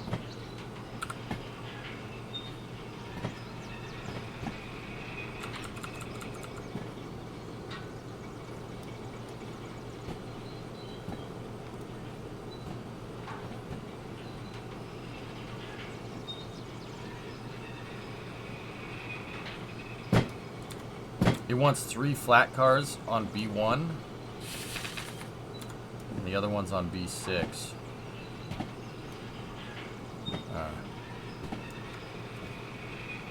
How are we gonna fit those on there? Yeah, I'm not entirely sure how we're gonna get those there, but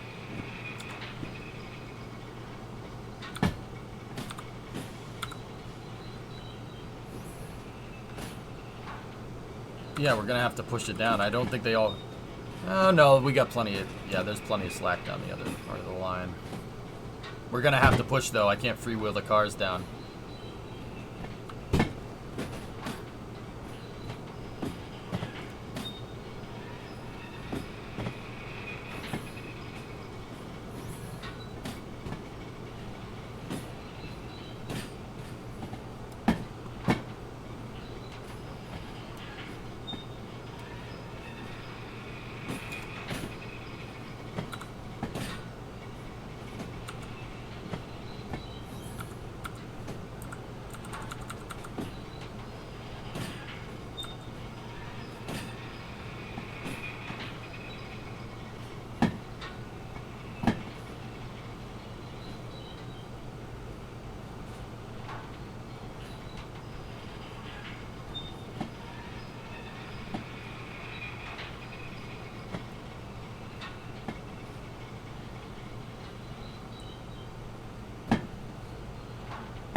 Yeah, pretty much. Yeah, you don't have to do it as much.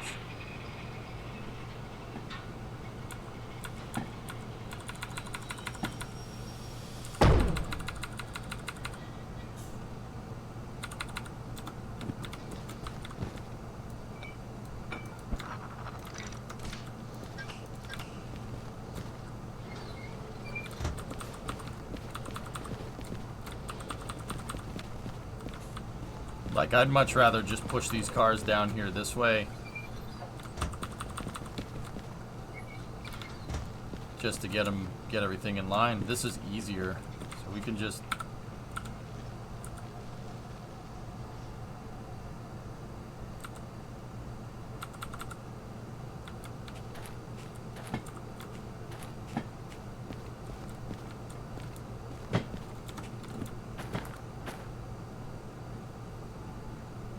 How is that thing moving?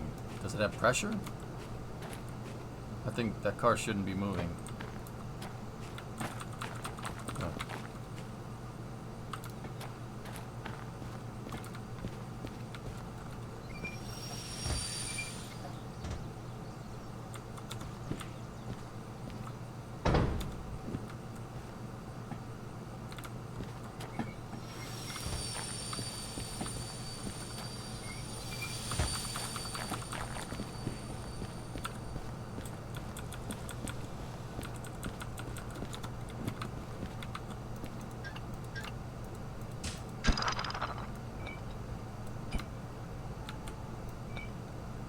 Always store the couplers. Always store the couplers, neighbor.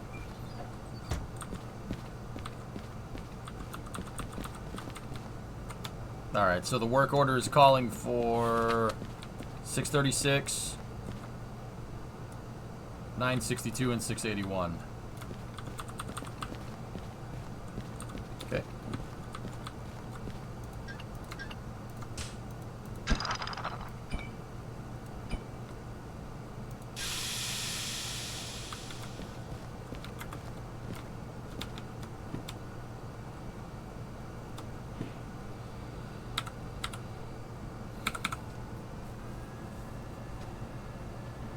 Bye-bye.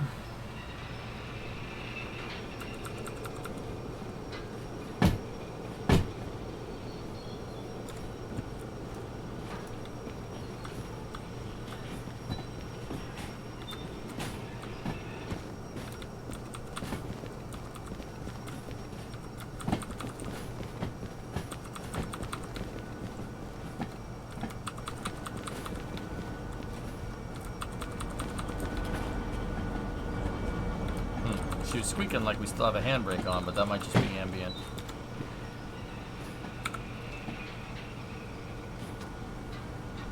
Yeah, I just unlocked the remote. Very, very useful.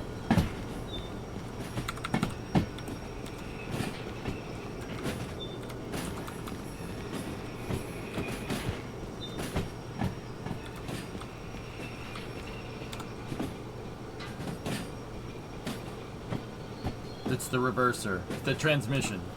Forward, back.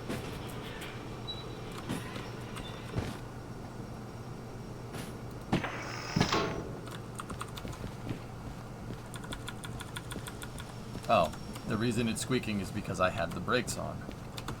Gee, funny how that works.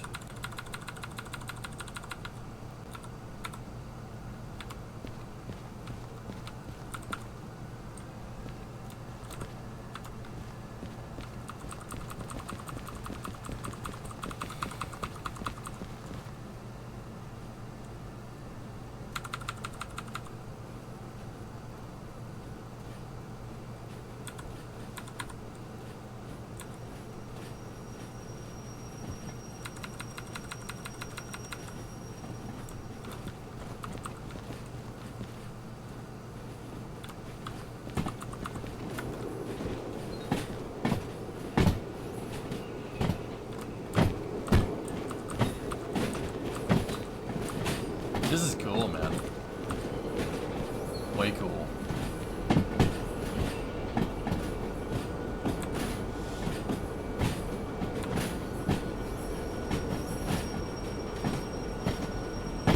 Yeah, the SPMT thing is probably not too far off from this, dude.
Hey Bjorn, how are you? Okay. Validate. That was... Alright.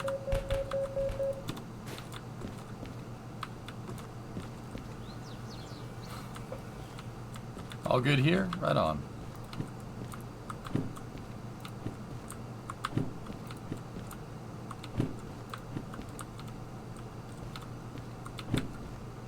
What's next?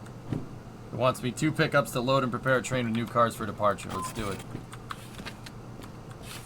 C2, B1.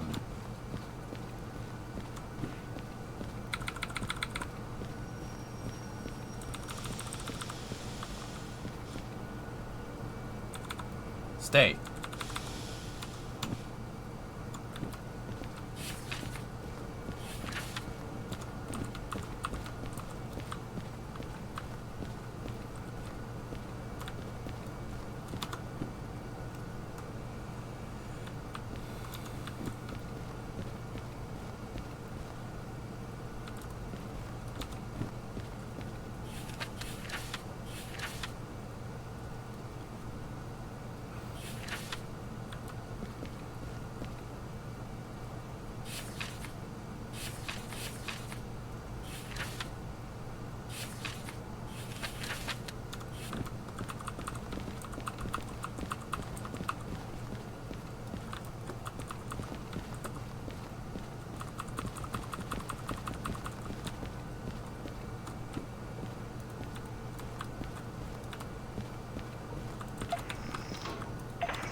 Yeah, we gotta go.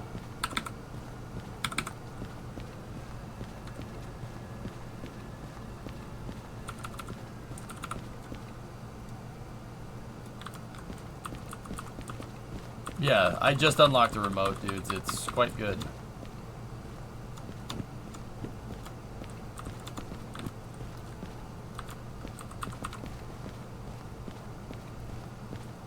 I'm sorry, I'm so sorry. Alright.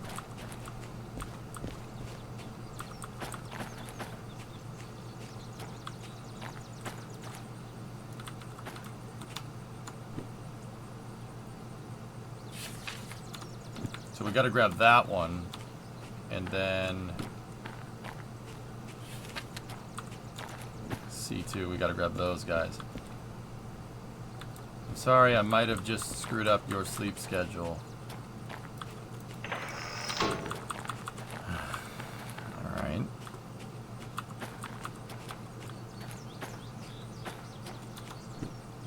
Such a shame they removed the ability to control the DE6. I'm remote controlling a DE6 right there. It's just got a DE2 with the engine shut off attached to it, but yeah, I get you. We gotta load them up, Ruby, yeah.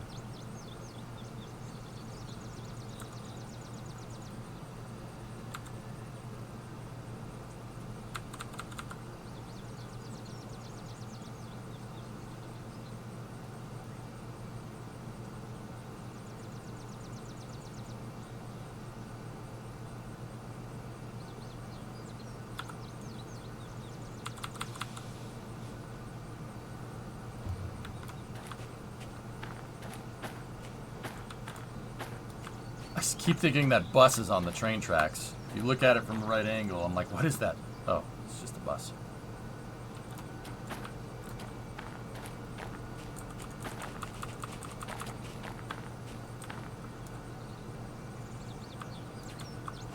Come here.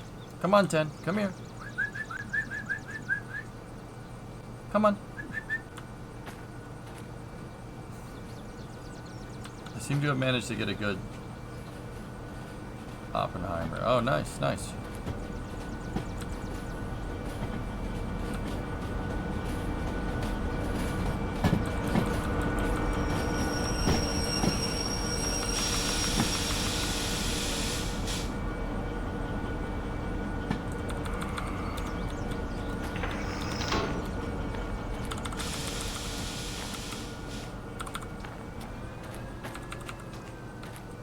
Is Oppenheimer worth the 3 hours? It's a good flick, dude.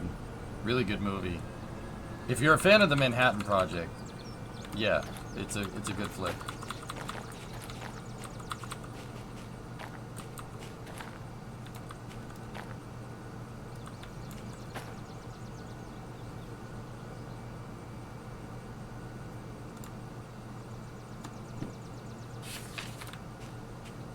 Always looking.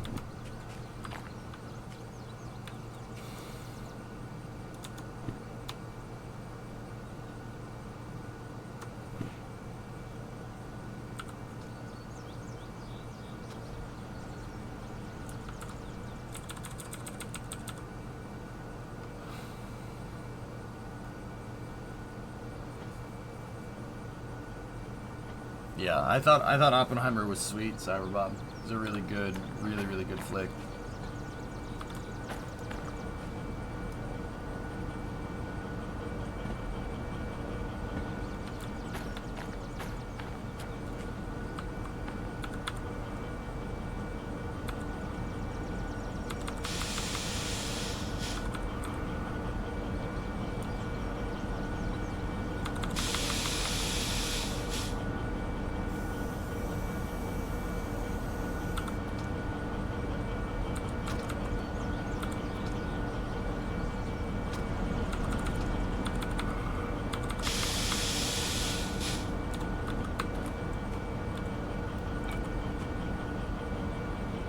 Gonna make it?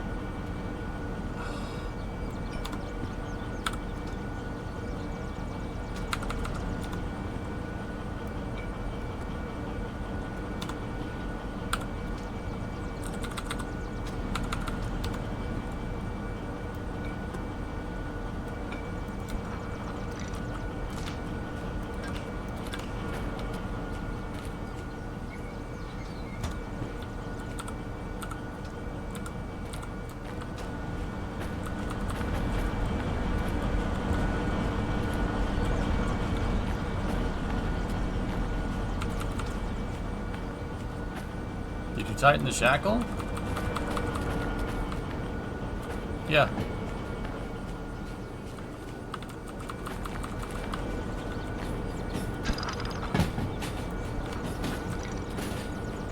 Yes, it did.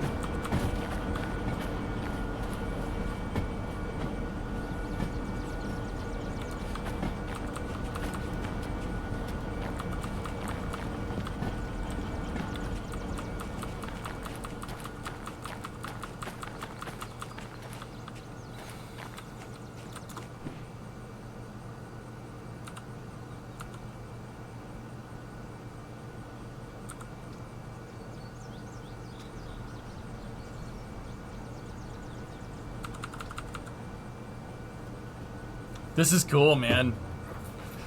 Alright, so we gotta back this up onto B2 to get... We have B1. Oh no, C2. Got it.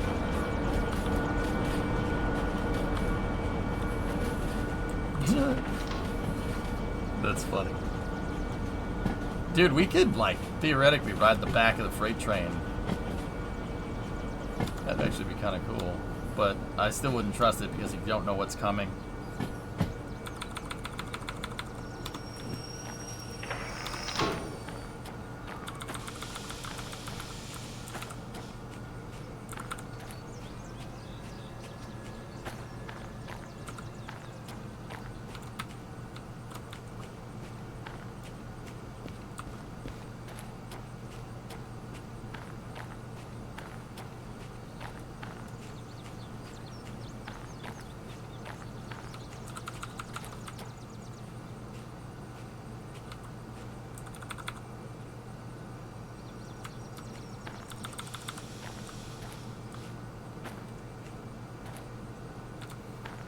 What can I say, drummer?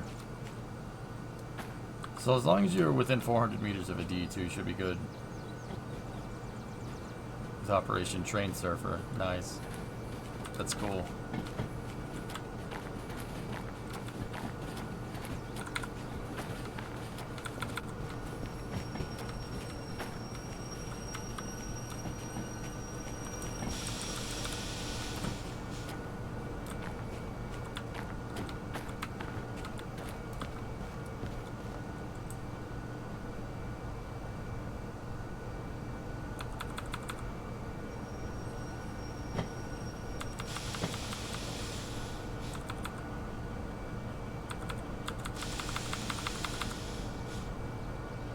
Ah, this is too easy, man.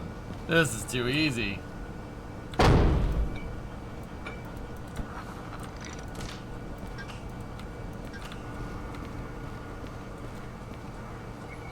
Alright, let's just actually make sure.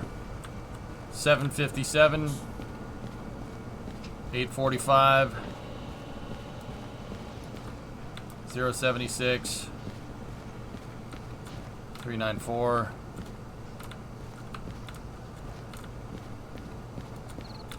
335. 962. 374. 816.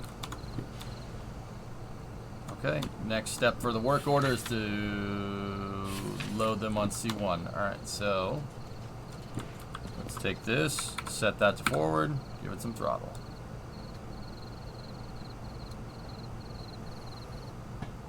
We gotta put it on this track right here.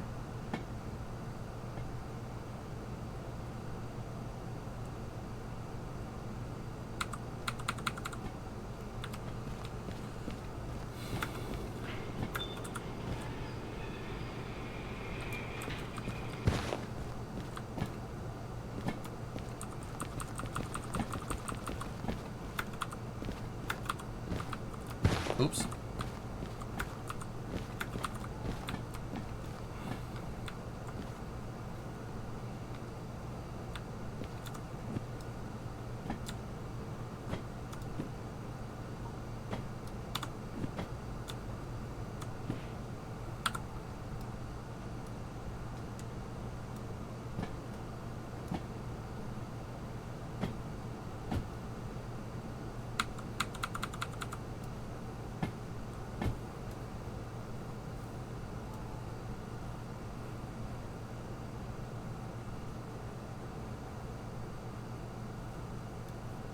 This is cool.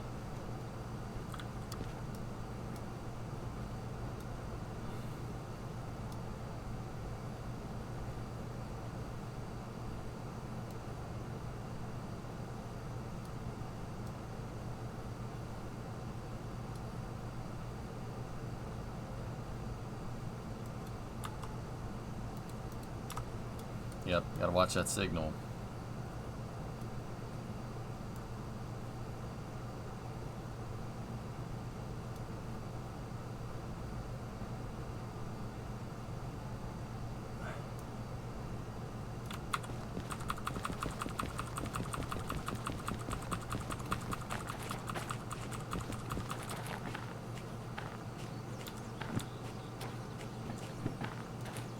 Yeah, this saves so much time with shunting.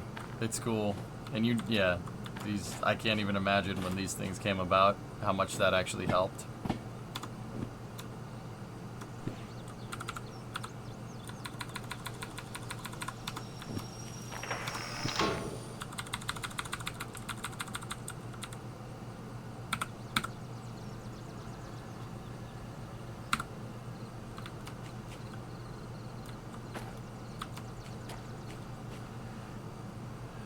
Does the overlay controls on medium difficulty work with the steam locomotives? Don't know.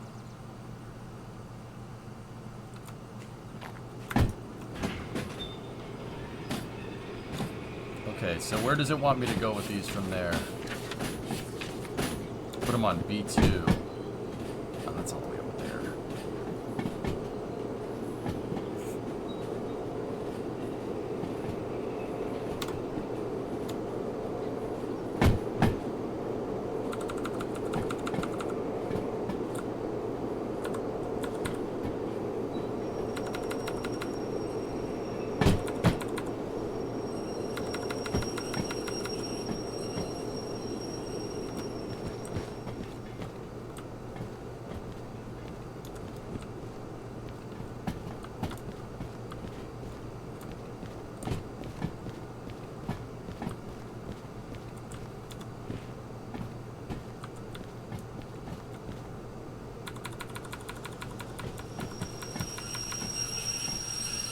Cool.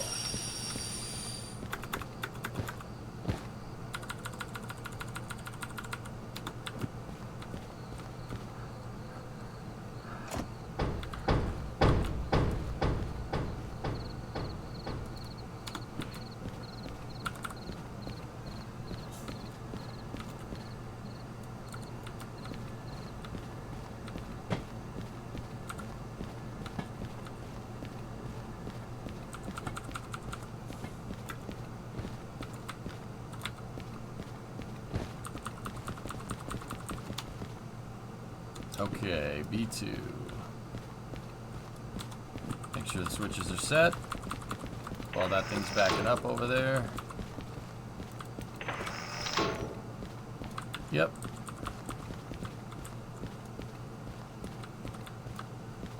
Yep, switches are set.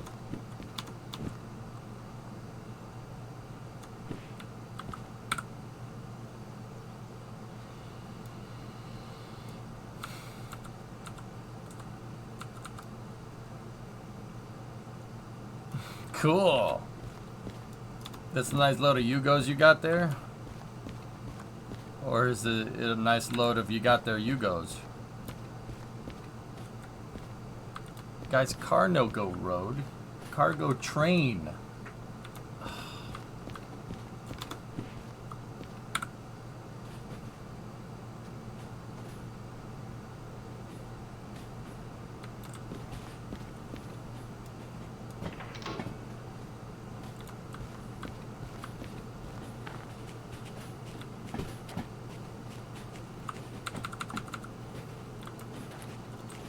Cargo train, see?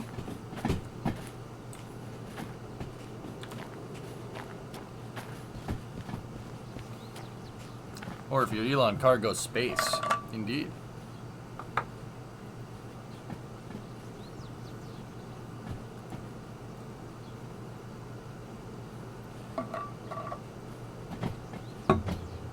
There's an American coupler mod for Derail Valley. I've been using it. Talk about coupler slack and train handling lessons. Psst.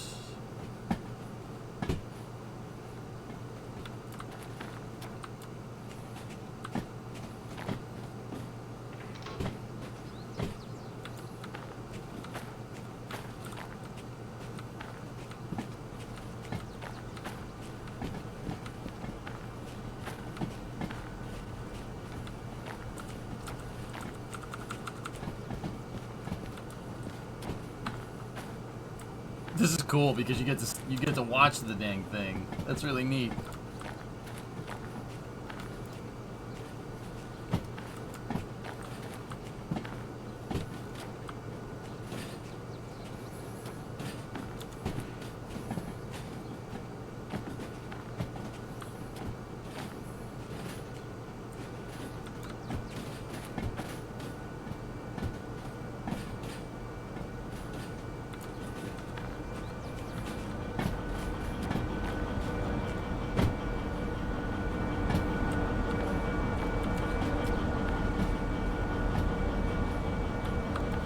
Process though.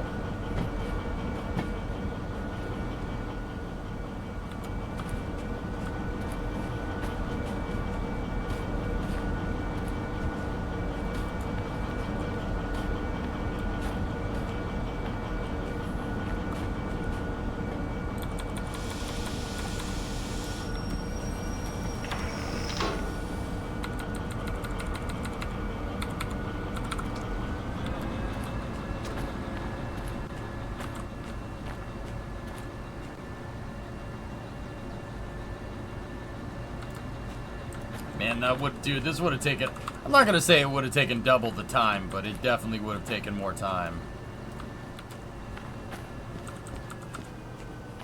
Walking up and down the dang train. How do you refuel locomotives? You got to take them to a servicing area? The fuel show no vehicle. You got to hook the fuel line up, Pixel. Make sure that there's fueling at the terminal that you're at, wherever you're at. It should be like a big fuel line just hanging out. Then you pick it up and you plug it in. You gotta connect the hose. You did.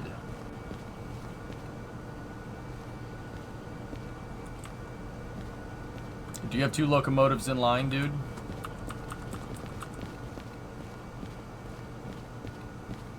Oh yeah, also you need the manual service license. Yep.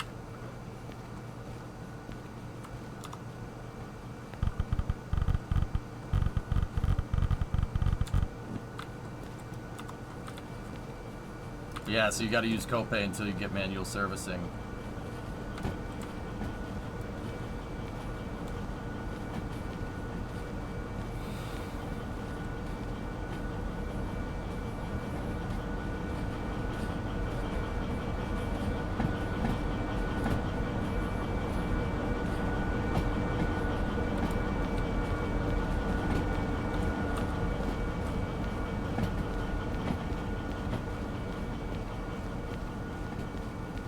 That wheel would be able to pick up where your train you want to couple and decouple the wagons. Yeah, I got you. I just like hearing the noise.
Nice.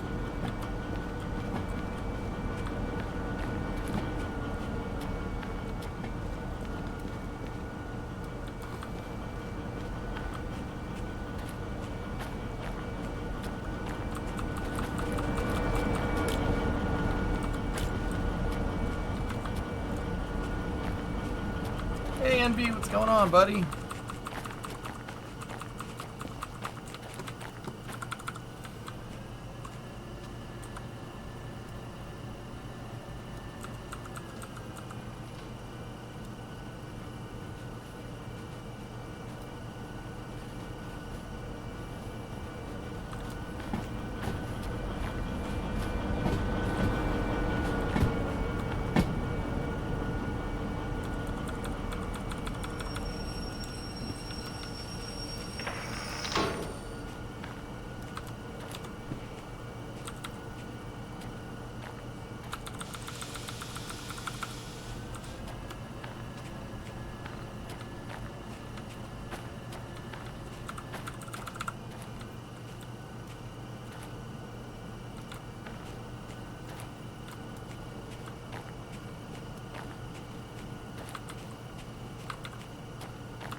There was a shunting job, and a shunting job no more.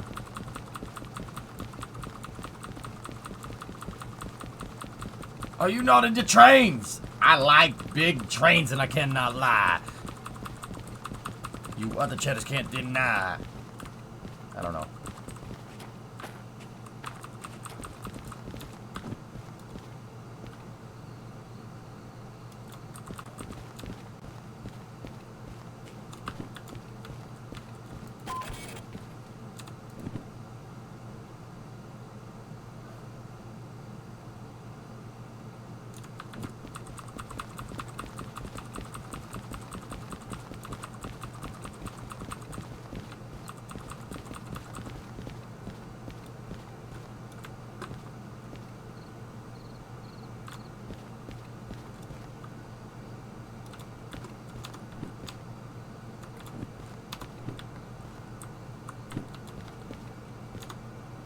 I see what happened.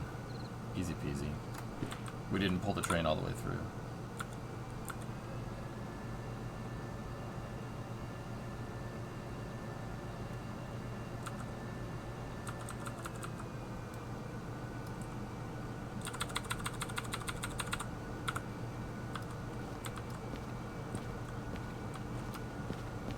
My caboose don't want none unless you got rails, hun.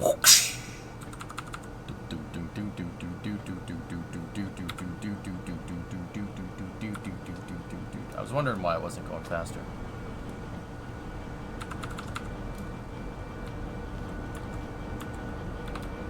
Pace. Oh my god.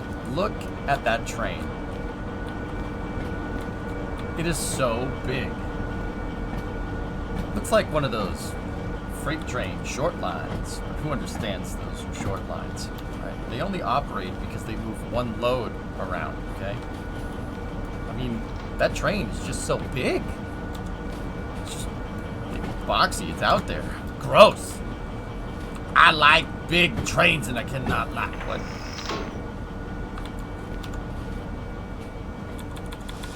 I don't think people would understand. Some of you will understand that reference.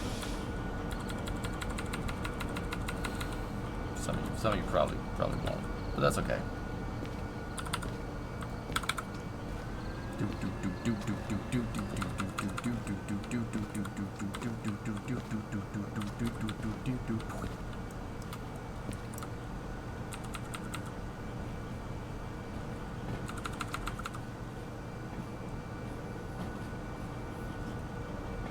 Look at that caboose.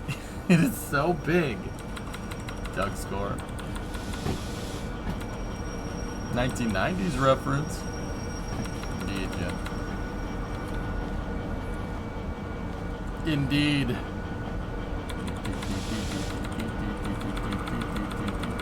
Yoinks.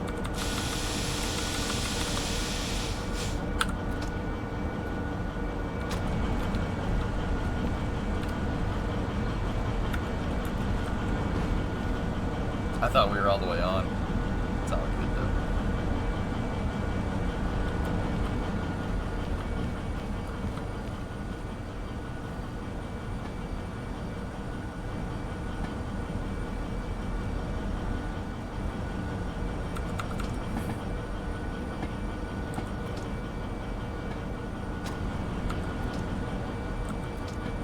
No, not cargo, you go.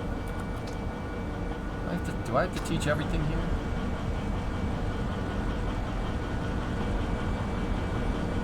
Yeah, Mrs. 11 TNG again. Nice.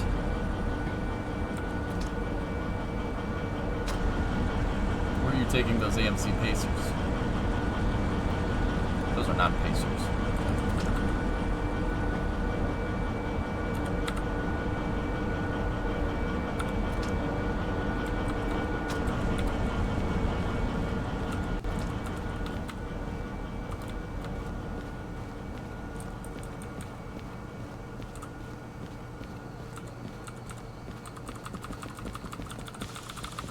Baby got trains.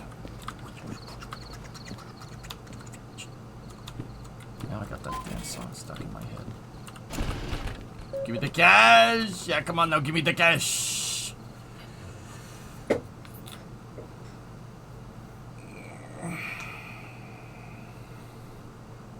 Wow, all these jobs suck. That's unfortunate.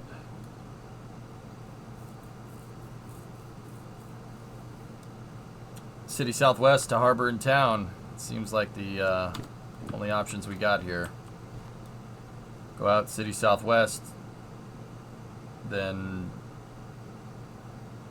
go up here, through there, Harbor and Town. It's probably the quickest way. I mean, Steel Mill is kind of on the way if we do that way.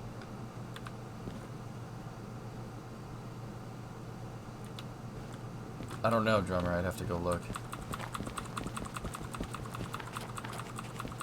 Eeny, meeny, miny, mo. I wonder where my train will go.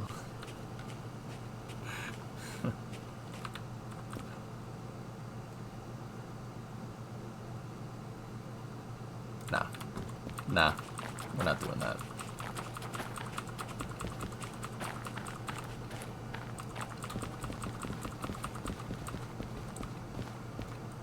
Drive past City Southwest, then back onto City Southwest to drop that off. What?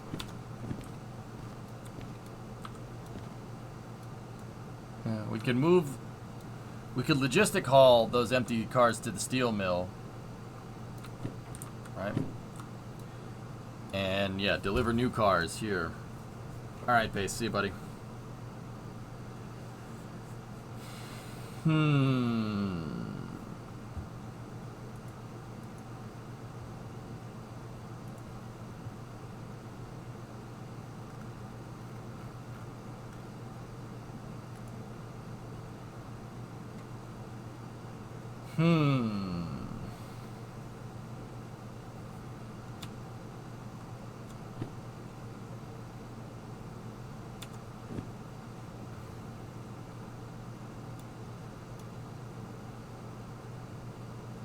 Yeah, we gotta reassemble the locomotive crew. I'll drop the DE2 off here. Loopy, we'll just get the DE6s. And we'll, I mean, there's no way that there's not another switcher at these yards.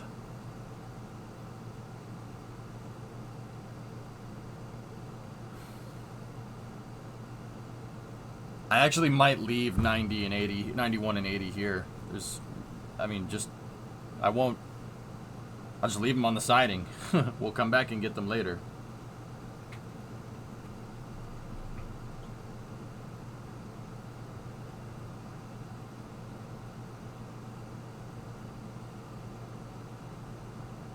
Yeah, alright.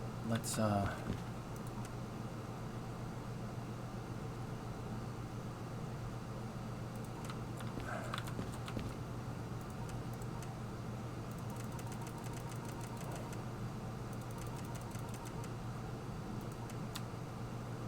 we can get Hazmat 3, which is pretty cool. That's 290 Gs. Or we could spring for Mill 3, which we can afford literally right now.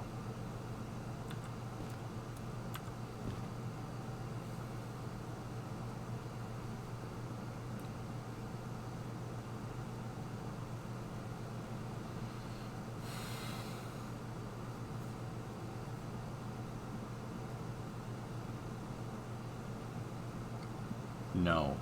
Okay. You can't do anything Mill 3 without Haz 3. Well, might as well.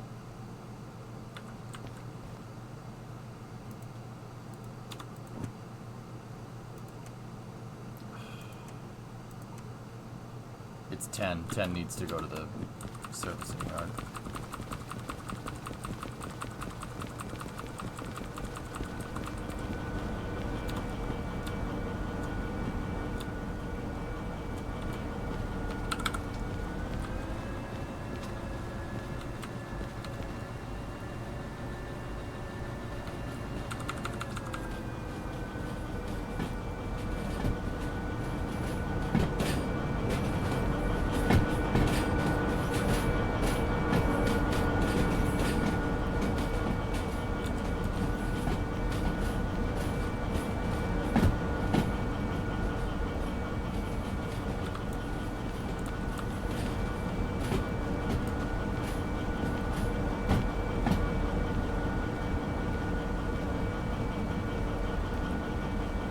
Baby got track.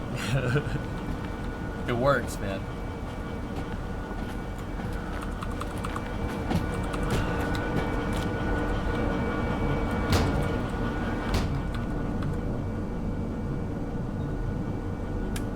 There you go. Just for you, buddy.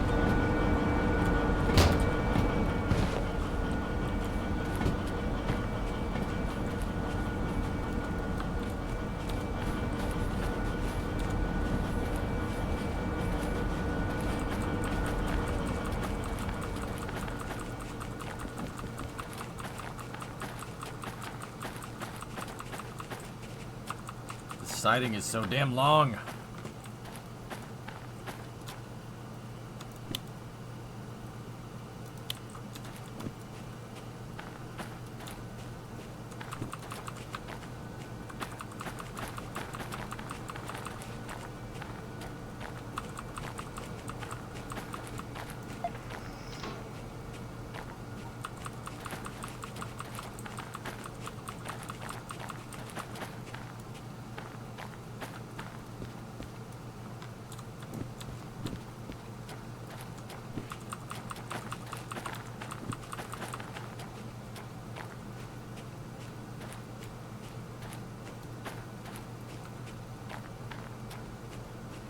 Ah, fellow team never reload flashlight, I see.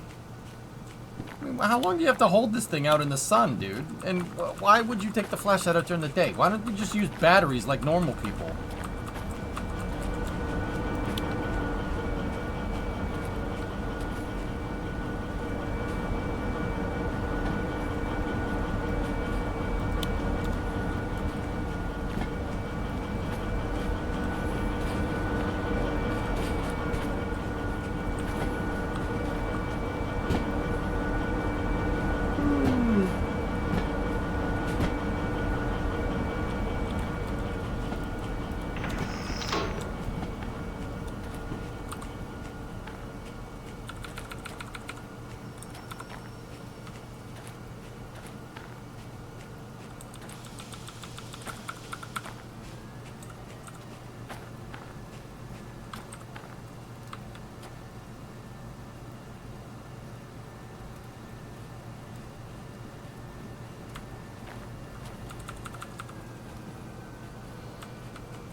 Cool.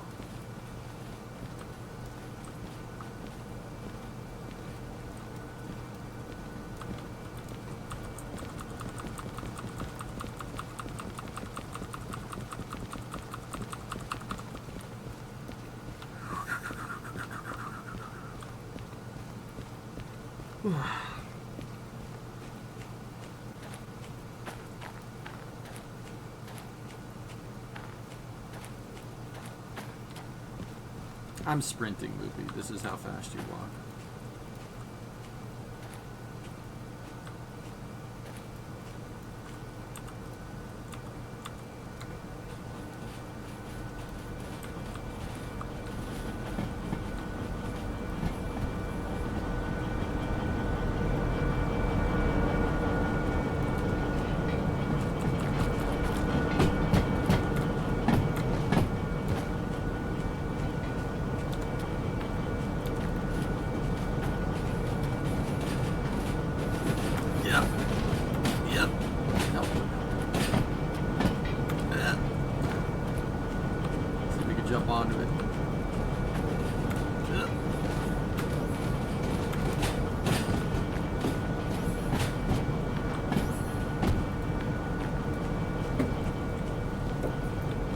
Guys, you know they did surgery on a grape.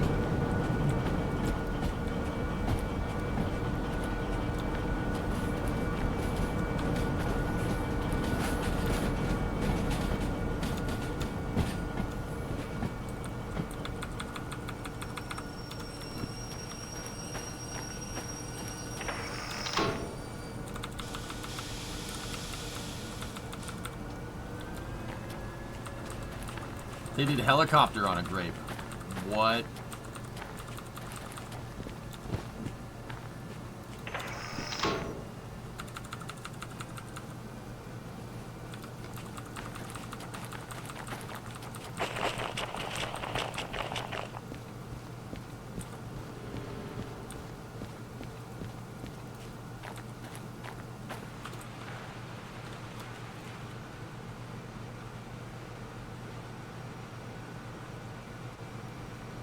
Someday they will do surgery on a grape on a helicopter on Mars. I like big trains and I cannot lie. You, all you redheads can't deny. I can't see the rest of it, man.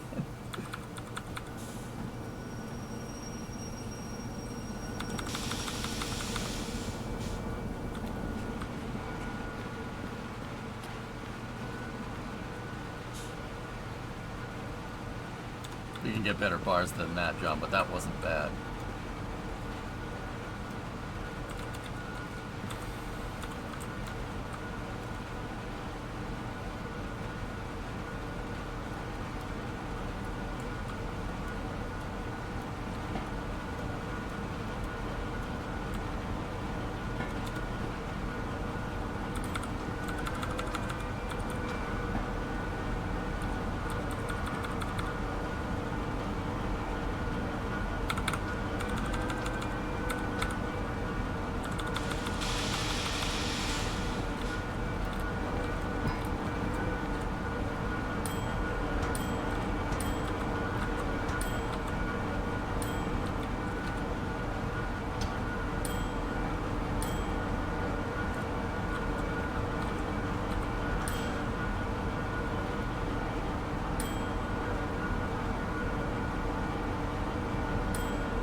I like big trains and I cannot lie.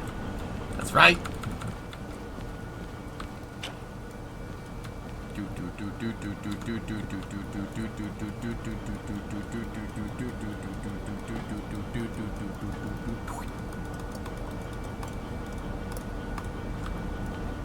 Unhook the D2? We gotta put it back on its siding.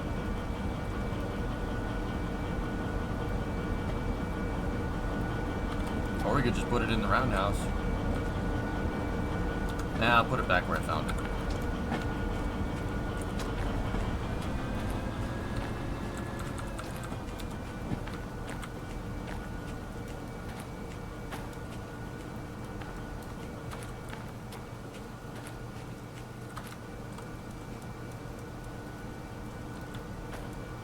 Anaconda don't want none unless you got the DE6, hun.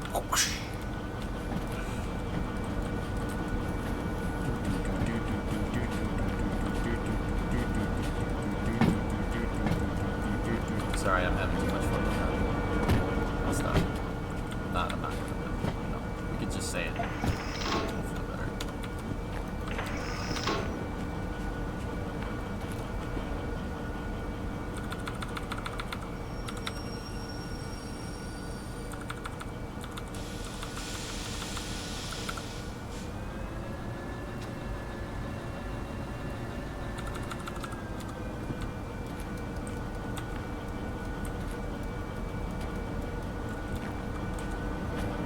All right, that's right.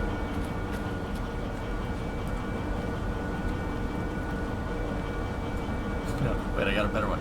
Don't want none unless you got rails, hun. How fast can it go? I've gotten these. I mean, these could go fast, as heck. Why do you ask? I'm not doing a speed test, not now. We're in the yard. Not a good idea. Because if this thing hits a switch too fast, it'll just fly off the tracks, and then you got to pay a lot of money. Just curious. I don't know. I think this could probably 70, 80 kilometers an hour. Might be able to get it up to 90. I don't know. It really depends on what you're hauling.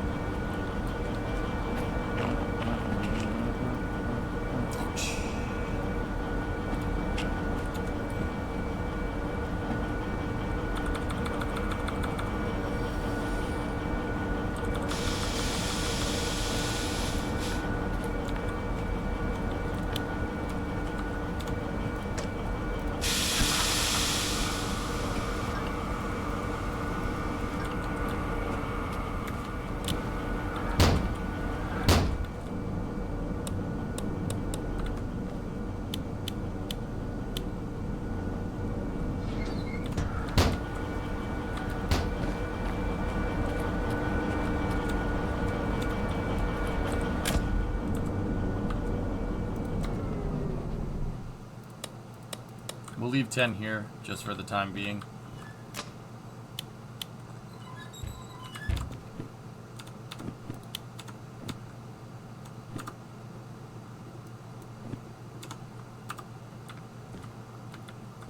It ain't going nowhere right here. I'm just gonna take the 2 auto rack jobs. Yeah, that's exactly what I'm gonna do.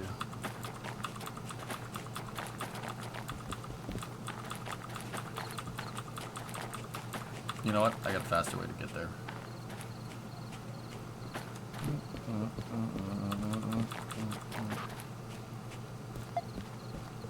Discovery, go at throttle up. Hey, Fun Pants, 26-month resub. Thank you.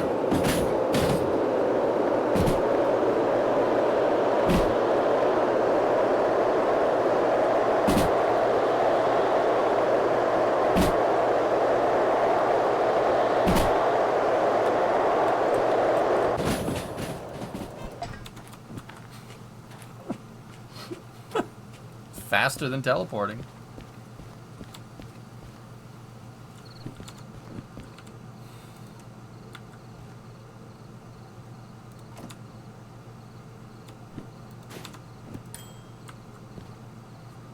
Okay, we should be able to use some, we should be able to, get some of these missions.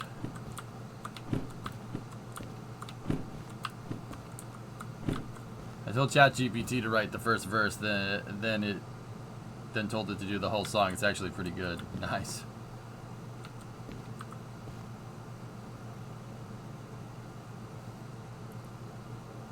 Do you know that all those are emission fees after doing the manual service? Yeah, from moving the locomotives in. Yeah, of course.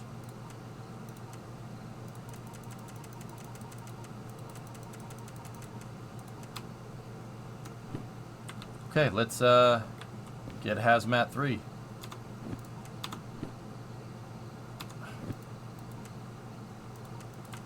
Or let's not. Screw that. Whatever. I'll get it when I feel like it. Alright, so we're here. We can bring stuff to City Southwest, so we're gonna haul that one. And then we also have another mission for Harbor and Town. And then we could take these to the steel mill. We could go Machine Factory, City Southwest, Steel Mill, Harbor and Town. I think that would actually work. Got many fees? It's just these locomotives, but I don't want to service them because I don't want them to disappear. But then again, Drummer, did you say if they were coupled, then they won't disappear either?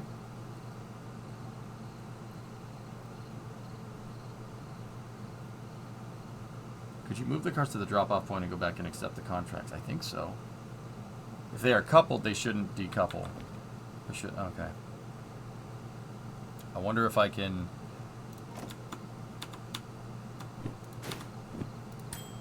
$80, 91, and 66 are coupled. I wonder if we can get a license now. We can get the license, mate. Got a license for that license, mate. Piss off, game. For real.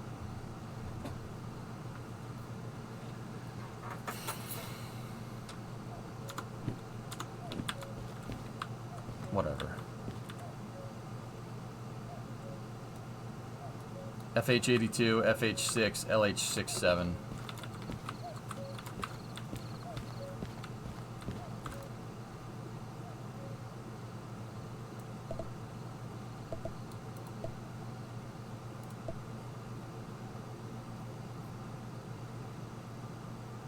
I didn't maintain 10. I didn't clear it. We gotta clear the damn thing, but I'm not doing that. Let's go look for the missions. So these flat cars, I'm pretty sure, were part of the consist that we dropped off. They're going LH67. I think they're over here. Charge the flashlight? Oh. Okay, LH67. It's 6 flat cars, so 1, 2, 3, 4, 5, and 6. Alright, cool. That's on the end of the train. So these will be on the back. And then we need FH06 and FH82.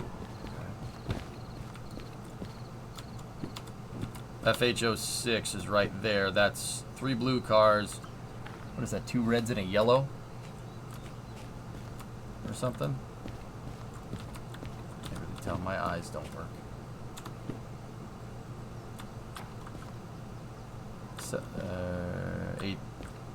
7 cars. 1, 2, 3,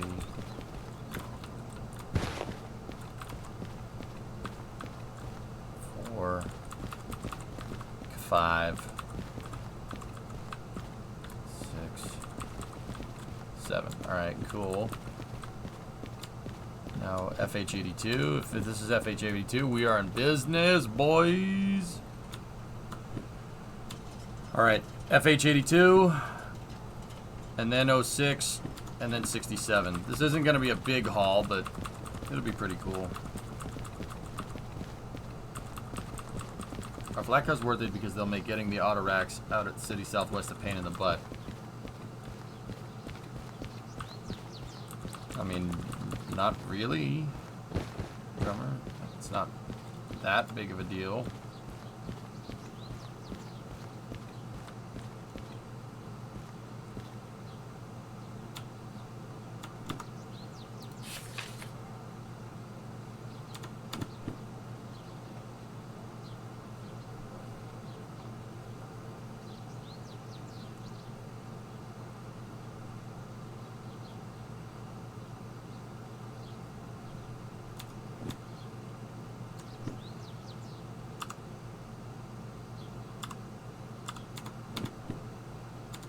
I was trying to open up the booklet. I'm like, why won't it let us accept this?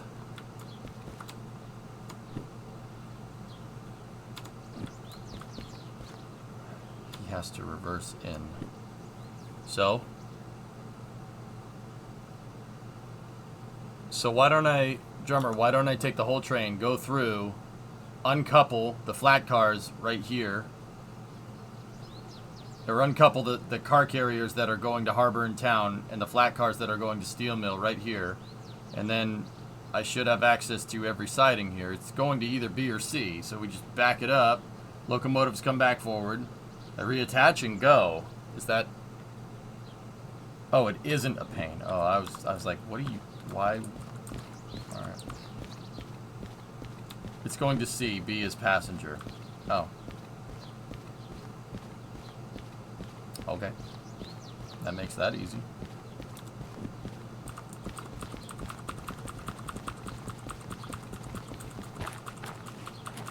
Okie dokie.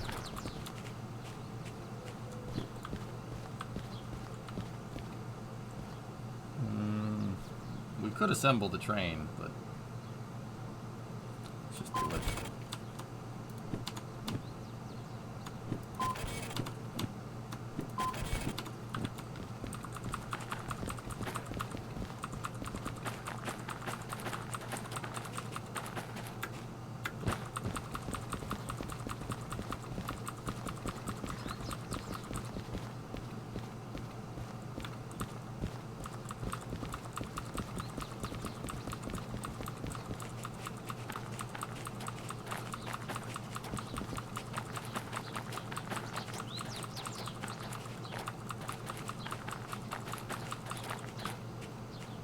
You know what? I think we will hook these up to couple this train together. Let's do it. So that, coupler.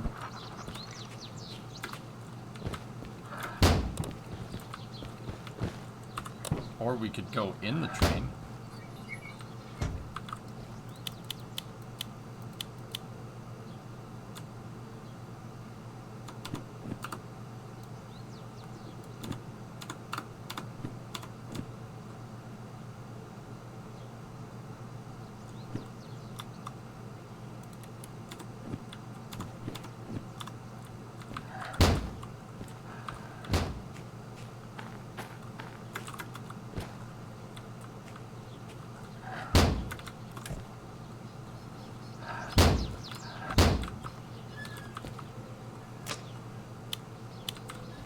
Okay, flip this on.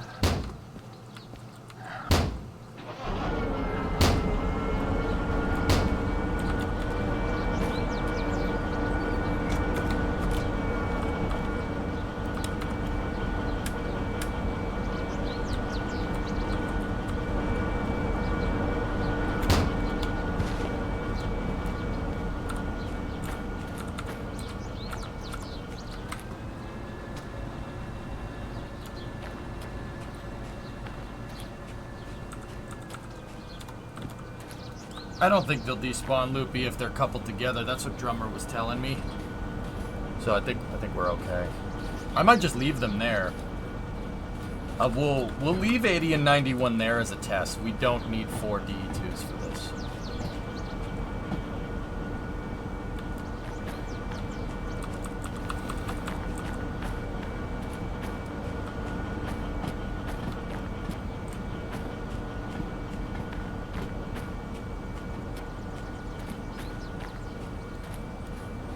As long as at least one train in that couple chain needs maintenance, the other shouldn't despawn.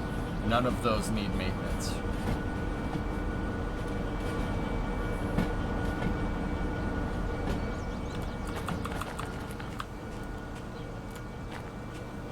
None of them need maintenance. I did the fees on all of them, dude.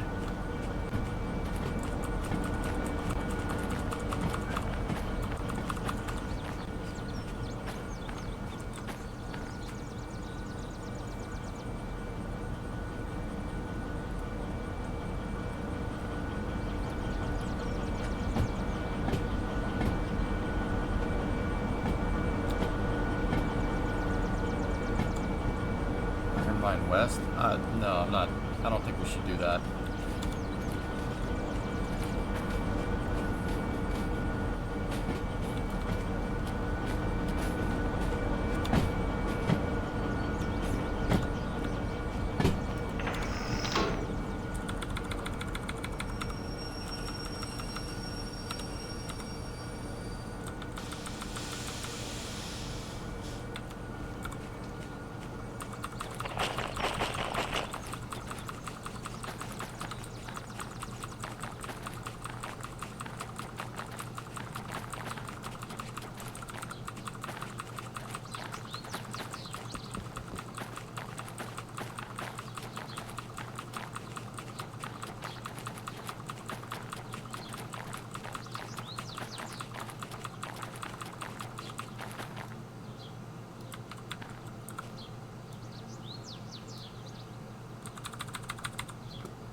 Yeah, we got the remote, Sebi.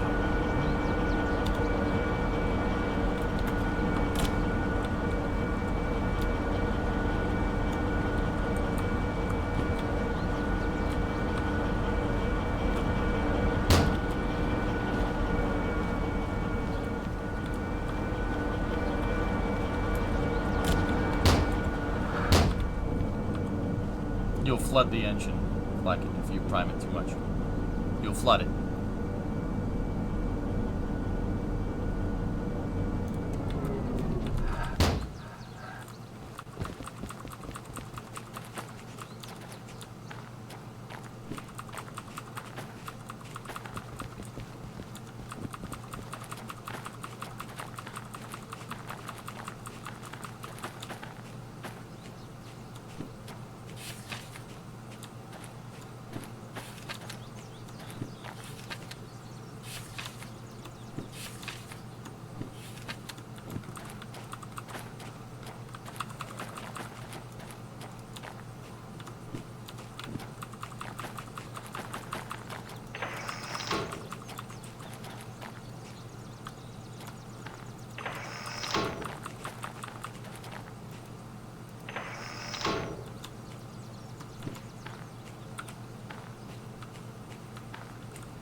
Gonna say, where are you?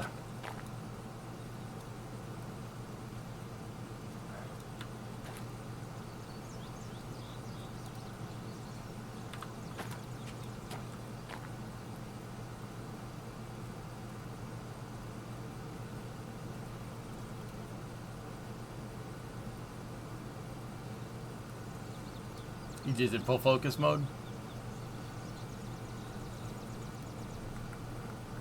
Yeah.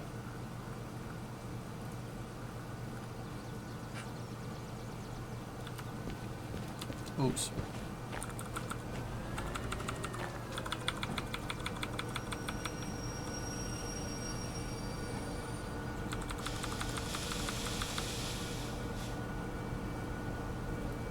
You could hydrolock if like, and you need a lot of gasoline to do that.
Imagine someone techie making this remote in real life. It'd be pretty cool. No horn for the crossing. Can't honk the horn here, Contra. With the controller, or else I would have.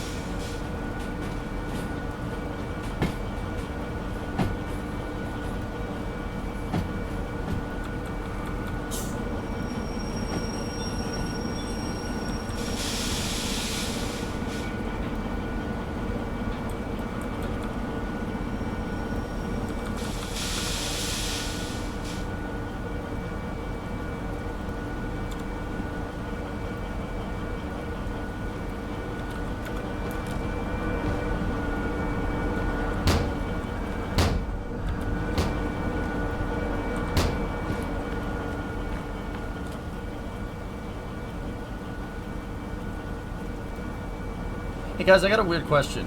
Would anybody be interested in doing space news? Just got the strangest freaking inkling to just talk about space all of a sudden.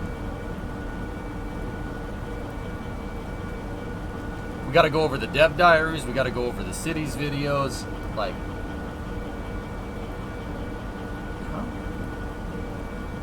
I don't wanna, like, yeah, no, I don't wanna do a space news. Like, I love trains, but... yeah, maybe.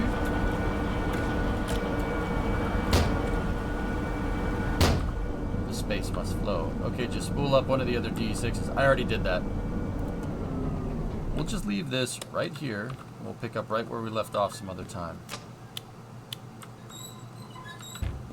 I don't want to do space news and Kerbal and stuff. Any word on when the next Starship launches? We can look into that.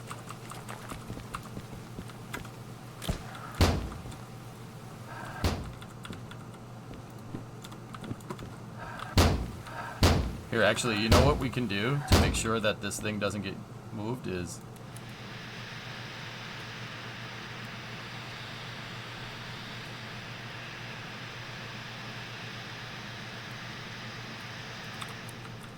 probably better than running the motors. Yeah. Cool. We'll leave these here. Yeah, no. It's not that I don't want to train today. It's just I kind of want to play some KSP1. Strange.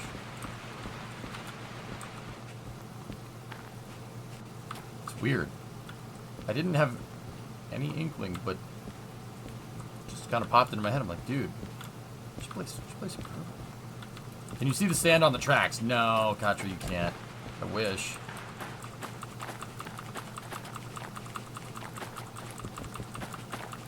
Alright, we'll just wait on the station platform here. Okay, auto-saving. Good. Alright, fellas, give me a second. I'm just gonna go... I'm gonna go take a wee-wee real quick.